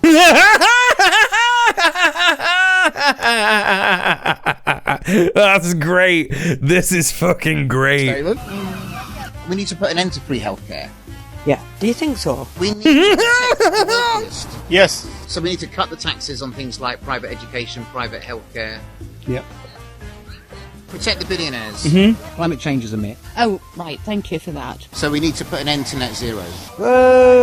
I don't really know too much about all that, but yeah. I think we should ban protests altogether as well. 100%. Yeah, 100%. Obviously, people have the right to say what they want to say, but... Just do it at home, yeah? Yeah. Do you like how Nigel supported Liz Truss's mini budget? Yes. 100%. We support 0-hour contracts. Yeah. I don't like all this, like 1 week you're working, 1 week you're not. Oh, well, that is actually a reform policy. Yeah. We want to... It's a good idea to turn this country into a tax haven for the billionaires. That means not taxing their foreign income. Well, you know, I think we should all pay our fair amount of tax. Do you think those are all good ideas? Oh yeah, great ideas. Like, this is what I mean, chat. when I say the majority of people in the UK do not want a reform government, right? The majority of people in the UK are also not racist. That is the truth. But also the majority of people who want to vote for reform don't actually want to vote for reform. You know? Yeah, I'll give you the link. Here's the vid. The racists from the last video, they did get arrested. Racist abuse arrest after flags painted on homes. Police arrested a man on suspicion of using racist language and committing criminal damage after a video of St. George's crosses being painted on homes was widely viewed on social media. Wow. All right.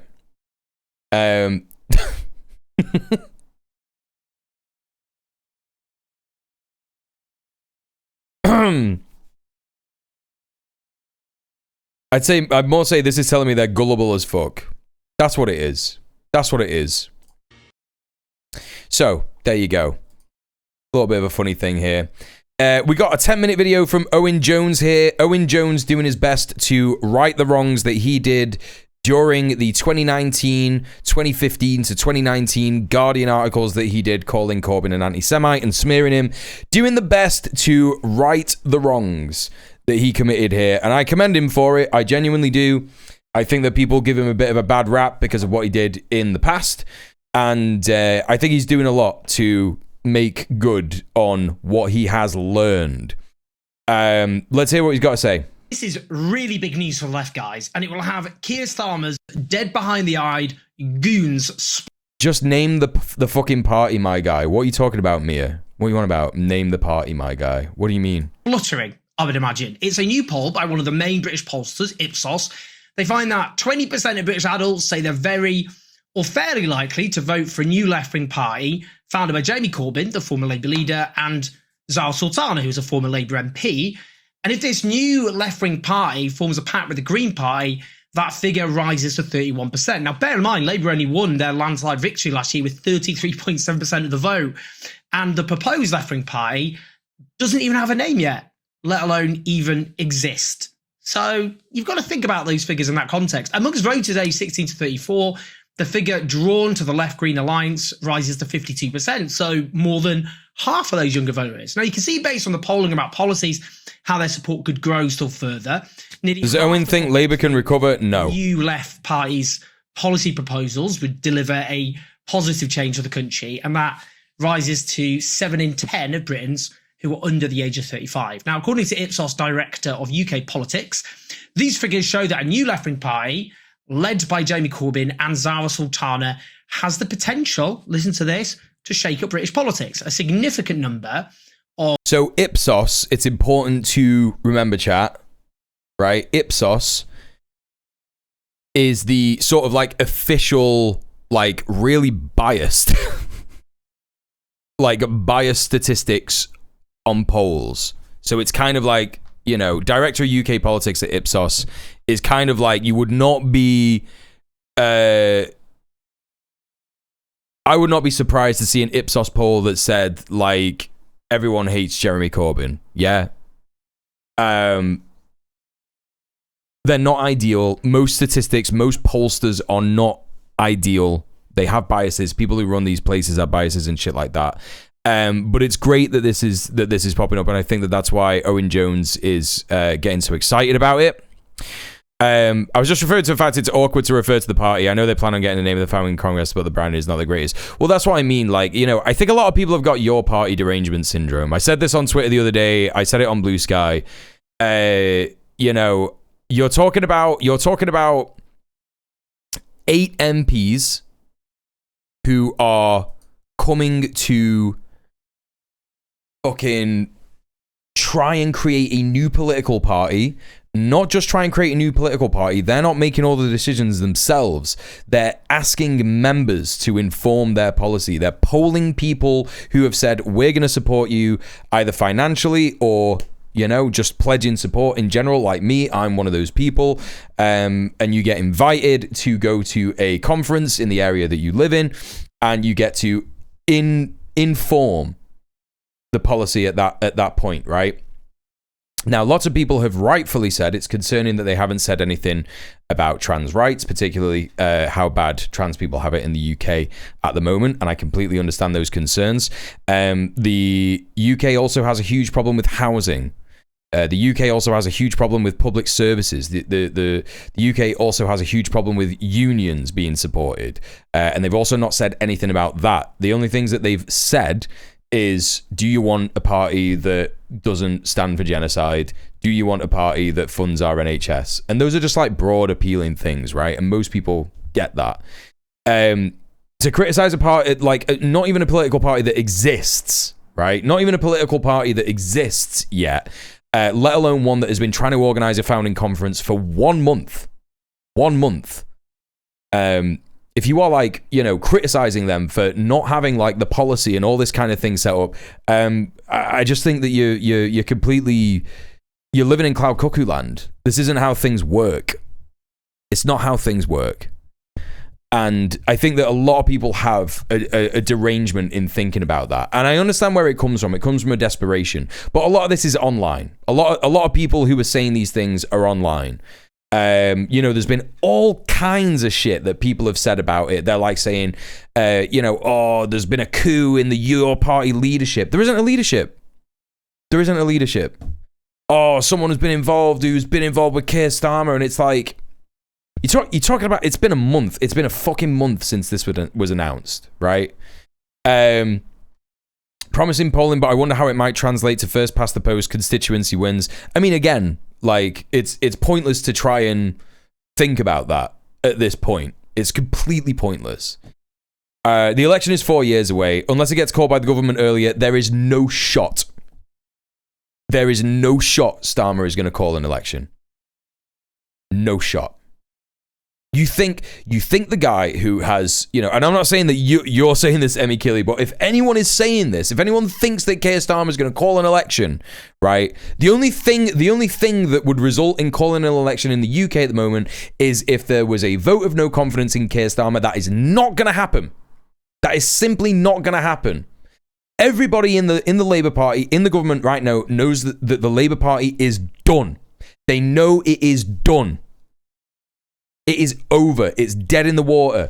They are going to sit in their seats for as long as fucking possible, rinsing that fucking Prime Minister's wage, the Home Secretary wage, the Defense Secretary wage.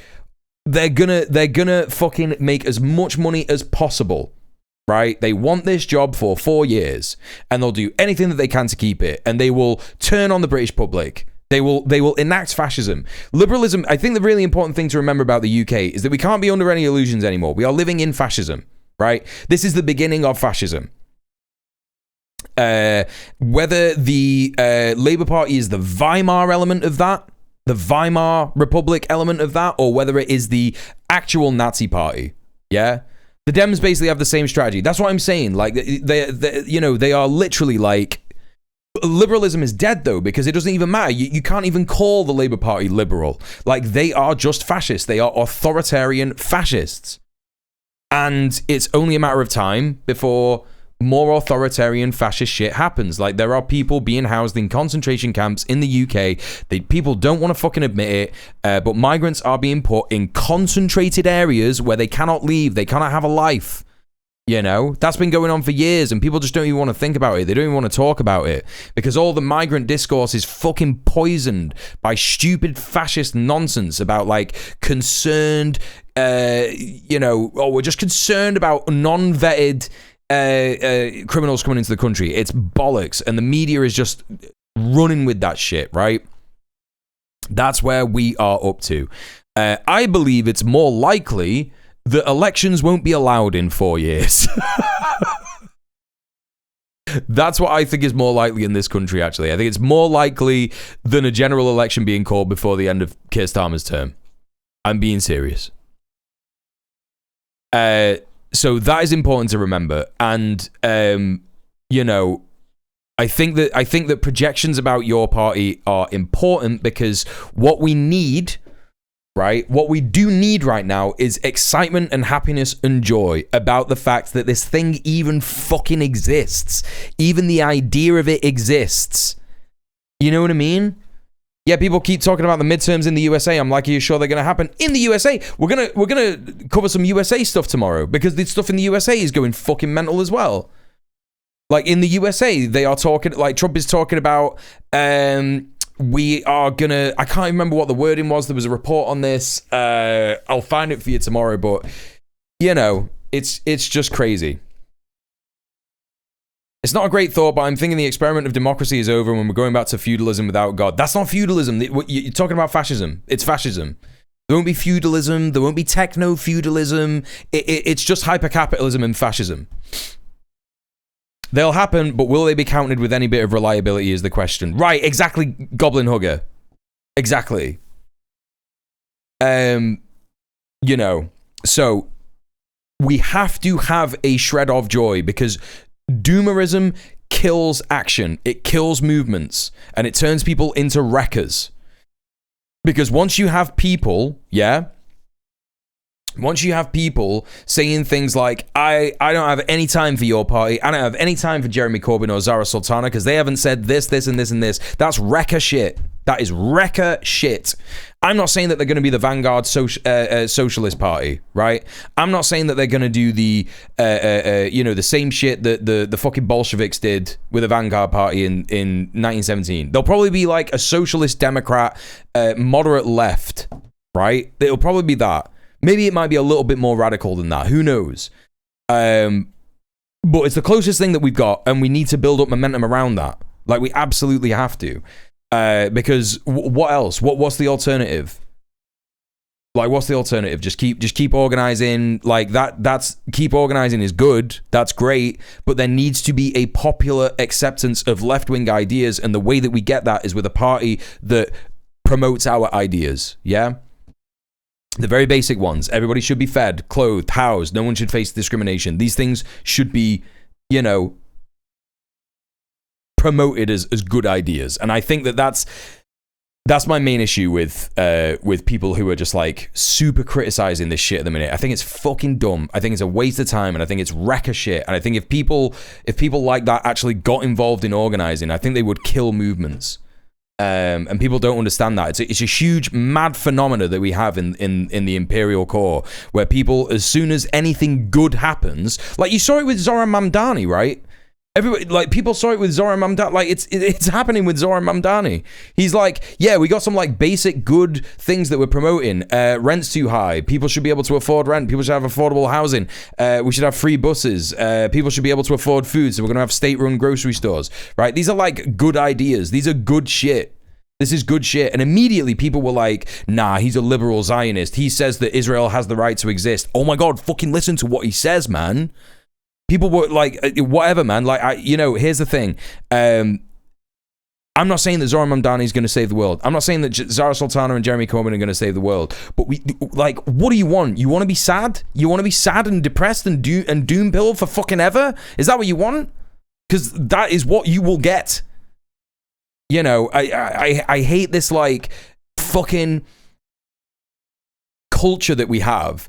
Of fucking armchair online communists who are just like, haha, see, I was right. Guess what, man? You can be right and also have like spurred on a support of a movement, support of something that is maybe not directly aligning with what we all want, but it's a vehicle by which we get there.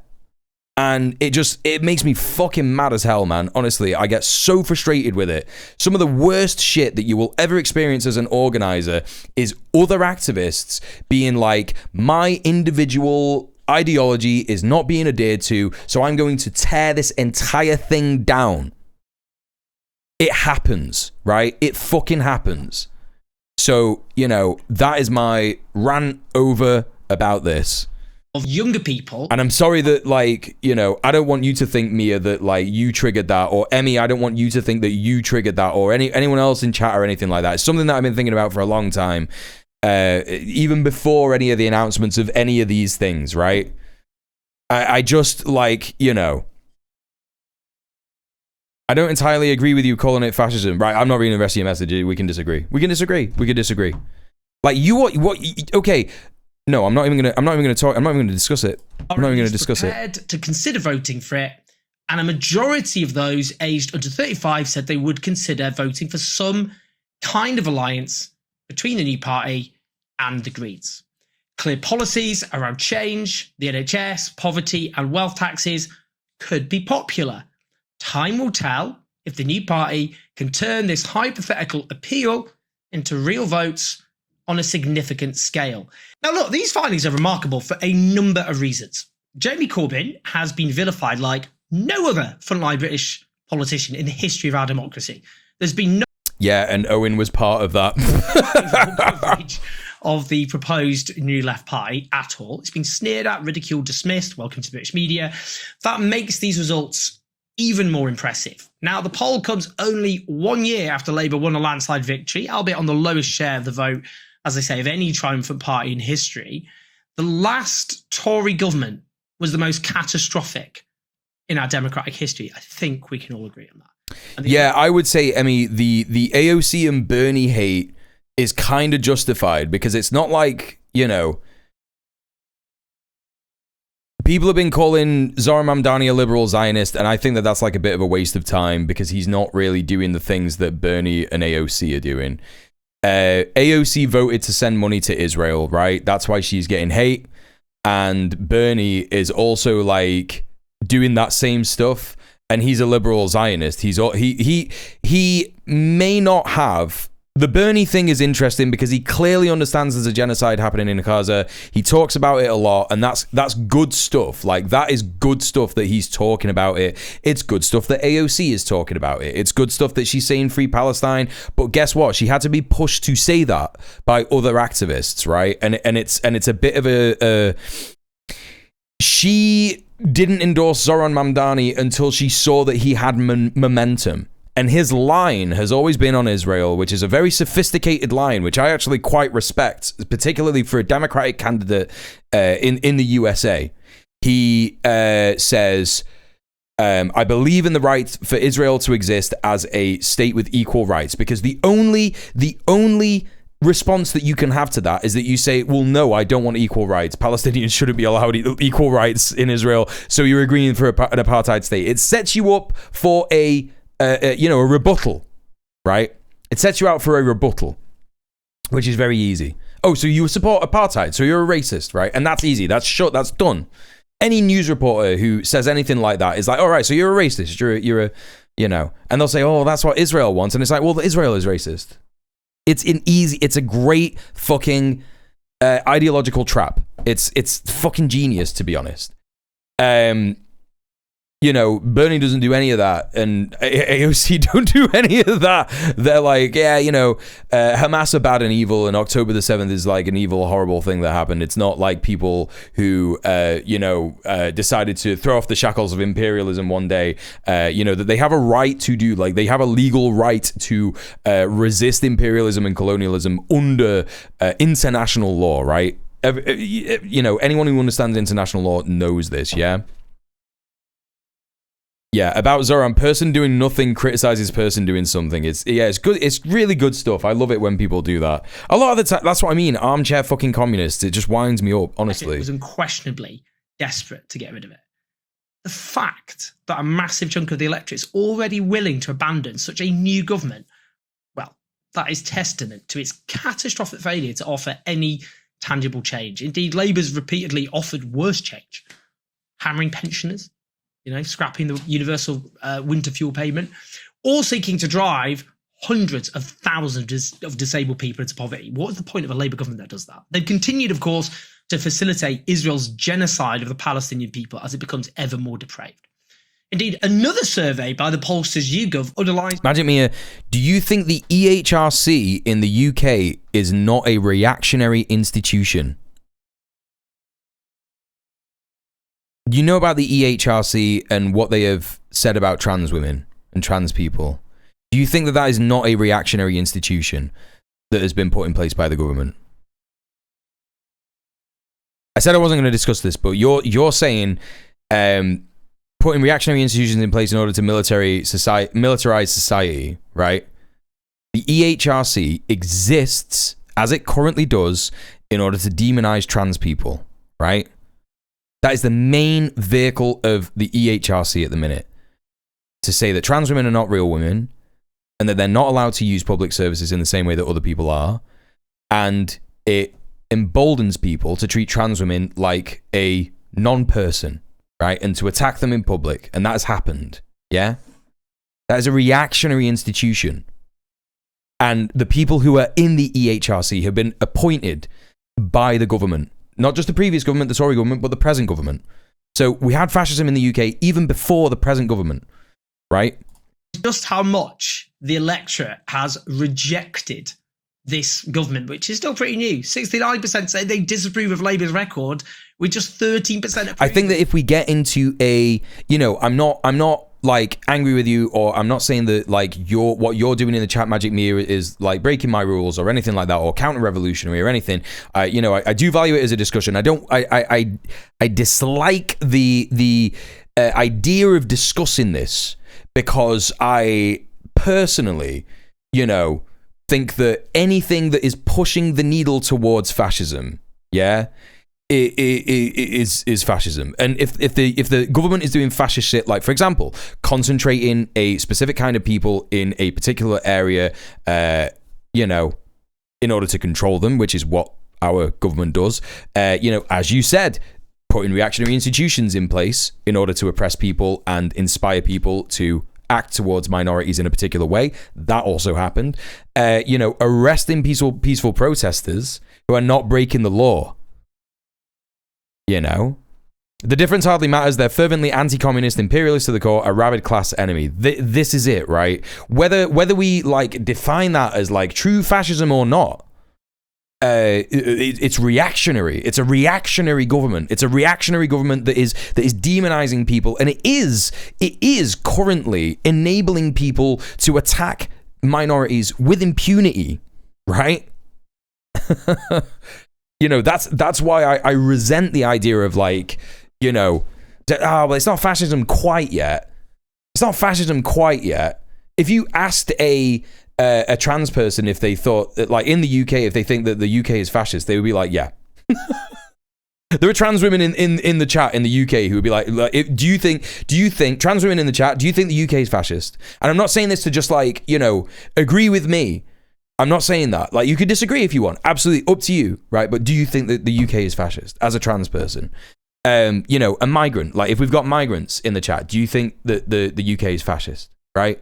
This is the thing. Like, like I'm not going to sit here as like a cis white guy and be like, well, I'm not getting put in a camp yet. I'm not getting put in a camp yet. I'm not having my rights taken away, so it's not fascist yet. No, it is. It is. This is the whole thing. It means Labour's got an overall rating of -56. That's the same. I'm not saying we should fight any less. I'm saying we need to fight it using different strategies. Right. Well, I think that's a completely acceptable take, right? But it's so important to remember that like it is just like. Anyway, whatever. It doesn't matter. Let's kill this conversation in the chat. I don't want people like discussing with this or talking to Mia about it. And Mia, I don't want you to talk about it in that way. Like, I just think it's a pointless conversation for us to have amongst each other as comrades, right? I think that's daft. We all agree. We agree broadly that we need to fight it using, a broad kind of tactics, right? That's the main thing that we agree on. The Tories had just before the last election, but the Conservatives had been in power for 14 years. They'd presided over an unprecedented squeeze in living standards, collapsing public services, the Liz Truss catastrophe, the Boris Johnson catastrophe, multiple scandals, an increasingly despised hard Brexit deal, the worst political turmoil since World War II. We really could go on. Starmer's Labour has managed to make itself as unpopular in just 1 year as the Tories did after 14 years. 14 truly ruinous years. Now, there's a few challenges here, of course, for a new party, and that includes what sort of arrangement can be struck with the Green Party. Zach Polanski is standing to be their leader. Very impressed by him. He's running. I voted for this guy, by the way. I joined the Green Party just so I can vote for this guy. Really principled, courageous guy. He wants to firmly position the Green. Right, Rat Freak. I did say, before you sent that message, I did say, can we stop talking about this? So, being fair,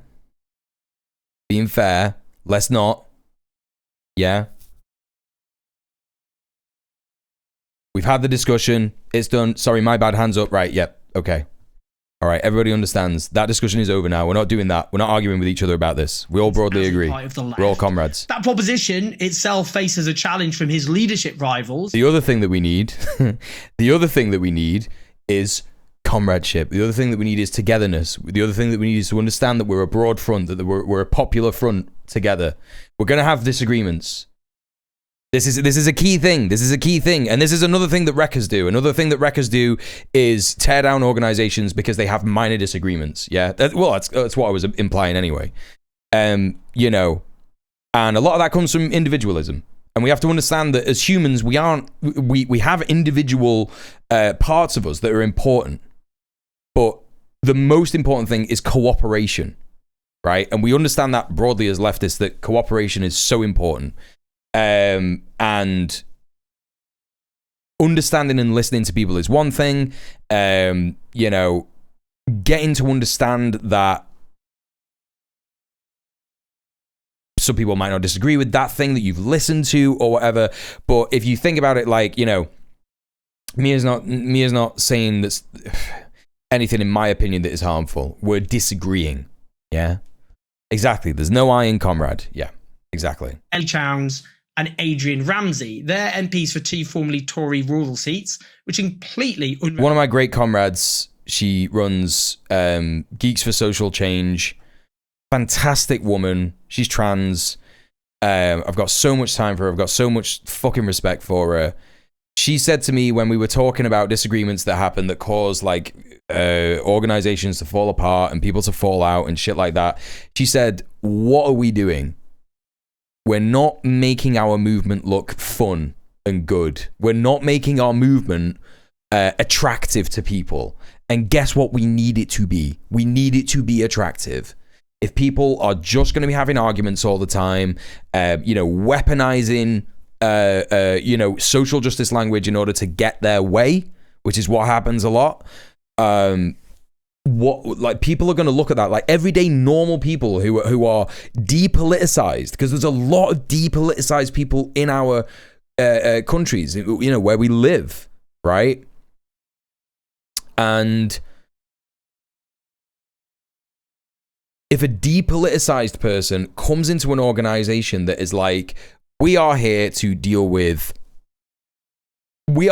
help disabled people access healthcare, right? I'm just pulling a random idea out of my head. And then they join, you know, they're a disabled person, they join the coalition or whatever, and they see people who are like constantly arguing, constantly saying that people are harmful. This person's causing harm. This person needs to be fucking dealt with. This person, like, why won't anyone do anything? Why is this organization not doing anything about this? What's going on? They're going to be like, fuck this, bro. They're going to be like, fuck this. I'm out. Yeah? That's because that's a normal way to respond to what is basically drama, right? What is essentially drama. When people have like disagreements about how things should be done and then decide that that's like the most harmful, evil thing. Yeah? You know?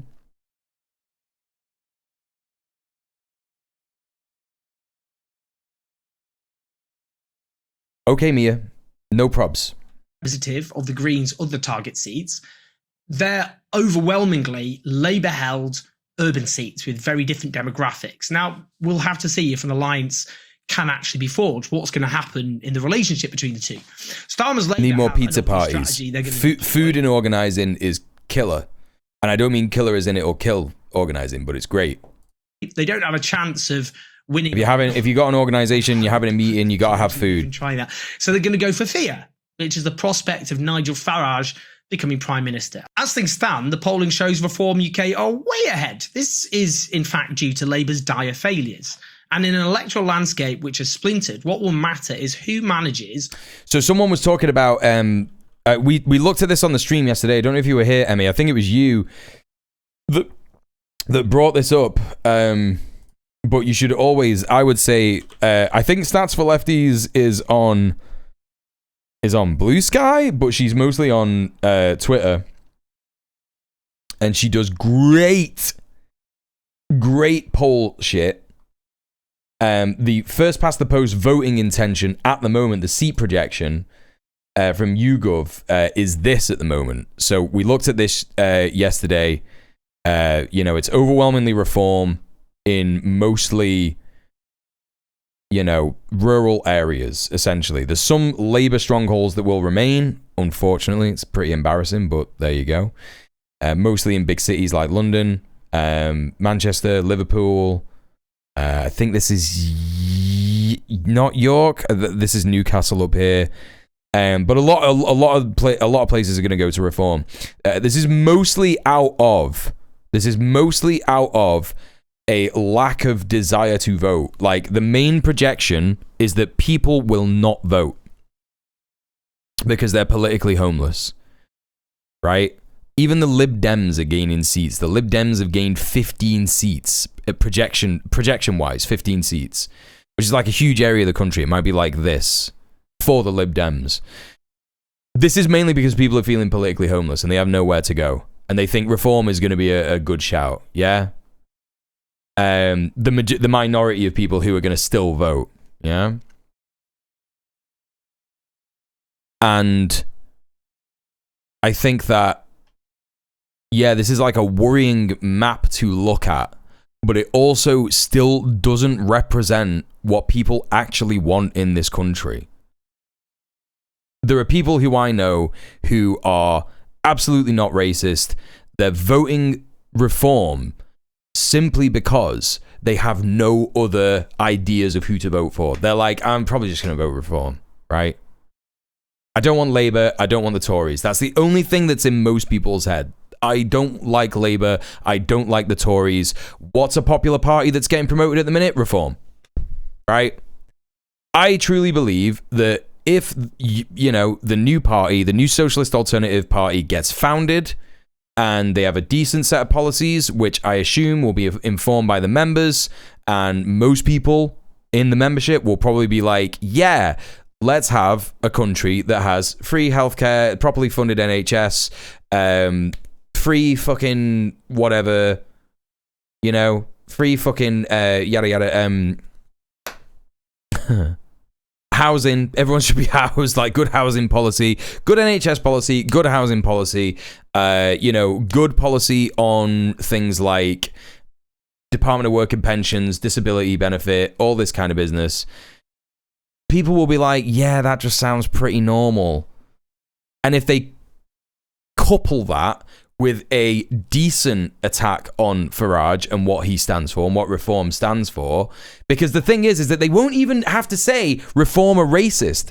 They can say reform are racist, but also they hate the NHS. Also, they love billionaires. Like, who do you think has made your life worse over the past year? Migrants or billionaires? Right? And I think even some fucking racists would probably say billionaires, as we saw in that clip. Yeah? People who were like, oh, I don't know what reforms policies are. And that guy was saying, yeah, we should create a billionaire tax haven. And that guy was going, right? Most voters still view voting as picking a favorite sports team, and it's embarrassing. Yeah. So many colors. Conservatives at 28 is hilarious. No, that's the thing. It's dead. Like, the old parties are dead. Like, Labour, 89 for Labour is mental. 322 seats lost. The reason that they're losing 322 seats is because, again, in the last election, most people, didn't fucking want to vote. And loads of people just didn't vote for the Tories because they ruined the fucking, they ruined the country for 10 years, 15 years. And now Labour are just doing the same thing, and everyone's like, so that's why they're losing 322 seats. That's why the Conservatives are losing 93 seats. The Conservatives are also losing 93 seats because Reform have basically gone, yeah, sweet. We'll do the Tories' policies, but also more racister. And so most racists who previously voted for the Conservatives are now like, well, we don't need them anymore, right? Labour has found out they won in 2024 on a technicality. Literally, yeah, literally. There's a shocking number of people who are fundamentally undefined as people in a lot of ways I'd consider a given. Never mind politics, a guy in my college class literally couldn't identify a favourite food aside from McDonald's because I worked there. Yeah, exactly. This is the thing. This is where we're at in Britain. And that's what, deep suffering and poverty does to people, right? With, this mental neoliberal reality that we live in. if people are not engaged, if people don't have their minds enriched by education and art, if people don't have a good job, so they're struggling all the time, so literally they're working themselves to their bone, and then, at McDonald's, and then fucking going home and sleeping, and that's the only rest that you have. They don't have time to be defined as a person, right? That's it. Anyway, where was I fucking up to? This one. To infuse and mobilize the most voters, which you clearly are not going to see Starmer's party doing.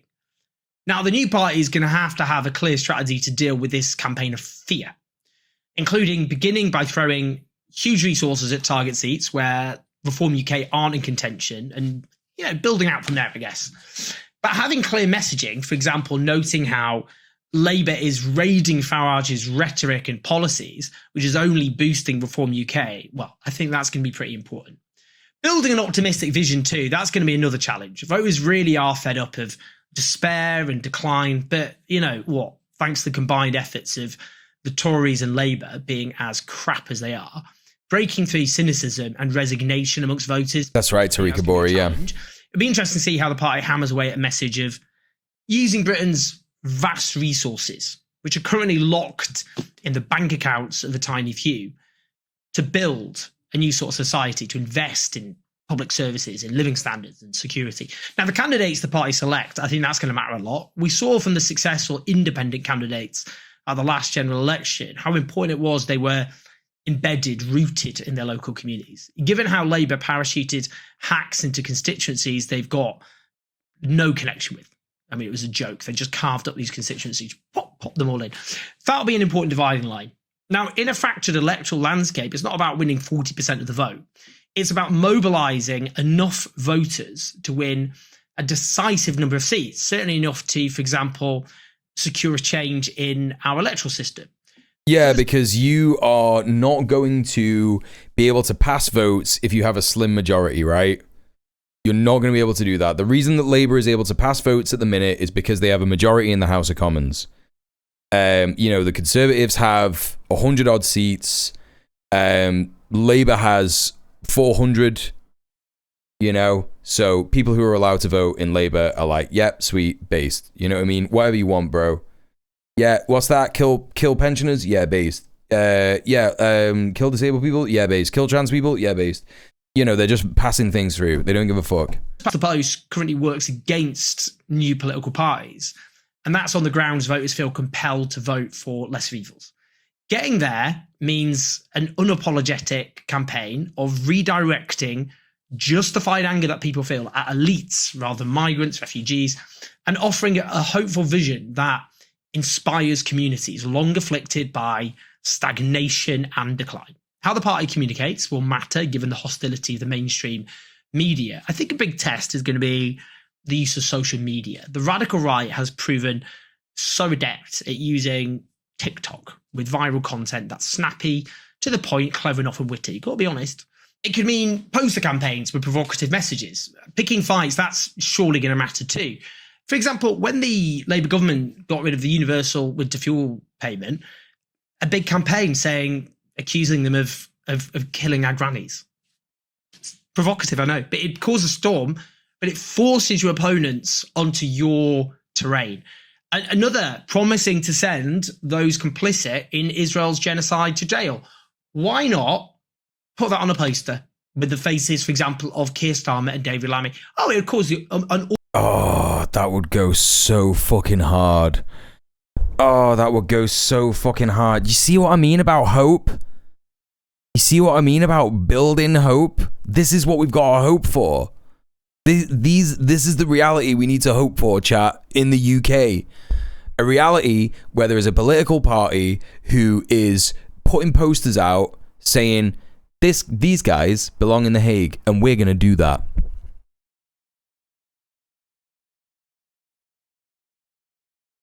The sheer unbridled anger I have had about Yvette Cooper, Keir Starmer, David Lammy, even Angela Rayner, who, is from near Manchester, and I've respected her for a long time. I've lost all my fucking respect for her, and I've been fucking absolutely incensed at the people who have like, you know, and also, you know what? I'm also mad at other people that I had respect for, like fucking what's her face, Dawn Foster, MP for Labour, and like she's always been socialist and progressive, but she's just absolutely whipped by Labour. You know, and you've also got what's his face, the Chancellor guy. What was his name? John. Oh, I can't remember his fucking name. He was gonna be Jeremy Corbyn's Chancellor of the Exchequer. John McDonnell. Yeah, disgusted, whipped, completely whipped. Will not rebel. You know, and it's like I'm fucking absolutely fuming. Like, if I saw this shit on a fucking poster, my fucking head would fall off. I would be like, yes, that's what we want. You know? And look, here's the thing. I think Zach Polanski's going to get in with the Green Party. Not Dawn Foster, Dawn Butler, you're right. No, I didn't say Dawn Porter. Dawn Foster, yeah, Dawn Foster. Was she a journalist? She was the journalist that got killed, right? Sorry, I had utmost respect for Dawn Foster. Dawn Butler is who I'm referring to, yeah. You know, even Diane Abbott, it's like, come on, like, just fucking resign. Join your party. They're so fucking racist to Diane Abbott. It makes me fucking sick. And I'm not mad at Diane Abbott. I'm like, what are you doing there? What are you doing? Resign. It's crazy to not want to resign after seeing Zara and fucking Corbyn and all this doing this, and it's getting so much support. Maybe they will in the future. That would be crazy. If they did that in the future, that would be crazy. I would love that. I'm still holding out a bit of hope for those guys. Angela Rayner is like, I don't know, man. I don't know what's going to go on with her. I don't know what's going with her. Don't even fucking talk to me about my fucking MP. She's a fucking knobhead. Always been a centrist piece of shit, fucking loser. Anyway, mighty stink, but it would force the debate on their terms. Even if your party doesn't work out, right? Even if the Corbyn and Sultana party doesn't work out, Zach Polanski is gonna be the leader of the Greens. It's super likely. There's a great contingent of people. There are activists that I know who are gonna be elected to positions in the Green Party, and I think it's gonna be great. I think that the new Green Party is gonna be eco-socialist. I think it's gonna be anti-fascist. I think it's gonna be anti-Israel, anti-Zionist, and I think that it is going to.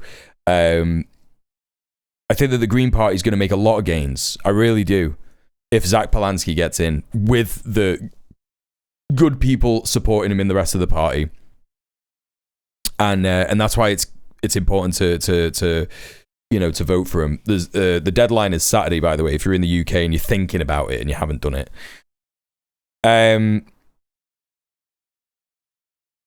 so there is hope. There's a lot of young, savvy communicators out there who I'm sure they'll snap up. They're also helped by the fact that, unlike in 2015, when Corbyn became leader, the left has had time to develop ideas relevant to the world that we're in. There's an army now of progressive economists, academics, thinkers whose work is waiting, I think, to be harnessed. Now, by failing to offer an alternative to an economic system rigged only in favour of wealthy elites, and by facilitating genocide abroad, Labour's left a massive, whopping vacuum in British politics. Let's hope there's something compelling to fill it. But I think we should be excited. I think this shows that I think he's right. There's a massive appetite for this. It just needs gusto, it needs determination, it needs imagination, courage. I think it's exciting because this government is such a catastrophic failure. I mean, my standards really were low. I think you remember what I said before the election. We can see what's happened. And that's because they don't have an answer to a system which cannot be reformed. Well, they've not even tried to reform it. Mm-hmm. They're not even tinkering with it. They just keep making it worse. You know, that's the point. Not even humanizing it. We've got to build something else. This system doesn't work. It can't be made to work, and we've got to build something else. That's what this is about. Yeah, I agree with what you're saying, Emmy. I don't think Corbyn should be leading this party. I've already spoken about this on stream. I think that Sultana should be leading it. Anyway, chat, are we gonna get time to do some landlord brain rot? I don't know, but what I do know is that if you like my stream, if you want to support me, if you want to help me pay my bills, if you want to help me pay my rent, this is my full-time job at the minute. Please consider subbing off Twitch. Go to the Streamlabs tip link in the chat. Help me get to my dono goal by the end of tomorrow. Listen, chat, we need fucking what is that? £230 by the end of tomorrow. I don't know how we're gonna do it, but that's like, I don't know, 20 people donating £10. I'm sure it's possible in some world where people like me and they want me to be paid well for the work that I do, which this is. So please consider doing that. Also, you can sub on Twitch. I do accept subs on Twitch. You could also give me bits. If you aren't financially capable to support me, don't worry about it. I completely understand. Times are fucking shite for everybody at the moment. Please consider retweeting the Go Live tweet, advertising my stream to other people, and that will bring people in who maybe are financially able to support the stream. I'm going to run and take a piss real quick, and then when we get back, we are going to take a little look at some brain rot, get through that, and hopefully we will have time to do a bit of landlord brain rot. I might stay on for a little later. I might not. I might end the stream. I don't know. I'll probably continue streaming if I get money. So there's that to consider. Anyway, I'll be right back. Don't go nowhere.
Okay.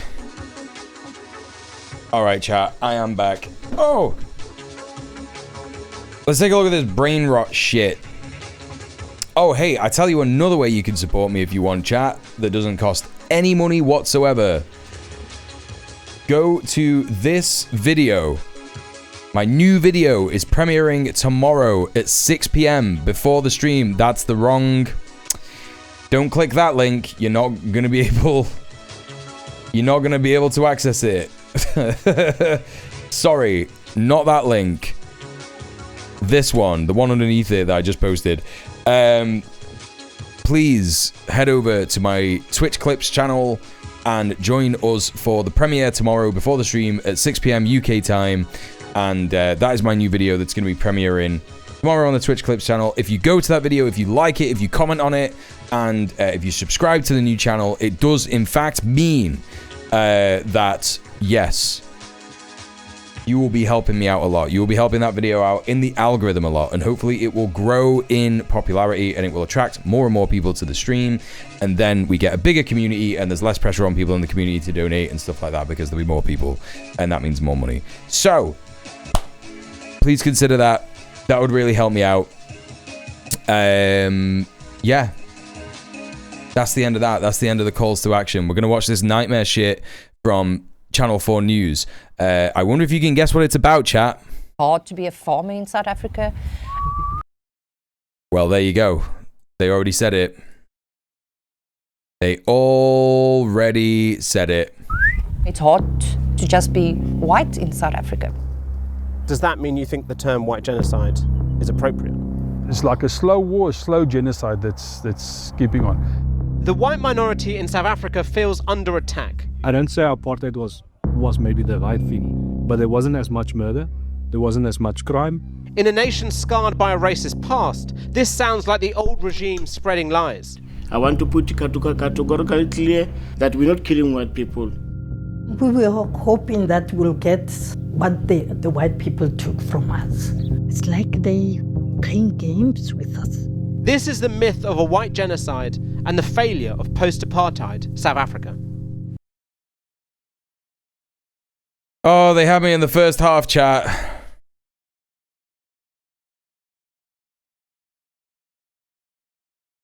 They had me in the first half. The myth of a white genocide. Very good. Very good. Good stuff, Channel 4. Failure of post-apartheid South Africa. Can't wait to hear what that means. It's a pretty amazing landscape, isn't it? Yeah, it is. Beautiful. It's very beautiful. And you've always lived here? Yes. All of us were staying in these mountains. Yeah. It's crazy that that white guy, it's crazy that that white guy is saying is that there wasn't as much murder before apartheid stopped.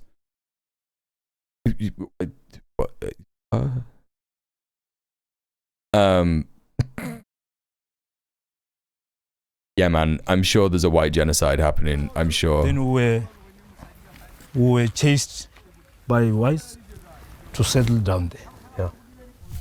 On a hillside in Limpopo province, in South Africa's far north, a tranquil setting that hides so much history and pain. What were the stories you were told about being pushed off the land?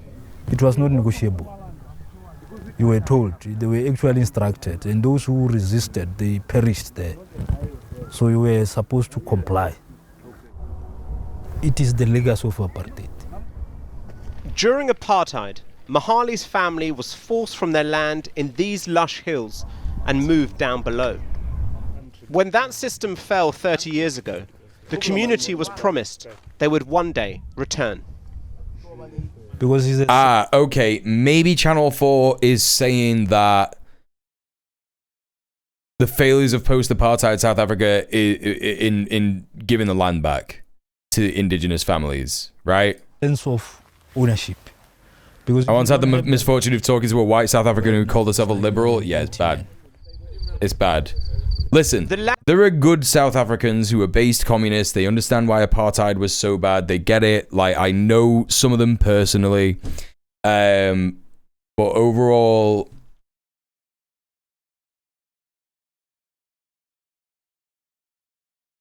you know, I'm just a little bit racist, mate.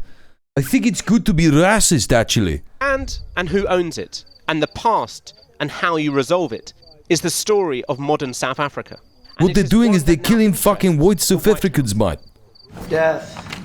Death. Death. Donald Trump's administration claims that white people are now being forced from their land, and often murdered. Yeah, but like, right, here's the thing. How old is this? This came out like today. What? What? This came out today, dude. You know he's moved on from all this. Like, he doesn't give a fuck about any of this anymore. This is from when him and Elon were still mates. This is from like fucking 4 months ago, right?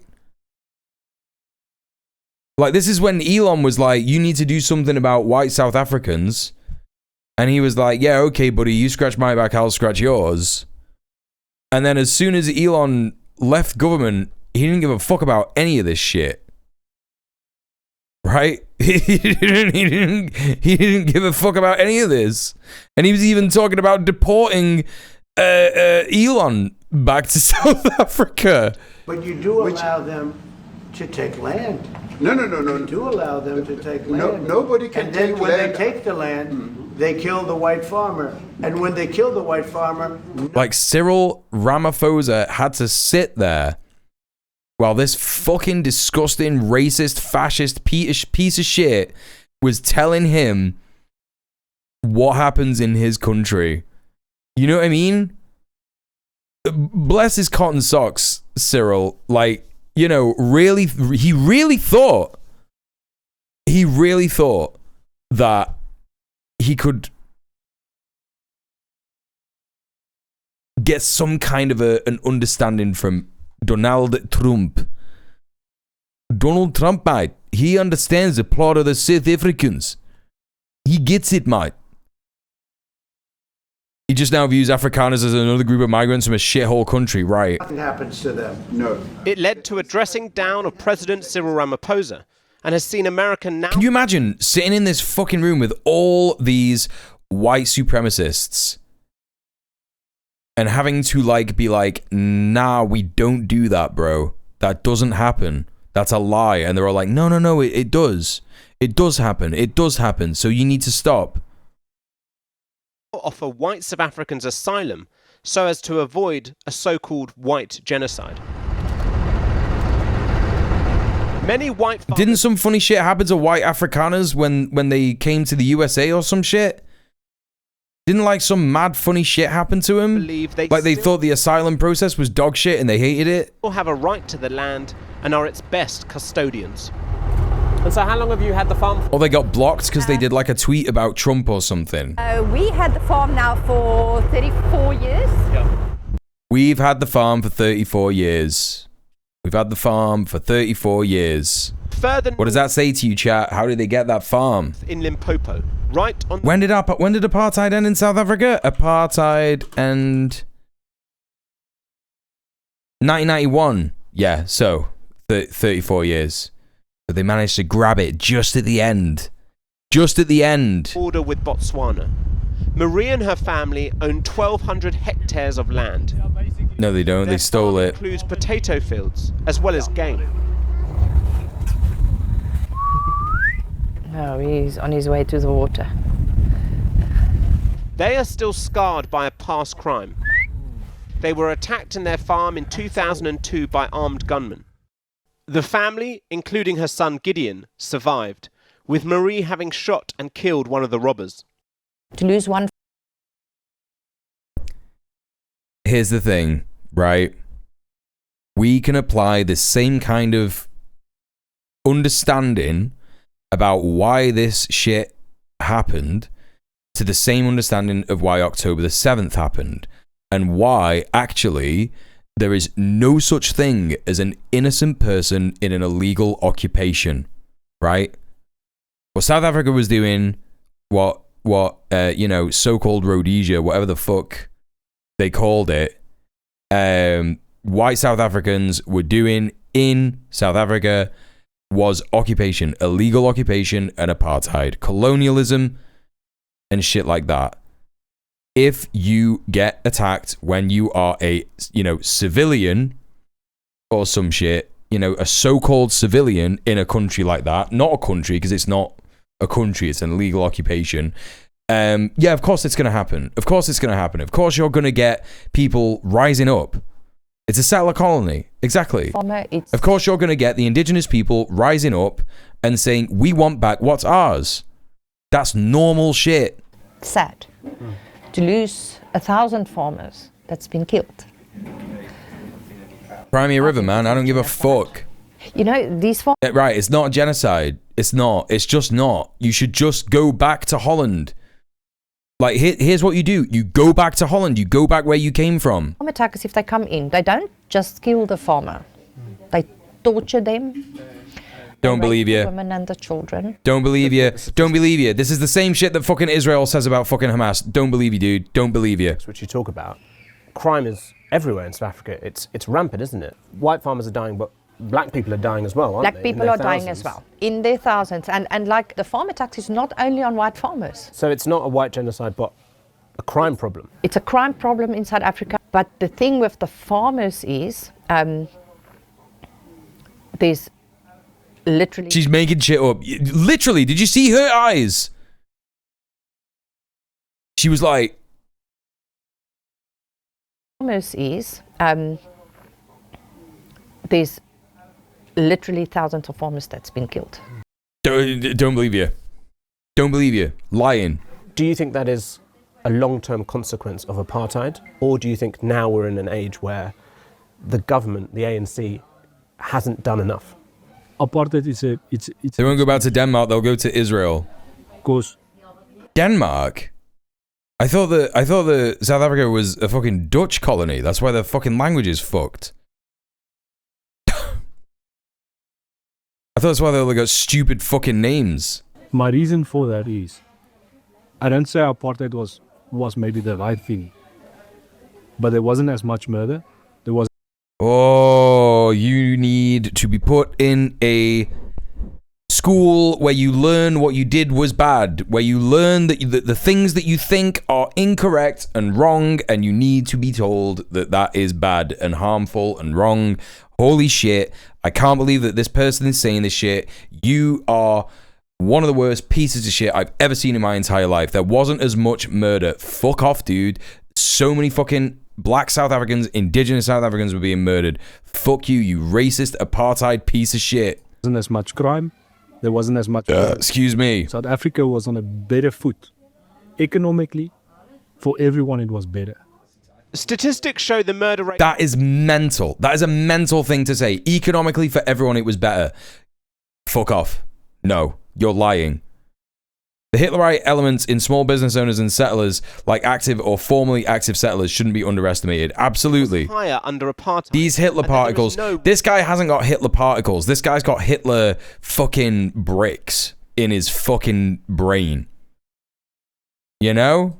White genocide, with the South African court dismissing claims of one. No such thing as the Dutch. You can't fool me. Would you take up Trump's offer to move to America, or do you want to stay here? No, I won't leave. I really don't want to go live in any other country than in South Africa. Right, well, I don't know, man. I don't know what to tell you. You need to deal with the fucking, like, consequences of apartheid. Like, what else do you want? I don't want to live anywhere else. Right, well, I don't know. Maybe start by, like, returning the farm that your parents stole to the people who own it. Although it's difficult, it's not difficult. You are taking the piss. Look at all the food you got on the table. I see these sauces. This is just sauces. You could just see sauces.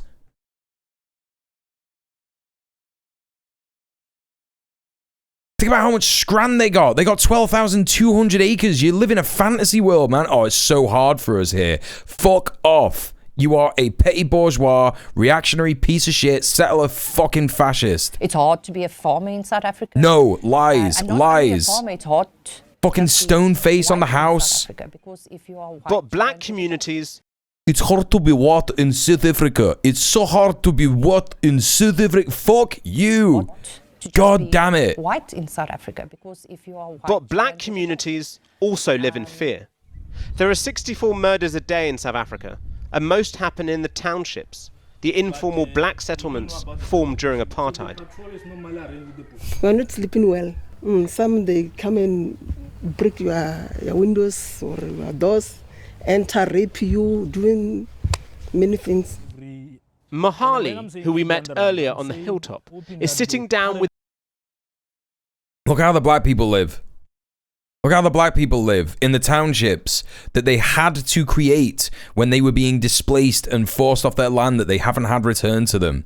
Because yes, there's fucking problems with the ANC. It's like not a great government. You know what I mean? His neighborhood watch patrol group. When you see South Africa in the news... They got a fucking corrugated iron wall. Nationally. And it's Donald Trump saying there's a white genocide. White farmers are most at risk.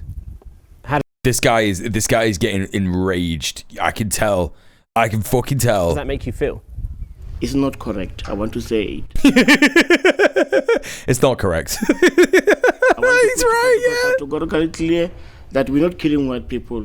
Instead, we are fighting for what is given to us. In the nutshell, I would say Trump is racist because he was supposed to have come down. Yeah. There it is. In a nutshell, Trump is racist. I would say Trump. Thank you for the follow. Because he was supposed to have come down, came to South Africa to find out himself, to say what is happening here. He's listening to a very, very, very small group. For this, he's listening to Elon Musk, or he was listening to Elon Musk. The end of apartheid was meant to bring less crime and more land. We want jobs.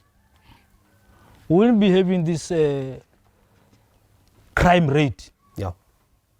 We wouldn't be having this corruption if these people really they were interested in solving the problems of us, the masses of this country. So even though you don't agree with Donald Trump and what he says about white genocide and white farmers, you would agree with him maybe that the ANC has let you down? Definitely. We agree with him on that one. And we also agree with him. I don't think Donald Trump has ever said that. Has Donald Trump ever said the ANC has let down black people in South Africa? On the issue of crime. Do not racialize it. Crime is a crime. Yes.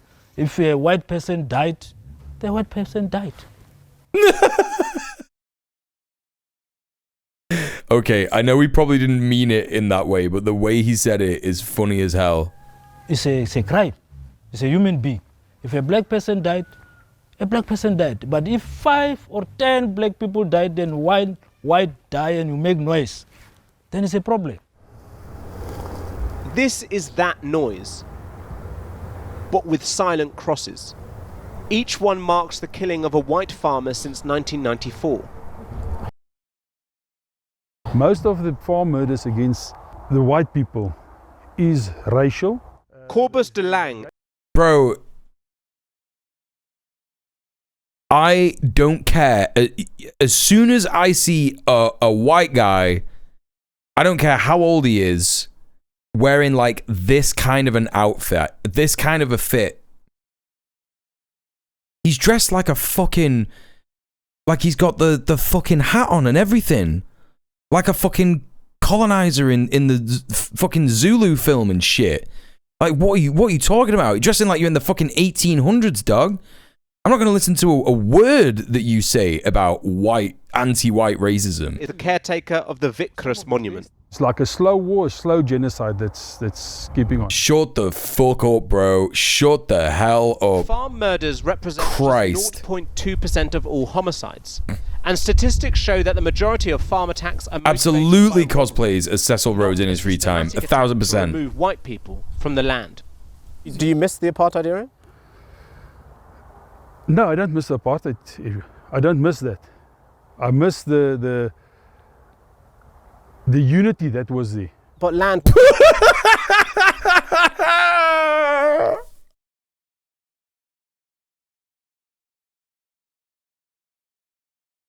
I don't miss apartheid. I just miss how good it was. Come on, man. Holy shit. Yeah, he paused for a long time. Are these markings legit? Can we trust that number? I don't trust the fascist victimhood. No, me neither. Me neither, man. He's 1,000% pro-Israel. Without a shadow of a doubt. Was taken from black people during apartheid? No, I don't think so. It was. Not that. Oh my god. I don't miss apartheid. I just missed how good it was. Also, no one stole any land off black people. Land was taken from black people during apartheid? No, I don't think so. It was. Not that I know of. So you don't think any black Not that I know of! I didn't see it happen. I didn't see it happen, so probably not. Were moved from they were not moved forcibly, for sure not. There were only about that didn't happen. Farmers on private land. That's tiny. That's not right, is it?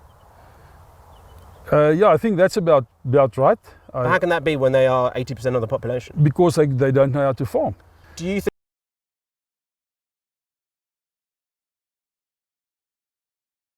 Called it. He is racist as hell. Black people don't know how to farm. Why don't black people know how to farm, dude? Explain your reasoning. Let's see your copybook. Let's see what you wrote down. Explain your answer. I think that black people are inferior when it comes to working the land. No, not from working in the land, but from leadership, yeah.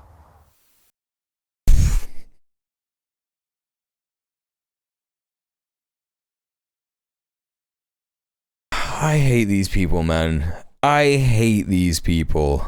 So you were dispossessed of your farm by the state in 1958? Yes. This is the document you have to try and get the land back? Yes. The empty promises.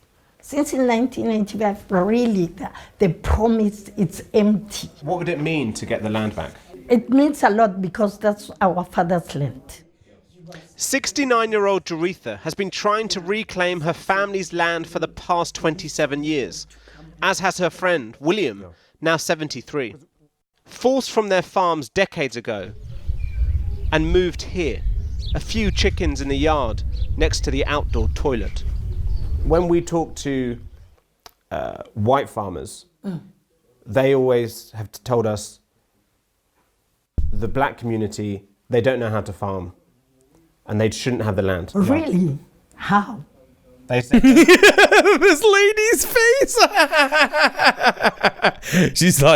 she's like, I bet they said that. I believe it. Say, black people haven't got the technical abilities that they have to look after the farm. Her face. What do you say to that? I know. That's not true. That's not true. There are some people here, particularly the white people, who they don't agree that a black person can live the better life like them. Mm-hmm.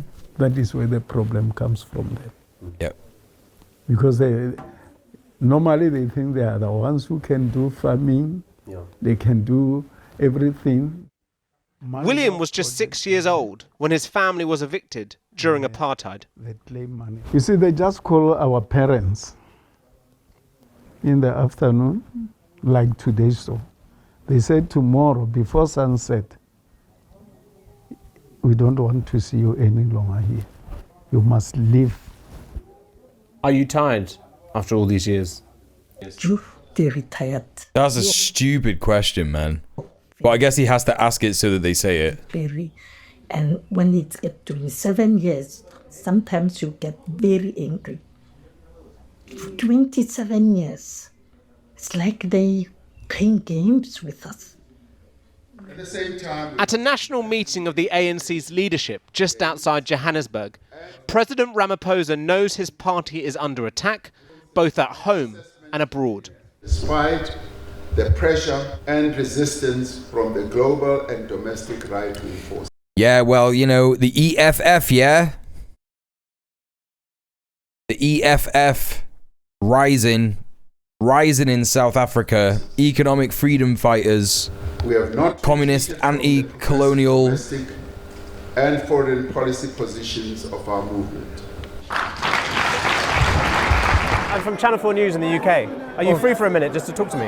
No. Quickly. Are you sure? Ramaphosa had been speaking just as Trump hit South Africa with a 30% tariff rate. Can we just, is it possible just to ask a quick question? No. About what? Do you admit that there has been a failure from the ANC over the last 30 years? And part of that failure allows Donald Trump to criticize. Good night, Steph. Thanks for being here. No. No?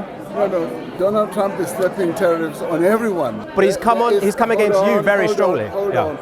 He's targeting a number of countries and sometimes for specific internal issues, which are our preserve. Yeah. Like what happens in the United States is the preserve of the United States people. So we deal with our challenges as he deals with his. All right, an interesting video from Channel 4 there. I thought that they were going to glaze white South Africans, so that's great. We've got a bit more brain rot to get through before the end of the stream. Let's take a little look at this. This person, Lions of Zion _org, Jewish Zionist psych student until October 7th. Now a justice fighter, proud to troll lies, pro-Israel. Posted this picture of the Celtic team. Israel, we are sorry. Am Yisrael Chai. Right? But if you zoom in, chat, if you open this image in a new tab, you start to see some interesting things. Don't you? You start to see some interesting faces. I remember this guy. You remember this guy, chat? I know that guy. He lives down the road. Oh yeah, big old forehead mouth. Remember him? Yeah, I remember him. Oh yeah, that's what the Star of David looks like. That's what it looks like. Yep. Yep. Oh, this guy. Yeah. Yeah. Oh yeah, Glitch Face. I know him. Another normal Star of David here. Yeah, it's good. It's good stuff, innit? It's good stuff. Oh yeah, long neck. long neck backhead.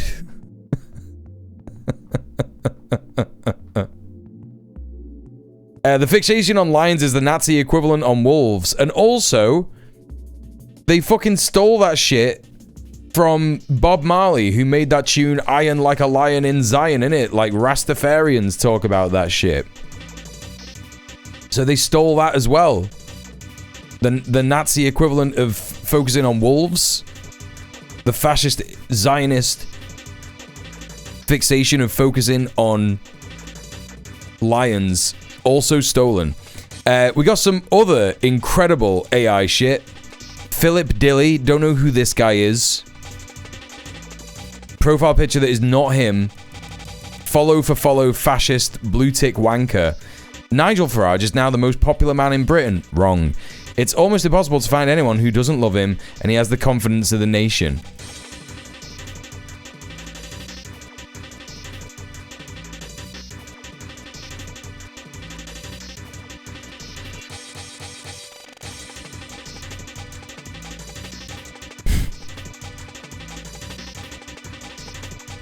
Niall fucking Farog.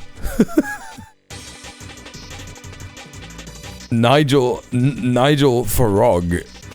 Nigel.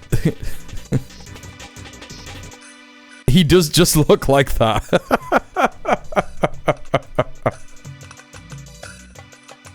Yeah, a definitely real British flag here. That's what British flags look like. Yeah, some normal fists. Normal stuff. Normal faces here. Ah, yeah. Don't you just hate it, chat, when your nose, like, mixes with, like, another guy's nose? Don't you just hate it? Don't you hate it? I hate it when that happens.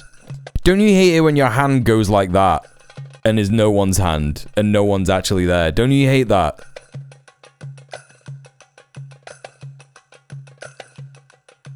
It's bad when that happens, isn't it?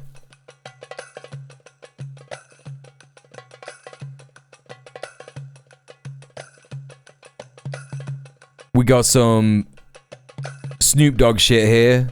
This is great. Snoop Dogg criticizes LGBTQ plus representation in children's films. I'm scared to go to the movies. This guy used to make tunes about how he's like shot and killed people. This guy used to be a gangster. A former Crip. LA gangbanger. I'm scared to go to the movies.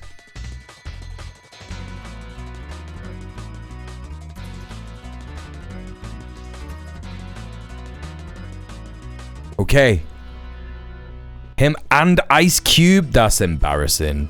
That's embarrassing. I didn't know Ice Cube was like that. I was like... Maybe he wasn't? Nah, he fully was. He fully was.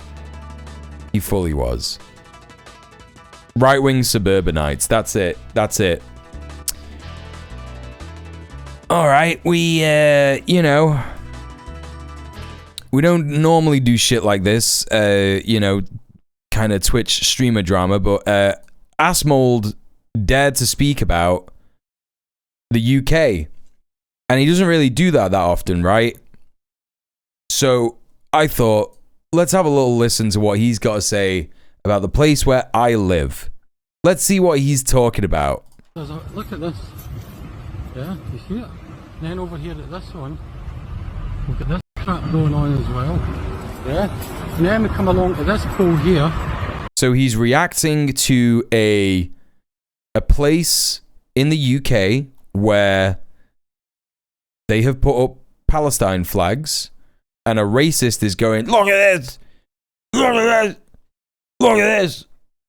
And they've done the same crap here. It's crazy the level of entitlement that these people have, that they think they can come to a completely foreign country and start flying their own flags of some other foreign country. What, you mean like America? You mean like what America does all over the world? Oh my god. Can you believe that? I'm gonna be real, man. This grift is so old. It's so old. Yeah, the Confederate flag. Like, this is so fake. Like, look at the way he responds here. And come to a completely foreign country and start flying their own flags of some other foreign country. Oh my god. Oh my god. That's the fakest shit I've ever heard in my entire life.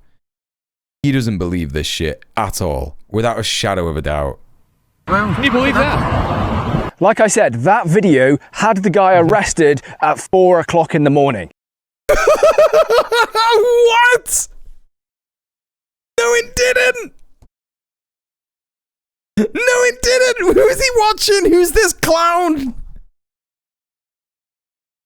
Every pub has like every flag because of the football. Right, literally, Dave, literally. Oh, this is so funny. He's got a Brit fash loser who obviously lives nowhere near any kind of city because he's making YouTube videos in a fucking field. And he's saying things like, that guy, he said he was English and he got arrested. And Asmongold's like, oh my God. Now, that was a year ago, and I think the mood of the country and, in fact, the mood of policing has changed since then. And the reason it's changed is because the English people started to stand up for themselves. They started to say, no more will we just be bullied and thrown around at will, okay? We're going to start fighting for... I think that once... This guy couldn't fight. What's a good analogy here? Yeah, insert the Jonathan Frakes "We Made It Up" compilation. I mean, everything that this guy is saying is made up. Like, he doesn't... Like, this is the crazy thing about fascists. It's like they're so deluded. They're so deluded. They hate Keir Starmer, but he's doing everything that they want. Literally everything that they want. Deporting so many people to random countries that they're not even from. Yeah, that's the original, right, Val? Like, he couldn't fight his way out of a fucking paper bag. I would pay money to see this guy fight anyone. Like, literally anyone. I would pay good money to watch this guy try and fight anyone. Fucking No Shoulders McGee. This guy's like, the English people are standing up to fight. Bro, I'm going to be honest. Punching people is dangerous, yada yada. I've spoken about this. You know, doing martial arts, I understand it's dangerous to actually fight anyone. But if someone jawed you, yeah, first of all, it would be impressive because where is it?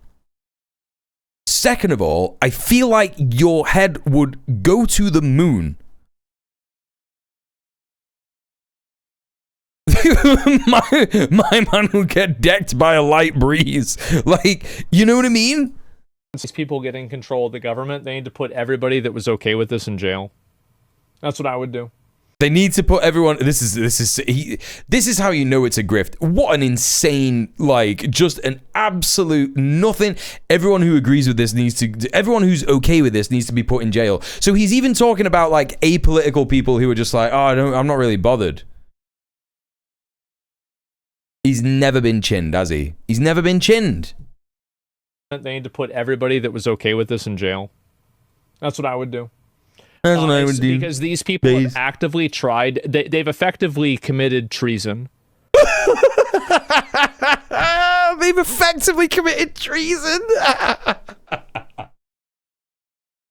Yeah, man. When the Italians come here for the fucking UEFA Cup final, and they start putting up fucking Italian flags, all the Italian fucking psycho fascist ultras putting up Italian flags everywhere and Italian flag stickers and shit.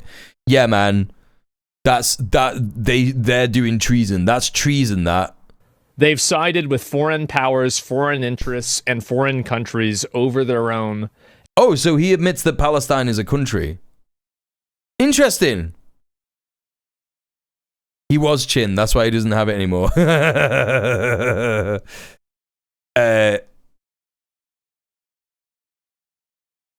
He admits Palestine is a country. That's interesting. He's ceding ground. And I would put all of them in jail. I would put all of them in jail.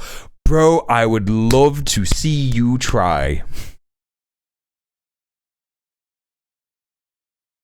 And also, here's the thing. Keir Starmer's doing that. He also admitted that immigrants are citizens. Yep. Keir Starmer is doing that. He's like, they should put all these people in jail. Are people like not saying, like, look at his chat. Chat, look at his fucking chat. Someone in here saying the entire cabals. So there's people in his chat who are like, the Jews are doing this. Jewish people are putting up Palestinian flags. That's where Asmongold's audience is at. Palestinians are evil, horrible terrorists, but also the Jews are making them go to the UK and putting up, you know, and making them put up fucking thingy. The UK is going to create its own Hitler if this keeps up. It already happened. Already happened. The Jews are behind all this Jew hate. Yeah. They're so smart. They're honestly so smart. It has been an ongoing insurrection. Not only in jail, public hangings. Does this guy stream on Twitch? Has he been banned from Twitch? He must have been banned from Twitch, right? There are people in his chat saying public hangings. He streams on YouTube though, right? Like, there are people in his chat saying things like public hangings. These people need to be hanged. For seemingly 20 I know he streams on Kick. I know he does that. Does he stream on YouTube? years. He is on Twitch. That's crazy. That's fucking crazy. I mean, Tectone's on Twitch, right? And he said the F slur last night. Definition of an invading force? Yeah, of course. This is literally CCP Act, arrest anyone who's different. You're not going to try to like, I mean, I understand like you're going to try to like, oh, but like what about this other thing? That doesn't work on me. It doesn't work. He got temporarily banned for saying some genocidal shit about Palestine. Yeah, that's right. Yeah, he did like a pro-genocide rant. Twitch are fucking cooked, man, honestly. Yeah, it is not the definition of an invading force. It's just like the most insane brain rot you're ever going to see in your entire life. Ass mold brain rot. Yeah. Well, chat, we got to the end of the stream.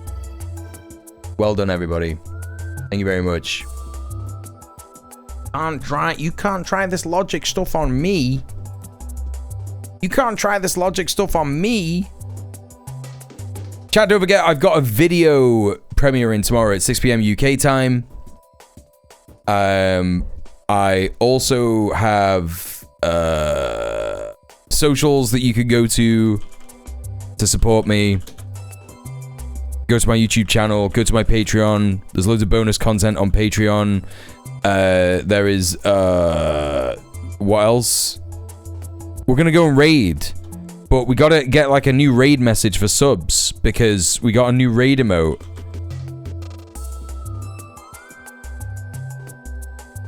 Yeah, you know what? That should be the new raid emote. That's exactly it. For subs,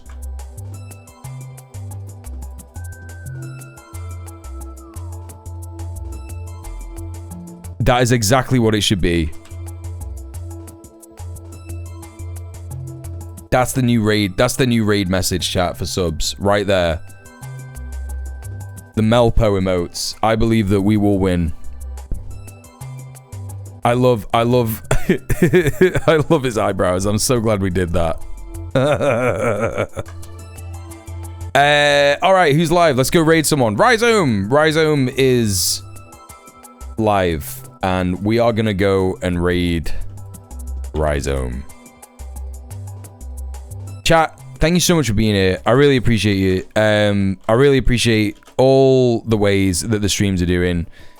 I appreciate I appreciate people being here in the stream. I appreciate people engaging with the content, not just engaging with content on the stream, but also like off stream, on the socials, in the Discord, on my YouTube channels and all that kind of business. Really appreciate it. Thank you so much for being here today. Thank you so much for supporting me just in general. Thank you for the sub. I had a sub today. Anything else? Had a follow. Thank you for the follow today. Thank you lurkers for being here, for lurking. I really appreciate people lurking. Yeah, I'll see you all tomorrow. I'll be back tomorrow. We got the YouTube video premiering tomorrow at 6 p.m. and then I'll be back at 7 p.m. UK time to do more stuff. I'm sorry that we didn't do Landlord Brain Rot tonight. It kind of sucks, but we will do some more stuff kind of similarly tomorrow. Yeah? No? I don't know. Anyway, I'll see you tomorrow. Thank you so much for being here, chat. Stay safe to each other. Peace.